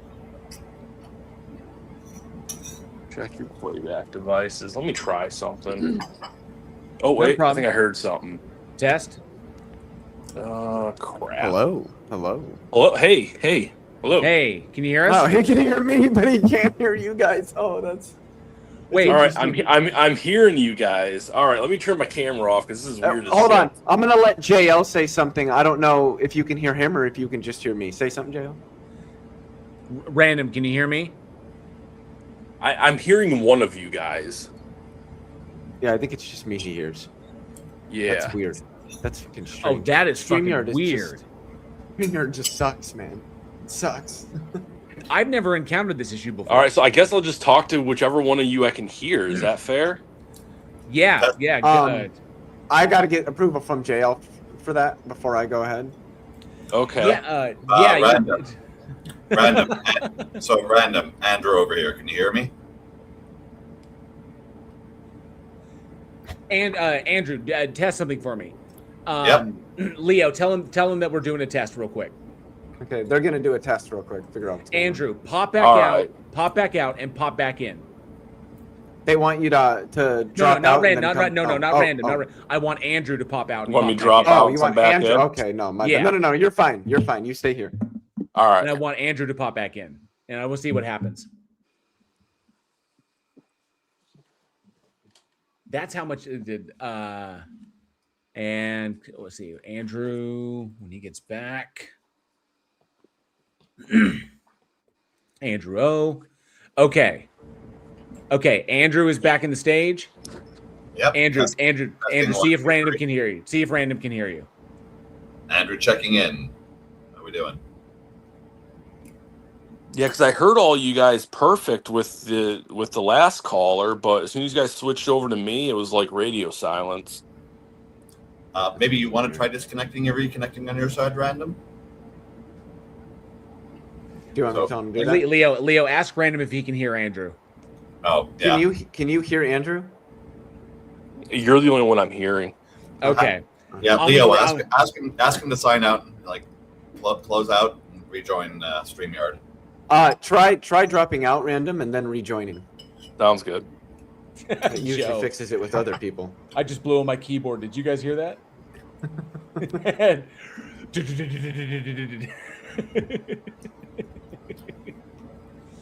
Okay. Let me...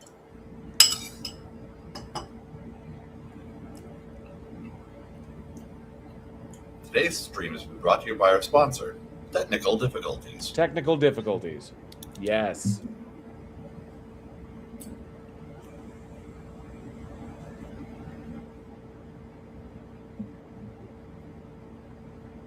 And I know he should be back here in just a moment.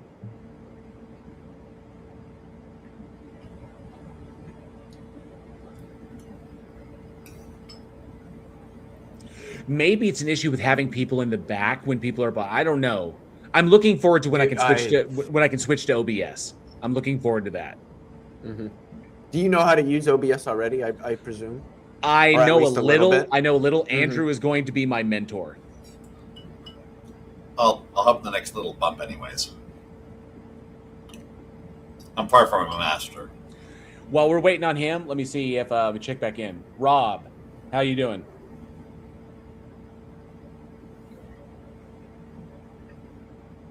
Rob is still muted. Yep. Rob, you need to unmute your mic if you can hear Let me unless, pull Rob. Unless Rob can't hear us either. Yeah, let me pull Rob back down. Since last time it was only you. Oop. This is insane.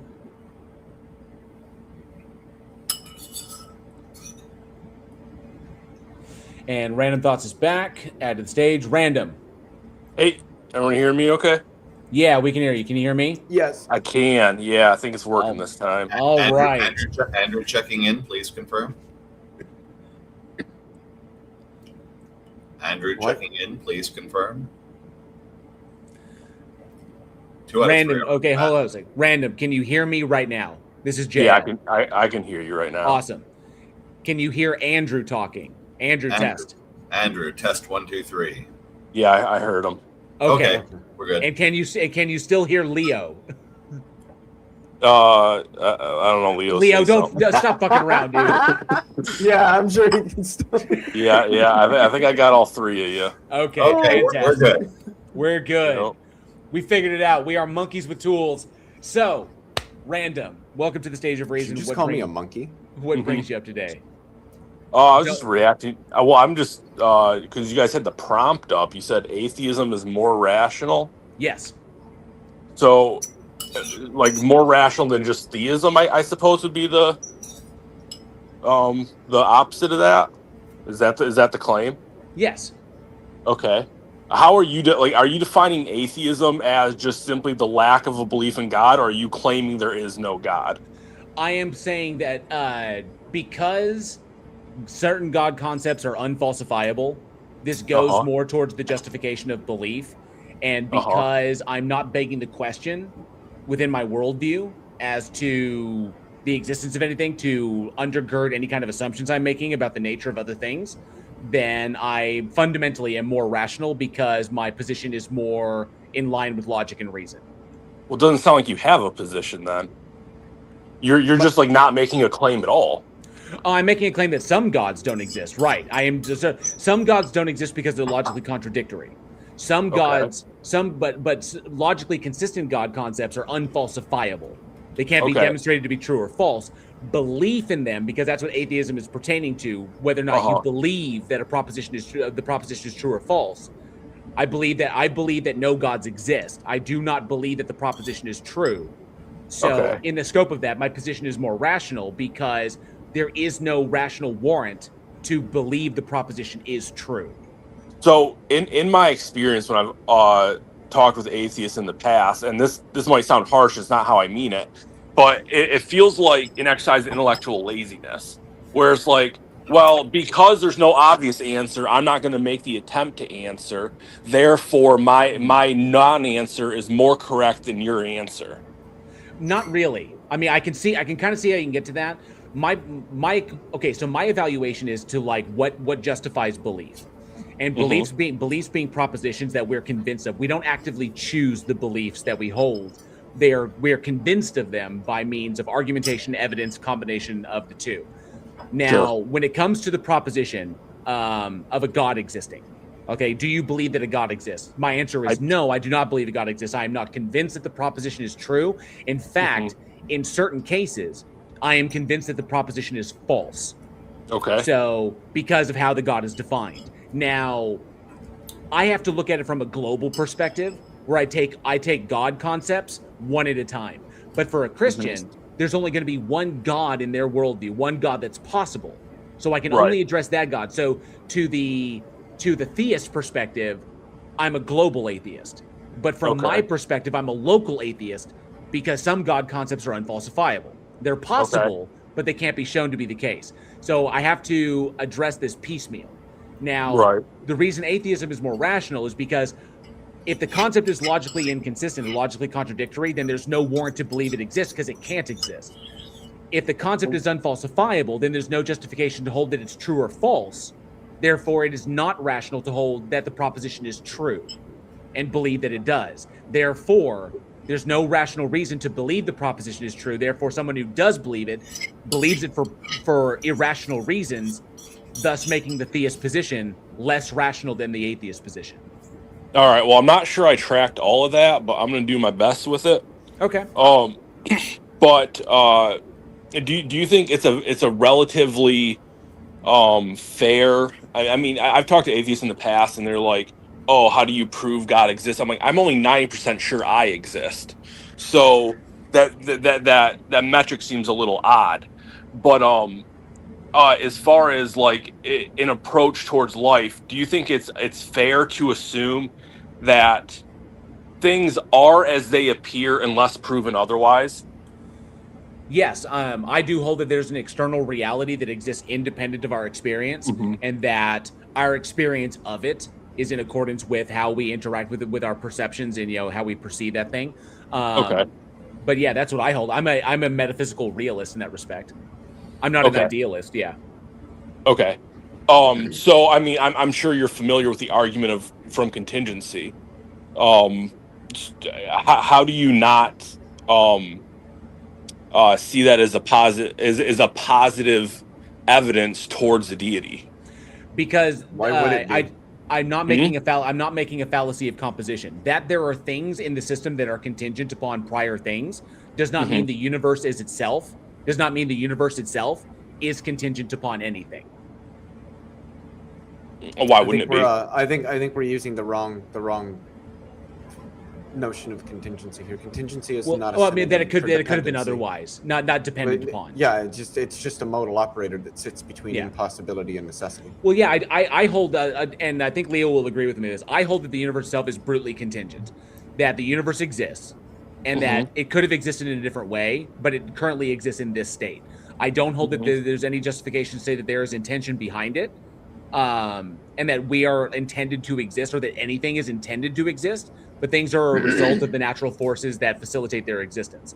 So, right, but when I'm talking about contingency, I'm talking about the impossibility of infinite regress. Huh? So the argument from contingency, and I mean, at least this is how I understand it, is everything is contingent on a cause. So, the analogy I've heard is, have you heard the analogy of the sniper? So the sniper has to get the order from someone. That person has to get the, eventually the buck has to stop somewhere. If you're getting this from Aquinas, right? Yeah, exactly. Yeah, right, exactly. So Aquinas' philosophical proof was that everything in the universe could have conceivably not existed. Right, so, but it's all based on the concept of the impossibility of an infinite regress. The buck has to stop somewhere. Otherwise, if you had to traverse an infinite amount of events, you could never get to today. Right. That would be true if we traversed events, but we don't. Right. So the primary thing. Well, is time linear? Going off of Aquinas, going off of what Aquinas was talking about, is because contingent things cannot explain their own existence, is what he's talking about. And so he's automatically labeling that all things must, this is kind of like a PSR argument, that everything must have an explanation for its existence, unless you hold to brute facts. And I hold that the universe is brutally contingent, meaning that it could have been another way, and there's no reason for its existence. It simply exists. And the reason I infer that comes from the strong inference that because there is something, then there has the weakness in the terminology, there has always been something. For that the universe is what exists, and it will always exist. Are you a naturalist, materialist? I'm a naturalist, yes. I'm a naturalist, yeah. I go into methodological naturalism in that respect. Okay, so I'm a full-on naturalist. So how do you account for the metaphysical? Metaphysical what? Metaphysics are abstracts. So the field of metaphysics is literally abstract. You can't. There's no way to demonstrate. There's no way. Mathematics is metaphysical. Oh no, hang on a sec. There's no way to demonstrate that a particular metaphysical position is in fact the case. What we can say is that you can show that there are metaphysical positions that have empirical backing, like that for a tenseless theory of time. That's a metaphysical position as much as it is a scientific one. And it has empirical backing. Metaphysics isn't some like woolery off in space ideas. Metaphysics is a rigorous field of analytic philosophy that asks what the fundaments or foundations of things are and how they relate to the structure of the world. Right, but it's talking about things that we don't have direct empirical access to. You can have empirical access to metaphysical things. What undergirds that? What would undergird what? The empirics would undergird the. No, metaphysics should not be seen as something separate from like the sciences. The sciences have a lot to say in terms of metaphysics. Well, they operate. There's whole books on this. Science presupposes metaphysics. I can grant that's debated amongst metaphysicians of science. Well, like you can't scientifically prove math since science is dependent on math. Math is a metaphysics. Well, science utilizes mathematics, yes. Well, right, but you have to presuppose the existence and validity of math to conduct science. I don't think math exists in the strict sense. Not in that. See, that's the thing. Not in that kind of metaphysical sense. I can simply say that mathematics is a language that is invented in order to Conceptual that is It's subjective. well, yeah, I would let me argue finish the thought. harshly against that because we Hold on, don't invent it, we discover it. Hang on a sec. Let me finish the thought. That mathematics itself is a language that is subjectively derived. It comes from human beings, and it is invented with specific rules to describe the objective reality that we are observing. I think it's incorrect to say that mathematics was either invented or discovered. I think both of those are. I don't know if it's if this word is used in this sense, but I've sort of come up with the term mathematics is convented. It's a conventional conceptual schema that humans developed, but it is still the case that we do discover certain relations and patterns and symmetries within the mathematical systems that we have. Those systems are not something that has ontology independent of human thought. Would 2 plus 2 equal 4 if there was no human around to describe it? No. No. No, it would. 2 and plus and 4 wouldn't be concepts. The concepts wouldn't exist as a matter of quantification. There'd be nothing there to quantify anything. There's no agents to quantify the observable reality. I don't even know where to begin unpacking that because I strongly disagree. It would just be there would be nothing there.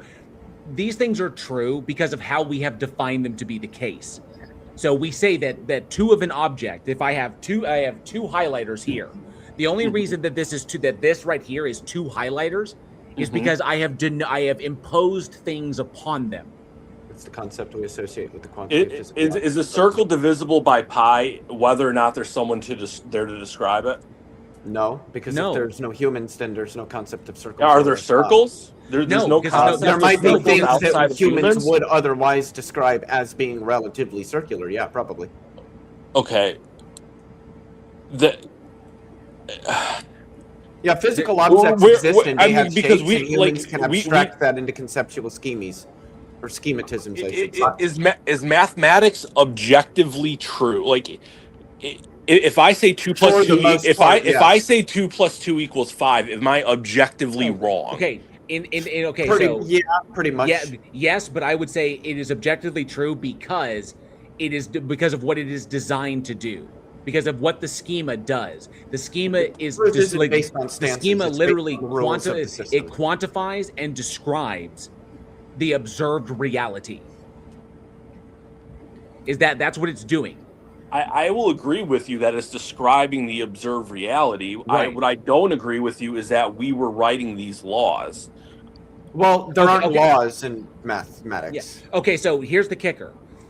In worldviews, which one of us is begging the question to undergird the assumption we're making about the ontology of mathematics? Yeah, I'll agree. I got a little off topic on that one. No. That's where I'm going with that. It's like you're talking about the ontology of mathematics, and I'm talking about the ontology of mathematics. We both come away with. We both have 2 different positions on the ontology of mathematics. My question is, which one of us is begging the question regarding the ontology of mathematics? Because there is no logical issue with mathematics simply being like human mind derived, like mathematics as we describe them, as we use them. They don't have to be prescriptive. They can be purely descriptive of the universe per regulatory theory. So because there's no logical issue there, which one of us is begging the question regarding how we're undergirding our ontology? Well, I mean, mathematics was just sort of the tip of the iceberg to the whole metaphysics and basically humans being contingent on metaphysical realities such as mathematics. Sorry, I can't talk right now. Logic. I mean, I would even lump morality into that, but I'm a moral realist. I understand you probably are not. So you'd have a hard time defending that because I know you. Moral realism? Yeah, because you ground it in the mind of a god, right? Well, I eventually I would get there, but right. So how can you define something as being mind stance independent and then grounded in a mind? Well, I would say it's independent of our minds as humans. But it's not independent of minds. It's not independent. But it's not independent of gods. If you're saying it's objective, that morality, that moral truths exist, that they are objective things, and moral realism is the case, then you're saying that these moral statements are mind stance independently true. They are as true as the earth orbits the sun. Right. The problem is you're grounding them in a mind. I'm grounding them in a philosophical constant. No, it doesn't matter. It's still a mind. God is still an agent, and that agent has a mind. That Well, mind is the thing that's making moral I didn't say pronouncements. God or mind. You did. Well, how would you ground Is God it? a mind? Huh? Is I God think a that's mind? I think that's an simplistic way of viewing it. I think he's a philosophical constant, and by which we can abstract metaphysical realities. Okay, so does God think of, like, is God aware of himself? Does he know that he exists? Is God an Yes. agent? Yes. Can God Okay. does God reason, like, morally? Does he have moral considerations? Yes. Okay, sounds like God's a mind. Yeah. I mean, again, I think that's just simplistic. Well, looking at it from that, we're talking about defining a thing as being mind stance independently true, meaning that the truth of it is not dependent upon any kind of a mind or a stance. There's no reference point there. It's literally, like I said, that moral statements are as true as the Earth orbits the sun is true. The problem is that if your ultimate grounding, if the ultimate thing at the bottom that you get to, or the top, wherever you want to do it, is a mind, a mind for which that mind by which, by definition, references nothing external of itself because it is the ultimate thing, then you can't say that their mind stands independent and then turn around and ground them in a mind. Well, and that's why I was trying to add a condition to the idea that, well, God is a mind. I mean, I agree that God has consciousness, because I would also tie that back to the contingency argument where, if you go before time, space, and matter, the only thing that would result in change is a decision, just based on the lack of cause and effect. Okay, so, but I don't want to get too far off in the weeds, though.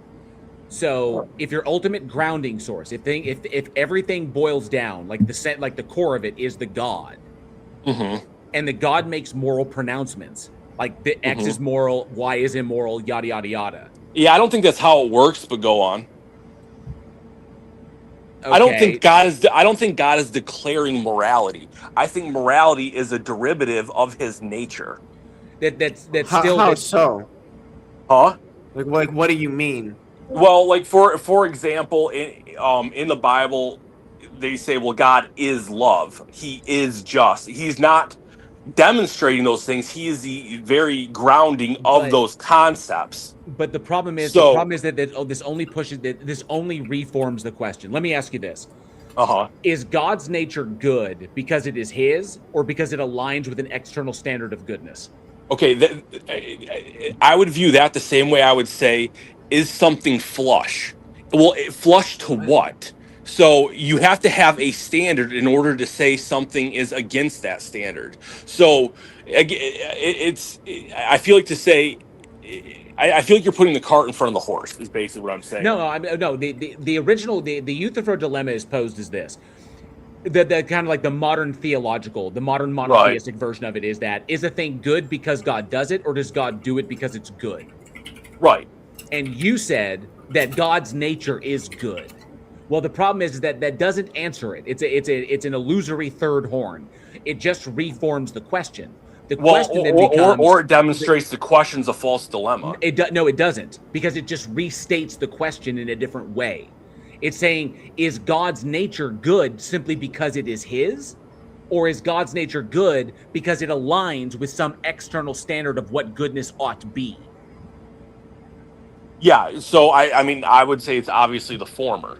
Okay. God's nature is good, and from that we can derive morality. Okay, good in comparison to what? How do you derive morality from that? Because then the statement God is good is saying is God is godly. Like, it's not saying. I would say these are just simply ways we are the same way mathematics works. They're words we're using to describe a reality. But random. Okay. The problem is the statement that God is good is vacuous, is tautologically vacuous. Sure, you can say God is God. You Fine, say, exactly. Whatever. It just boils down to God equals God, but that doesn't tell us anything. Okay, it's uninformed. If you say something's path is true, then that's a bad example. if you say something is crooked, you have to first have an idea of what straight looks like. Right. What is good to God? Well, I would say what is good to God is the absolution of his own nature. By So what a metric? deviation Hold up. from No, his no, nature no, is but hold by, up. is But- by but no, definition. but hang up. You wind up in the same place. If God is Right. the only thing that exists, what makes the Yeah. absolution of his nature the most good? By what Because metric? I'm describing an is, not an ought. No, right. But if God is the only thing that exists, there's nothing to compare that to. Right. So what- there would be no one to describe him as good. That is a quality we put on it, which Okay. is just saying something is true to its creation. Okay, but now you're putting the cart before the horse. Okay. I'm saying that there's no way to coherently speak about these things, given the position that the God is defined as being in. I'm saying that if the God is all by itself, and the God is the only thing that it exists before creation, the God is the only thing that exists, and God makes a statement, "I am good." What is that statement actually saying? You can say I am true. I think that would be another way of saying it. No, even that doesn't make sense, because true in response to true in respect to what? Because there's nothing else. Right. I mean, it sounds like it's just God saying, "I am God." Right. Yeah, I mean, well, which is actually literally the name he gave himself. You know, who are you? I am that I am. Right, It's right, It's a but these could also philosophical be- constant. No, How but else that do could- you describe a philosophical constant? That could be a I don't termination. even That know could be what a that termination in reasoning by the humans who could not conceptualize any further than that at the time. Well, I mean, so I'm always reticent when I hear people describe that as if people back in ancient times were just somehow less intelligent than us. But that's neither here nor there. They were less knowledgeable. I can definitely say that the people that came up with Christianity, that when Christianity was developed, when that concept was developing, Jesus himself, if the character actually, I do hold that the character that inspired the character in the book, that individual did exist. But the philosophical concepts that individual was banding about was just a Jewish reformation of literally Platonic philosophy that came out of Hellenistic Greece. Okay, because those concepts were very, very popular in the time, thanks to Alexander the Great. And Jesus, the Jesus character, or Yeshua, simply repopularized them for a Jewish audience. There's nothing groundbreaking with what Jesus did. But the idea that it terminates in a God is God, God says I am God, and that's the termination, seems like human beings trying to find the kind of tippy top point that you can't get past. And that would be a way of articulating that when you don't have a conceptualization of propositional logic, which the individuals who came up with this shit back then, thousands of years ago, did not really have an articulatable or an articulable concept of propositional logic. So, how would you describe a philosophical constant? I don't know what that means. What is that phrase supposed to refer to? A grounding for logic and reason. Like you have. Aristotle understood this long before Christianity came along. No, hold up. It would depend upon how I'm addressing the ontology of these things. If I take a descriptivist point of view, then I would say that logic, mathematics, all these things, even transcendental concepts, justice, truth, knowledge, that these are abstract concepts that we impose upon things that we observe. Like logic itself is a language or a schema that we have come up with, that we have subjectively derived and imposed that upon reality in order to describe it and describe its operations. Okay. That's what it is. But it ultimately, language as we write it, A equals A is not equal to not A. If A, therefore not A. Shit like that. All that stuff and the rules of like inference rules and shit like that are all a result of our minds. We came up with that stuff to facilitate coherent communication. So as much as I hate the presuppositionalist argument, you're opening yourself up to it pretty hard right now. No, I'm not, because I'm not begging the question in my it's worldview. not a very good line of argumentation. Yeah, to begin I'm with. not. That's why I asked the question previously. Which of the two of us is begging the question in order to undergird our ontological assumption? And it's not me. I'm not begging the question. When you're saying begging the question, what do you mean by that? Assuming the existence of the thing to undergird the assumption that I'm making about the nature of the thing I'm pointing at. Yeah, so I'm not assuming the existence of anything. I'm making a judgment call based on the how's the word I'm going for? I guess appearance, which is why I opened with, I think things are as they appear unless proven otherwise. So I'm not assuming a God. I'm simply pointing to the need for a philosophical constant. Otherwise, you can't make any truth claims whatsoever. Sure, we can. So long as the truth is a property of propositions. Right. So as long as the proposition I'm making conforms, you can't make any truth. Yes, I can. So, as long as the proposition that I'm making corresponds with reality and is coherent with other propositions that correspond with reality and can be demonstrated to be the case, in other words, confirmed recursively through application, then yes, I can determine what is to be true by the definition of what true is.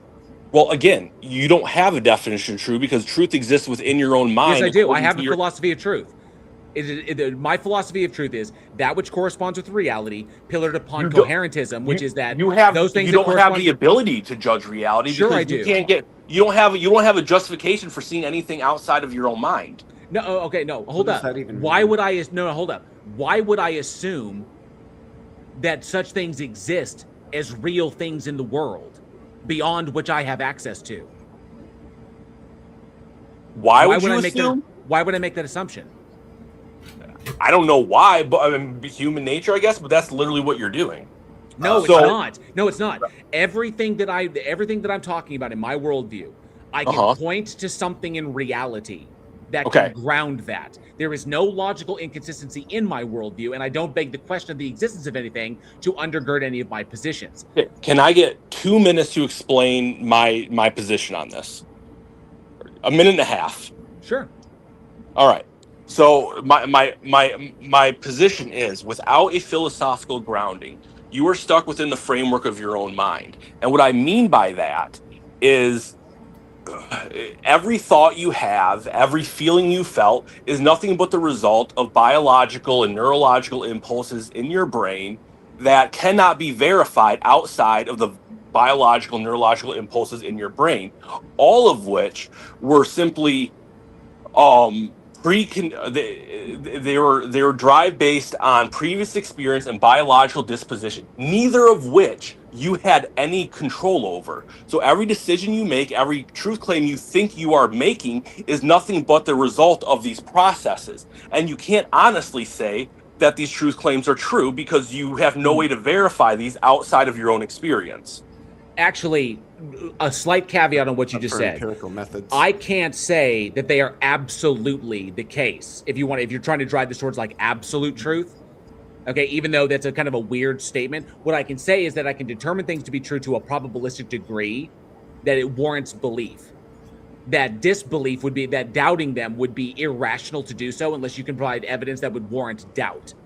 So I can get myself to certitude, which is just fine. What you just posited is not a logical defeater. What you posited is an argument from consequences. Now, I've got a couple of questions attached to this. Okay. What does your grounding actually do? Show us a function.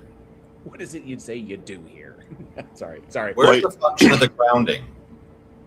Well, it allows me to view myself as contingent to absolute laws like morality, logic, and no, I'm talking about truth. You're talking about access to truth. So I want to show me what truth you have access to because you imagine this. By the way, when you said having this philosophical framework, that is just a thing in your mind, and you think that's grounding. You're imagining a ground. You're not actually creating a secondary ground on the outside. By holding that as a philosophical position, you're referring to something inside your mind in the first place. You're violating that, your own requirement. It allows, well, to answer your question, it allows for logical consistency. No, it means that you imagine you have a ground because you're not demonstrating it. Well, I just demonstrated it. No, you're just declaring it as such. So what is it? What access to truth does it give you? I don't understand what you mean by access to truth. You're saying that we can't make truth statements. What do you get to make truth statements about? Okay, my point is you can't make a true statement No, while what maintain truth- no, can I finish the thought? Give me a sample. You cannot make a true statement while maintaining logical consistency. Okay, Sure I because can. every statement you make is underpinned by your undercut by your lack of belief in a crap. Where am I going with this? No, but it's not undercut by another. I hold that there's an objective reality that exists independent of our experience. I'm a metaphysical realist. Mm-hmm. And the existence of that reality and the propositions that we make about it, if we can confirm that those propositions correspond with reality, are coherent amongst other corresponding propositions, and can be recursively shown to be the case in pragmatic application, then I can confirm that. By the metrics of what truth is, I can confirm what is true. I'm not saying that these things couldn't have been otherwise. They could have been otherwise. But I'm saying that by me being an agent interacting with external reality, I can determine what is true. Literally, if I punch my wall, my hand will hurt. I can confirm that. I can do experimental tests that confirm that. I can empirically confirm that. I can observe it in others. And I can say that to a degree, to a probabilistic degree, to such an extreme probabilistic degree, I can confirm that this is true to such an extent, it would be irrational to doubt it unless you are able to provide evidence that would warrant me to doubt it. Yeah. Honestly, I actually have to go. I'd really love to continue. I hope we could. I'd like to continue this another time. Andrew. Yeah, no, go ahead, Random. Go ahead. No, I gotta go. I gotta get my kids to bed. But I'd like to continue this. But yeah, great talking to you guys. It was fun. Certainly, yeah. Come back anytime. I do this twice a week, so you're more than welcome. All right, sounds good. Later. I know Andrew wanted to get the coffee mugs. Dang, if he had to go, I didn't want to drag him on too long. I'm gonna take off too, but I did want to say one thing with respect to this logical consistency. Logical consistency doesn't lie outside of a logic. Logical consistency is defined within the schema, usually as some sort of really in relation to some set of axioms or theorems that help to define that logical schema. If something is in accord with those, then it's consistent within the schema. So you don't need to appeal. I don't know what it means to talk about the logical consistency of of the schema itself. I don't know what that means. He's attempting to go foundational on something where he can't show what function the foundation actually serves in the first place. There is no method. Well, he's going to want to say some sort of grounding, but then again, that's how do you understand grounding here? Like, yeah, the ground doesn't metaphysicians. do anything. There's no. It's like saying coffee mug versus coffee mug plus God. Oh, now I have grounding because I just said God. There's no function that God served in that sentence. Right. No thought that I have about the truth of this is any different than my not invoking God. Like, is your wife actually banging the mailman? Well, what access to knowledge do you have? Now that you say the word God, what access to knowledge do you have? You have zero extra access. No statement that a person who just says mug is going to be any different when you say mug plus God. I think that the underlying idea is that I'm just guessing. Take it easy, Leo. I'm kind of speculating here, but the idea is that he's stating that the cup that we can say that the coffee mug is the coffee mug, and we can impose that identity upon it and say that this is what a coffee mug is. But then Leo Felix could come along and say, no, that's not a coffee mug, that's an elephant. And because there is a God that is undergirding these things, then the coffee mug will never be an elephant. Whereas if there is no God, the coffee mug being a coffee mug and not being elephant is merely just us imposing these things upon the universe. And so it's like they're just a matter of convention is what they are, which I don't have a problem with. It's not a logical defeater. It's about to fail, though. It's about to fail in the worst way. Christian A, Christian B. Oh, look, we both have our ground. Now what? Yeah. You still have nothing. Zero. The next guy also claims grounding. There is no function. There is no traceability. There is no more of a guarantee for one person than the next. Zero. Take two Christians. I don't see a problem with them. Yeah, I don't see a problem with them being conventions. That they're conventions that humans like Leo brought up. These things are conventions, and we use them in order to facilitate communication, coherent communication, so that we know what we're talking about, so that we assign these things and we agree upon them. This information is passed down generationally, so we recognize what the hell we're talking about. You know, I attributed like when we come up with like Joe puts out, all human language is symbolic. Is like the thing that the terms, the arbitrary talky word noises that we come up with in order to correlate with various objects in reality, so that we can distinguish them coherently from other objects, like this red pen from this red vape. Both red, but not the same. So, all right, and I want to get back unless to you're colorblind. Unless you're colorblind, yeah. And it gets awkward. All right. Thank you, Joe, for that. I appreciate it. And thank you to Random Thoughts who came up. And see that Rob messaged me in the back, said, yeah, guys, I can't think of anything. I got nothing for now. Peace. So Rob took off. I guess he'll stew on the question that I asked him earlier. And I totally got this. Sparks Parasino, thank you so much for the $9.99 super chat. Said for $9.99 said debate peacefully. Peace. Thank you so much. I think it was pretty solid. I think we have a good conversation going there. Can't wait for Random to come back when he gets an opportunity. So thank you so much, Sparks, for that support. I do appreciate that super chat. And real quick, I see Captain Coyote and Tourist are in the chat. We'll see if one of them wants to come up. That would be the Captain. I think I've talked with Captain Coyote before. And Tourist. I recall Tourist. Okay. I don't remember what about Tourist. Oh, Captain Coyote. Captain Coyote is DeFreak. Ah. Well, we'll see if DeFreak wants to come up. Until then, we have so the stage is open, and because we see him, just because we don't immediately grasp God's reasons does not automatically mean he lacks reasons. This actually right, but it's still an appeal to mystery is all it is. Just to make sure that we're clear, Dr. Derek is still an appeal to mystery. Puts the skeptical argument in a fascinatingly awkward position. To confidently claim that God has no overriding reasons for allowing a particular tragedy, one would need to literally possess omniscience themselves. They would need a God's eye. No, actually, it puts the theist in a bind because they have no way to justify that God's got a reason or what would qualify as one. They just said for them, the God has to have one for it to make sense within their worldview. And it has to make sense first. Right. How it makes sense is irrelevant. Right. A view of all cosmic history just to prove their point. And because none of us have that vantage point, the logical objection stops dead in its tracks. It actually doesn't, because God could make that information available to us, yet it chooses not to, which is what Leo was bringing up earlier. Obviously, the God is hiding some information from us that it doesn't want us to have, because if it wanted us to have it, then we would have it. There's nothing stopping it or saying that we can't have it other than the God simply not providing it to us, which puts your God out of the morally perfect area, because having your agents that you created be able to make fully informed decisions that value their autonomy would be the most moral action you could take with agents that you have created and have given free will. But because it's hiding information that implies a level of obfuscation, hence like deception, which means it is not morally perfect.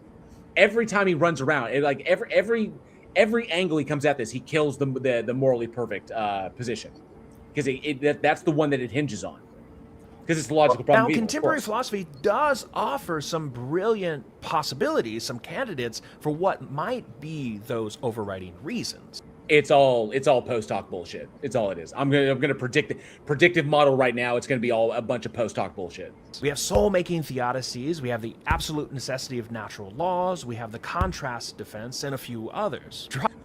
I can say right now we could throw all those out the door. Right. Every absolute one of them necessity of natural laws. We have the contrast defense. Okay. Yeah, we could toss them all on the same grounds that all the things that he can't justify the math for, he's proposing that these are valid maths. Since he doesn't have access to the math that he's missing, what makes these valid maths? How does he know he has these right? Why do any of these things justify these? And how are these rules that apply to God? So he's now imposing the rules on God. We're saying we can't talk about the rules on God. The rules by which God must operate. What the fuck is this nonsense? So God is not all powerful because there are rules there. There's a substrate that it must conform to. What? Well, but even if they were there, see, I'm talking about the mere fact that he suggests those. He has no methodology for suggesting these are valid because he has no way to show the invalid ones. So he shot himself in the foot. This guy's vacuous. And a few others. Drop a comment down below if you want a full video of me breaking down any one of these specific theories. No, but here's the don't need crucial takeaway. Even if every single one of those candidate theories fails, then Wykstra's core epistemological point remains standing. It's an appeal Mystery. it's an appeal to fucking mystery is what it is. Get the fuck over yourself. So it's pure mystery, minus the fart sniffing items you just put on screen. Thank Just you. because we see God's reason in no way proves logically that they're not there. Let's be real, this doesn't numb the pain. Philosophy protects the intellect, but grieving is still an absolute human necessity. Acknowledging our...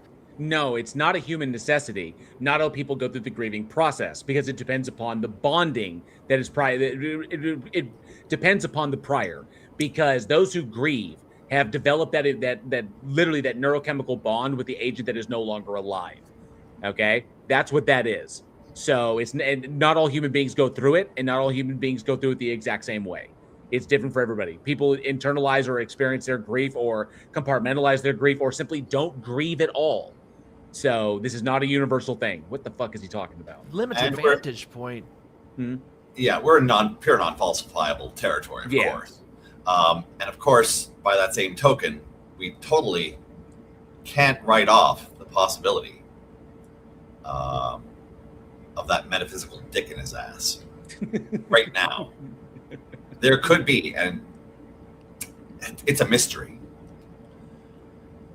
Jinkies doesn't magically make the suffering disappear. But what it does do is keep us from demanding that an infinite intellect must strictly conform to our very finite human understanding.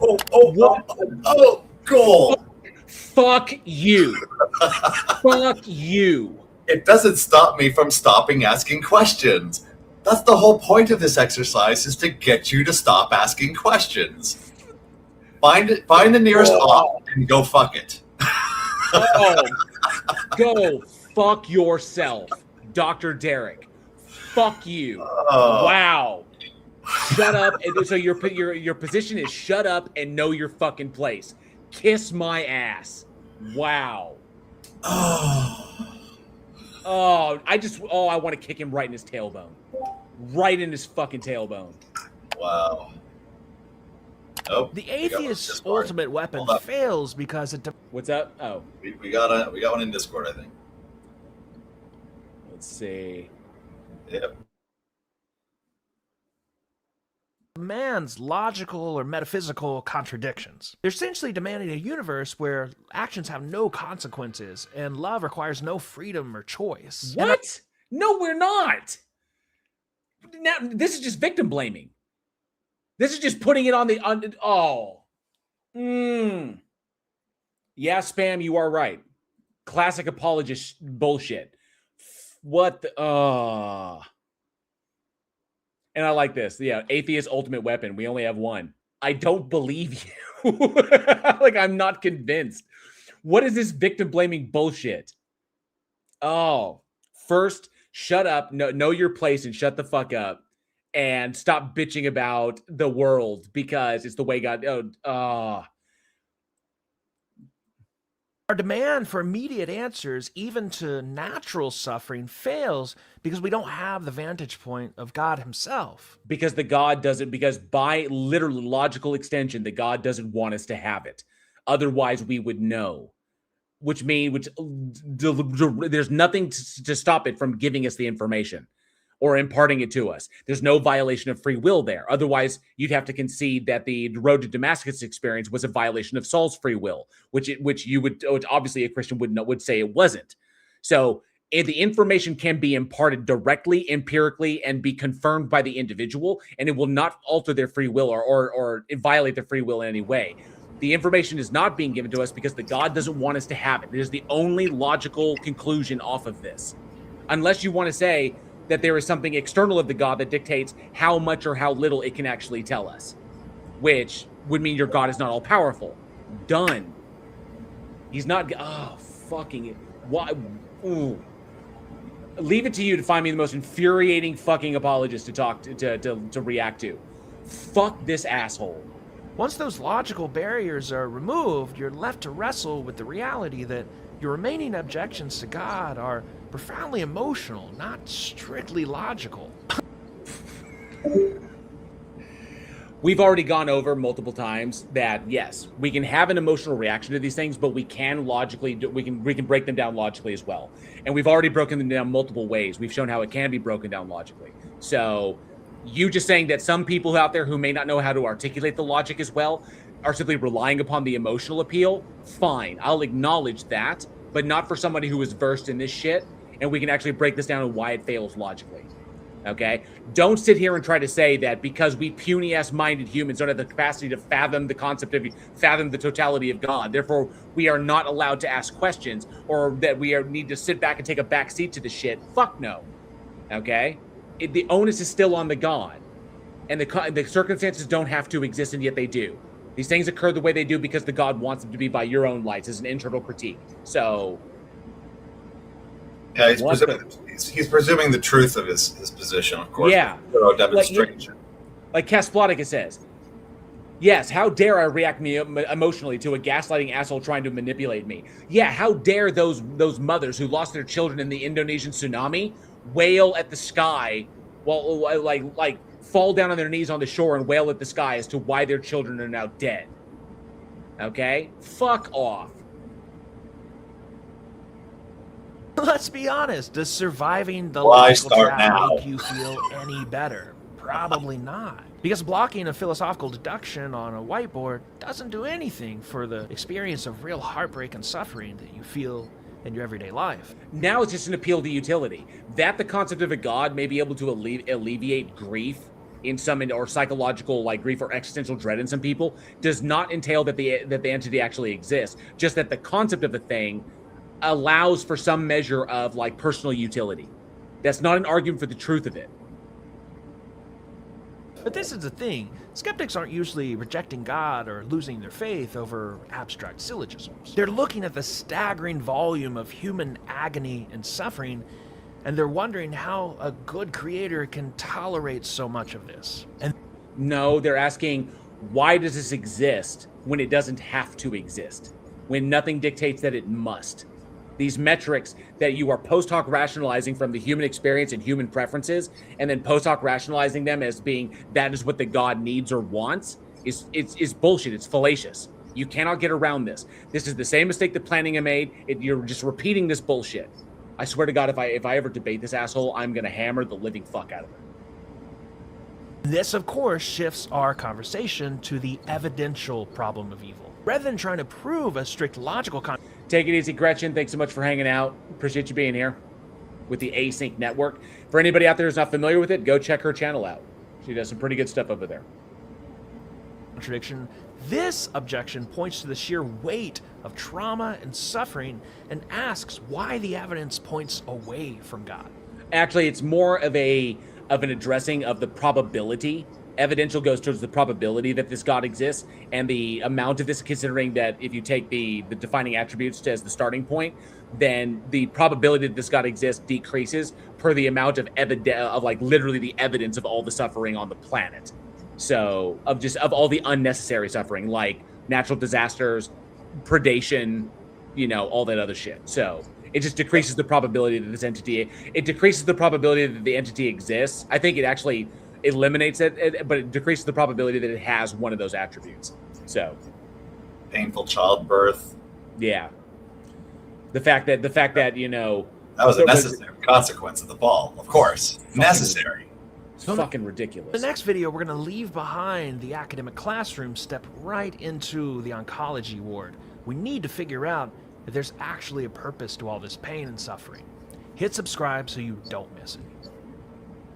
If there's a purpose, so we're going to invent the mind to have an intention, and just because there's an intention, that's defined as good. Fucking hell, that made me sick. That actually made me sick to my stomach. Modern Atheism, good to see you. Thanks so much for hanging out. Appreciate you being here. Just up. That actually made me ill. That made me sick to my stomach. That really did. That pissed me off. I'm glad I'm not doing a created response video to that. I would be so fucking mad. Huh. Wow. That pissed me the fuck off. Like my stomach aches. He is that level of smarmy. It's sort of like what's a Christian, not Christian, but Catholic apologist, Brian Holdsworth. Yeah. That same presumptive. It's like I just need more books behind me to give the air of education and gravitas. Oh, fuck! Like this glorious bedspread. This will not do. Okay, you've got freaking Jason in the corner there. Okay, Brian's got all those books. I mean, this is how we determine legitimacy. Don't worry, it's all mystery, and when in doubt, your fault. It's fucked up. What was that verse again? What was that verse again? That I just remember what Maynard James sitting in your unrighteousness. Yeah, I just remember what Maynard. I remember what Maynard James Keenan said. You talk like somebody who's never been smacked in the mouth. So it's all I've got. It's like that's what it reminds me of. I was not familiar with that quote from him. So hang on a sec.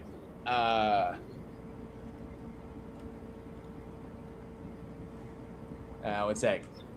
And that is from Pucifier. That's Pucifier, the remedy. And you speak like someone who's never been smacked in the fucking mouth. Is the actual lyric from that line. I love Pucifer. I really I dig Maynard James Keenan. I just love his work. And Pucifer is a fantastic example of just how versatile he is, going from Tool, A Perfect Circle, Pucifer, and I've always loved that line, because it's something. It's probably because it's something my dad would say. And Blue Fire in the chat says, atheism is a man-made imagination using premature conclusions that are not in accordance with logic and science. That statement makes no sense. No sense whatsoever. But feel free to click the link that's pinned in the side chat and come up on stage and defend your position. We'd love to hear from you. Seriously. We got 15 minutes left. But let me see here. Otherwise, we can bring up DeFreak. What's that about being punched in the mouth? It's like, or we could voluntarily punch ourselves in the dicks today. Just punch ourselves. It's always an option. Oh, fuck you and everything you make me feel. And today we chose violence. I fucking hate you.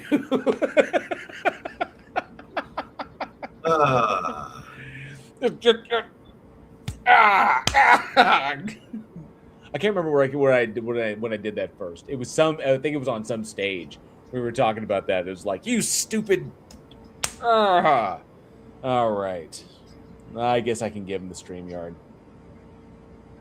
I don't think Blue Fire is going to be coming up on stage, especially since Blue Fire has attracted the wrath of Tony. Because when Tony asks, what are your scientific qualifications? You're going to come up wanting. So we'll just say that. But we got a few minutes. I was thinking about cutting this at the 6-hour mark. We've had some decent conversations. I think better than the last one. Plus, we did this review that royally pissed me the fuck off.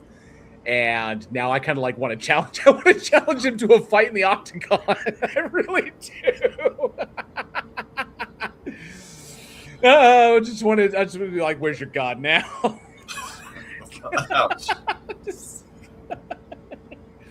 Oh, that dude. So he pissed me off so much. It's so aggravating. He could have been more concise and just be like, just done a video. It's not your place to know. Shut up and know your place. Sit the fuck down. End of Job. And then just pieced out. It would have been the same fucking thing. Functionally, yes. But it's all about having the air of sophisticated, processes behind you when it's all smoke and mirrors. Right. Yeah. It always gets me when I have to. It always gets me when I bring up the end of Job, like the ending of that. It's like when Job at the very, very end, it's all said and done, would simply like to know why. And he did. It's like, I know you. I know you're God, and I know you're like this, but I just, all your humble servant wants to know is just why. Just like I would like to understand whatever answer God gave him, Job would have accepted and been on his merry. But he's like, I would just like to know. And you know what that motherfucker said? In the form of in the form of a tornado. Who the fuck are you? It's like, what? It's like who are you to question me? I was like, really? It's like, come on. Actually, the funny thing is, it's not questioning; it's asking for understanding. Right. Exactly. I would just like to understand why. It's not questioning. Challenge. It's not a challenge to provided. It's like, who the hell are you to ask me? Did you lay the foundations of the earth? I was like, no, I just want to know why you like you fucked me over completely and like annihilated my family and killed my wife, who I love very much, and all my kids and all my servants, took all my shit and gave me plagues and shit. I'm just kind of curious as to I'd like to understand what was going on behind this. Fuck you, Job. I'm God. It's like, get the fuck out of here. Yeah. It's a freak.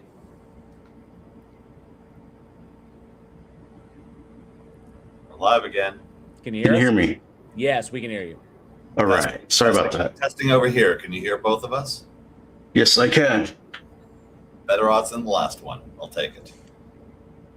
So, what you got for us? I got a couple of prophecies I want to run by you, but I don't know if we're gonna have time. But at least you were right about the StreamYard. I'm not blocked in StreamYard, so yeah. I thought that was it. You got to be pretty egregious for me to block you on StreamYard. And people who do the Indians weren't genocided, that's going to get you blocked on StreamYard. It's going to get you banned. So shit like that. So basically crucible coded shit is going to get you banned. What prophecies did you want to talk about? All right. So we've got Isaiah 14:31. Want me to share my screen? Yeah, so this is going to be out of Proto-Isaiah, which is the first 39 chapters. And also Ezekiel 25. Let me see. 17. The path of the righteous man is beset on all sides. But no, that's not it. Ezekiel, what 25 what? 1 second.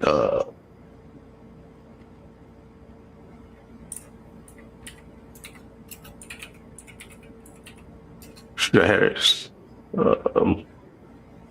While you're actually, let's address this. Let's address this real quick. So, let me ask you this: how much do you know about the history of the Book of Isaiah?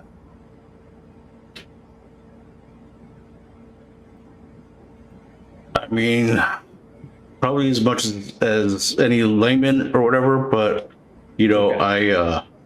I'm familiar with the prophecies and the general which chapter is talking about, stuff like that. So right, I'm more into the content of Isaiah than the circumstances around it. Well, the circumstances are important because you have to understand what was going on at the time that these things were written. All right, so here's the skinny on the Book of Isaiah.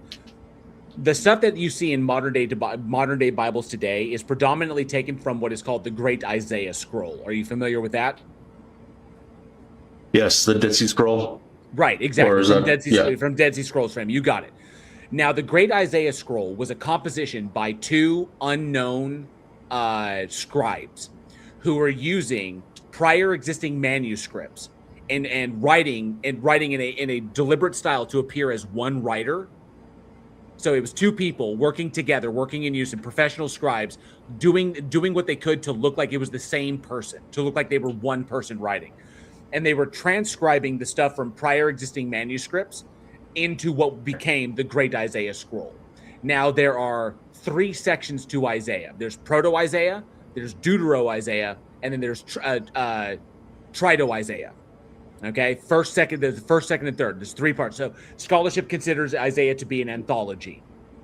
Proto-Isaiah was written before the exile. Deutero-Isaiah was written during the exile, and Trito-Isaiah was written after the exile, after the exile period had ended. Okay, Deutero-Isaiah contains the messages about Cyrus the Great. Though that text was actually written when Cyrus was in power, so it wasn't a prophecy of Cyrus.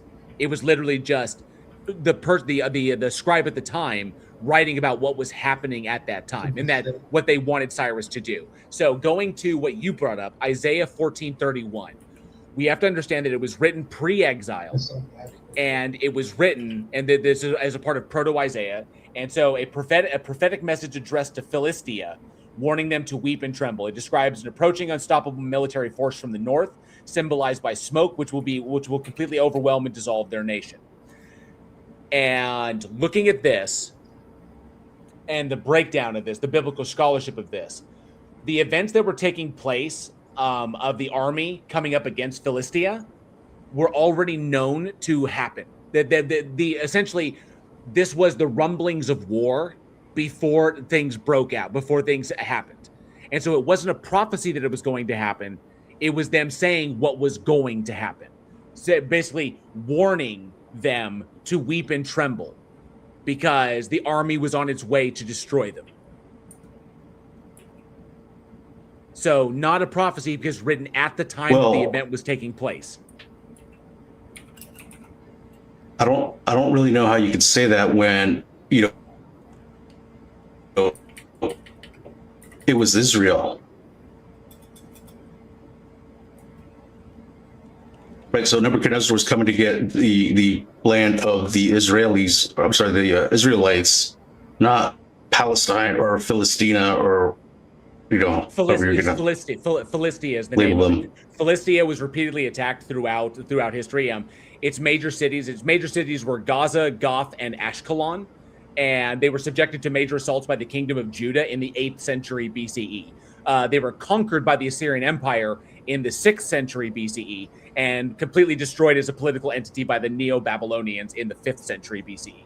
So that's where the Philistines was in Philistia. It's where the Philistine comes from. And so, or Philistine comes from, where that term comes from. It's just like Samaritans, where it came from Samaria. In Isaiah 14:31, Proto-Isaiah was written in the late 8th century. So Proto-Isaiah was written in the late 8th century, and Philistia was attacked by Judah, by the kingdom of Judah, in the 8th century. So and Proto-Isaiah was written late 8th century to early 7th century BCE. So literally, it was talking about what took place. So it's not a prophecy. You just have to look at when these things were written and when the events took place. Okay. So King James Version says, you know, howl, O gate, cry, O city, thou whole Palestina art dissolved. So let's break that down. You got a gate, right? You've got the city, which represents the whole of Palestina, right? So would that have applied back then, right? Like the whole Philistine or Philistina, like Philistia property or you know, borders or whatever, you know, would that apply to this verse?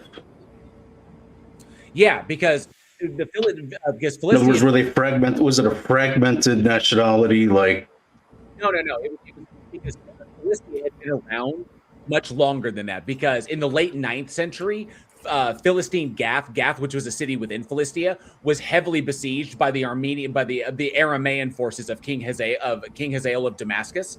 And then in the 8th century BCE, the Philistine cities tried to rebel against the Assyrian king Peleser III and later Sargon II, attacked and captured cities like Ashdod and Gath. So these places had been around for some time. In their conflicts with the kingdom of Judea, those occurred in the 8th century BCE, and Proto-Isaiah was written around the turn of the 8th century BC to the 7th century BC. So they were written after the fact. Just like Cyrus's stuff, the stuff in Deutero-Isaiah, which is considered traditionally to be the prophecy about Cyrus being the Messiah and liberating the Jews from Babylon. That was written. When it was written was when Cyrus was already in charge. So they're not prophecies in that. You just have to look at when they were physically written, which is the whole key. Is like if you understand like that the 3 points were written pre-exilic, during the exile, and post-exilic, then you understand like when these were, and they cease to become prophecies.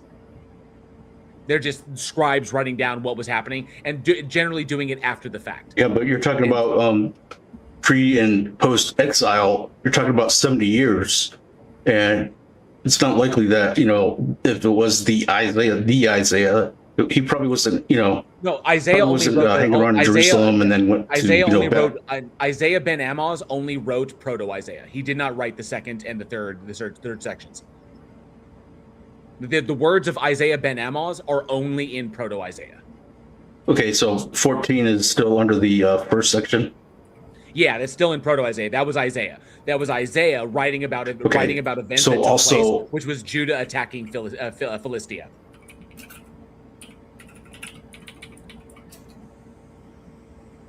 Okay. Also, would you agree that the King James also has, you know, it says Philistine, Philistina, and it also says, you know, Palestina, which is a, you know, difference of, I guess, terms, and could say, you know, obviously like people or time frame, I'm gonna let, just like you say, you know, Israelites versus Israeli. Well, I'm going to let Andrew respond to this because I think there's Andrew may have a critique. You go ahead, dude. I got a critique for the fact that you're pointing to King James, which is probably the worst translation pretty much out there. When you take a look at what those going through seminary use for reference Bibles, it ain't the King James. It is the most problematic of basically any translation I'm aware of as far as English goes.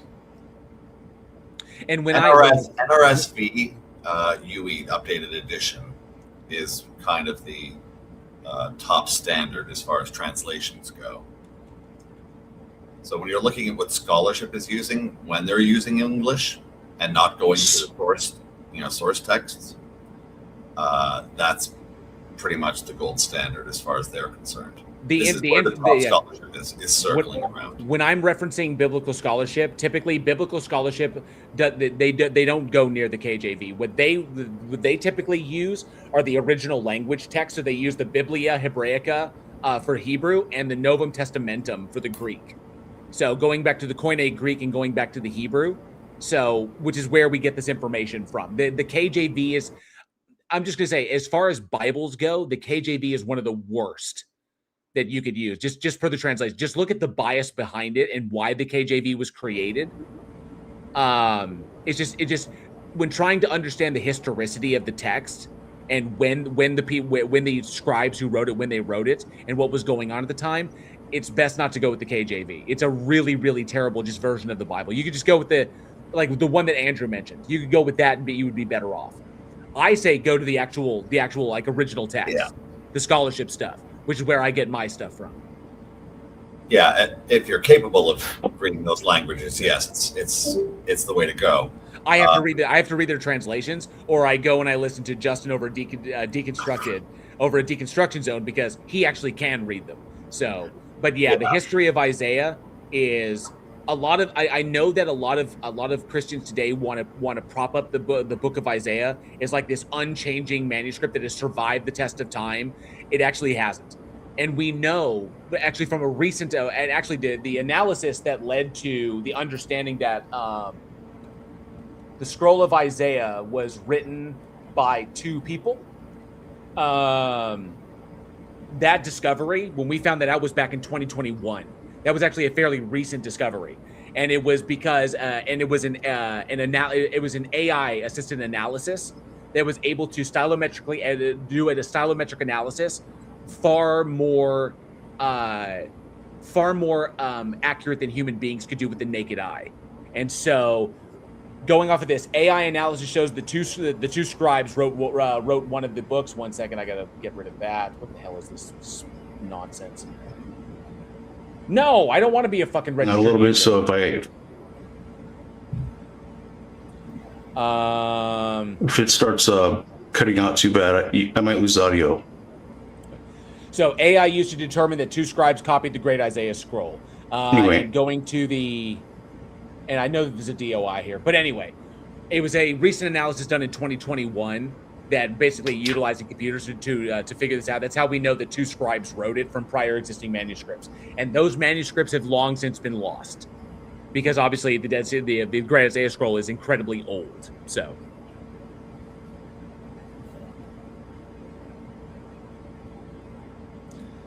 Right, yeah. So Spam brings up, it's also worth remembering that the scroll in question is also only the oldest version we have access to. Can you hear me? It doesn't make authority. Yeah. Yeah, we can hear you. Yeah. I lost audio. Give me a second.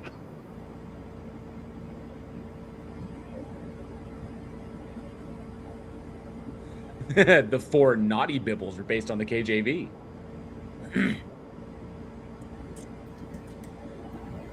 Yeah, it's how we know that these things in Isaiah were not prophecies. And also, if he's wanting to go to Ezekiel, then Can you hear me? Yeah, we can hear you. Just trying to get my audio back. Hold on.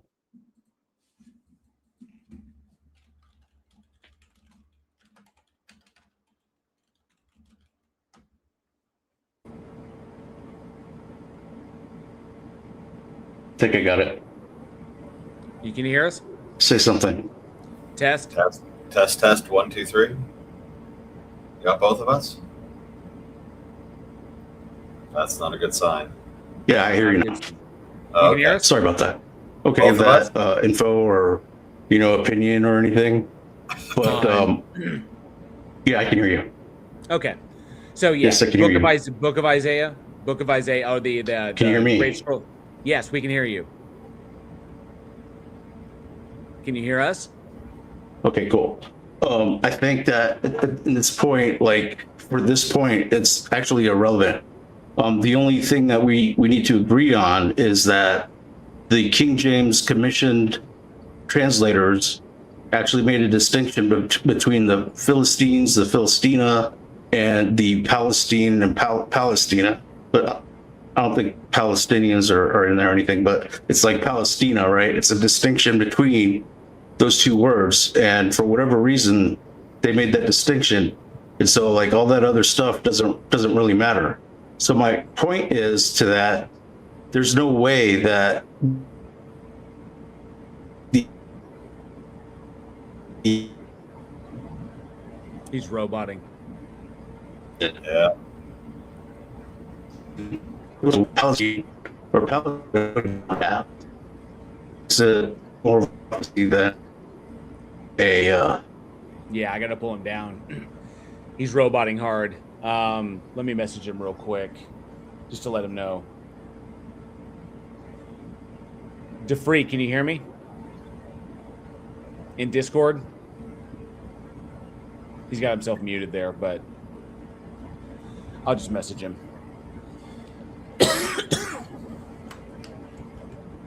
Captain Coyote.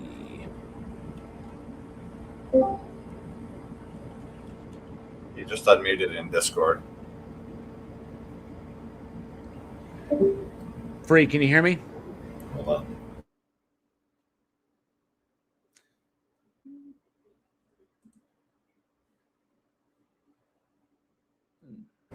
Nope, we're just losing bits everywhere. It's not platform specific. Yeah, Freak, you're breaking up pretty bad. Hold on a second.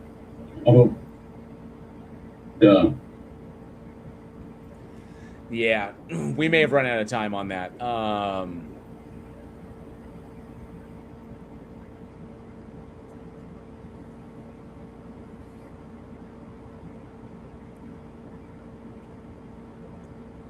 And what's up, Krakatoon? Good to see you. He's talking in bullet time. Yeah, he appears to be. So, and I'm thinking that in Ezekiel as well, there's talking about that it's understood that the stuff in Ezekiel is not a prophecy about Jesus, nor is it a prophecy about Israel. Just to answer that, all I can say is, whoa. All right, so we may have to call it there because we're a little after 6 hours and it's a little past midnight. Some people are a few bits short of a full byte. That's true. All right, so I think we will. We may have to pick this up. Ezekiel 25, 15 through 16 is the one he brought up. Let me see this real quick. Let's make sure I'm looking at the right one. Ezekiel 25, 15 through 16. Prophecy of God's judgment against the Philistines. Oh, it's the same thing. So, but if we look at this, we know that took place, and when was the what? Well, I want to double check. And the book of Ezekiel. So we know that the kingdom of Judah battled. We know that the kingdom of Judah battled the. Okay, so going back to Ezekiel. It contains a prophecy of God's judgment against the Philistines. He decrees this punishment because the Philistines acted in revenge with ancient hostility to destroy Judah. God declares he will stretch out his hand, cut off the Kerethites, and destroy those remaining along the coast. Okay. In Ezekiel 25, in that particular one, the book of Ezekiel was written in between 593 and 571 BCE. Okay, which puts it squarely in the 4th century, which puts it in the 4th century BCE. The problem is that the conflicts between the kingdom of Judah and Philistia took place in the 8th century.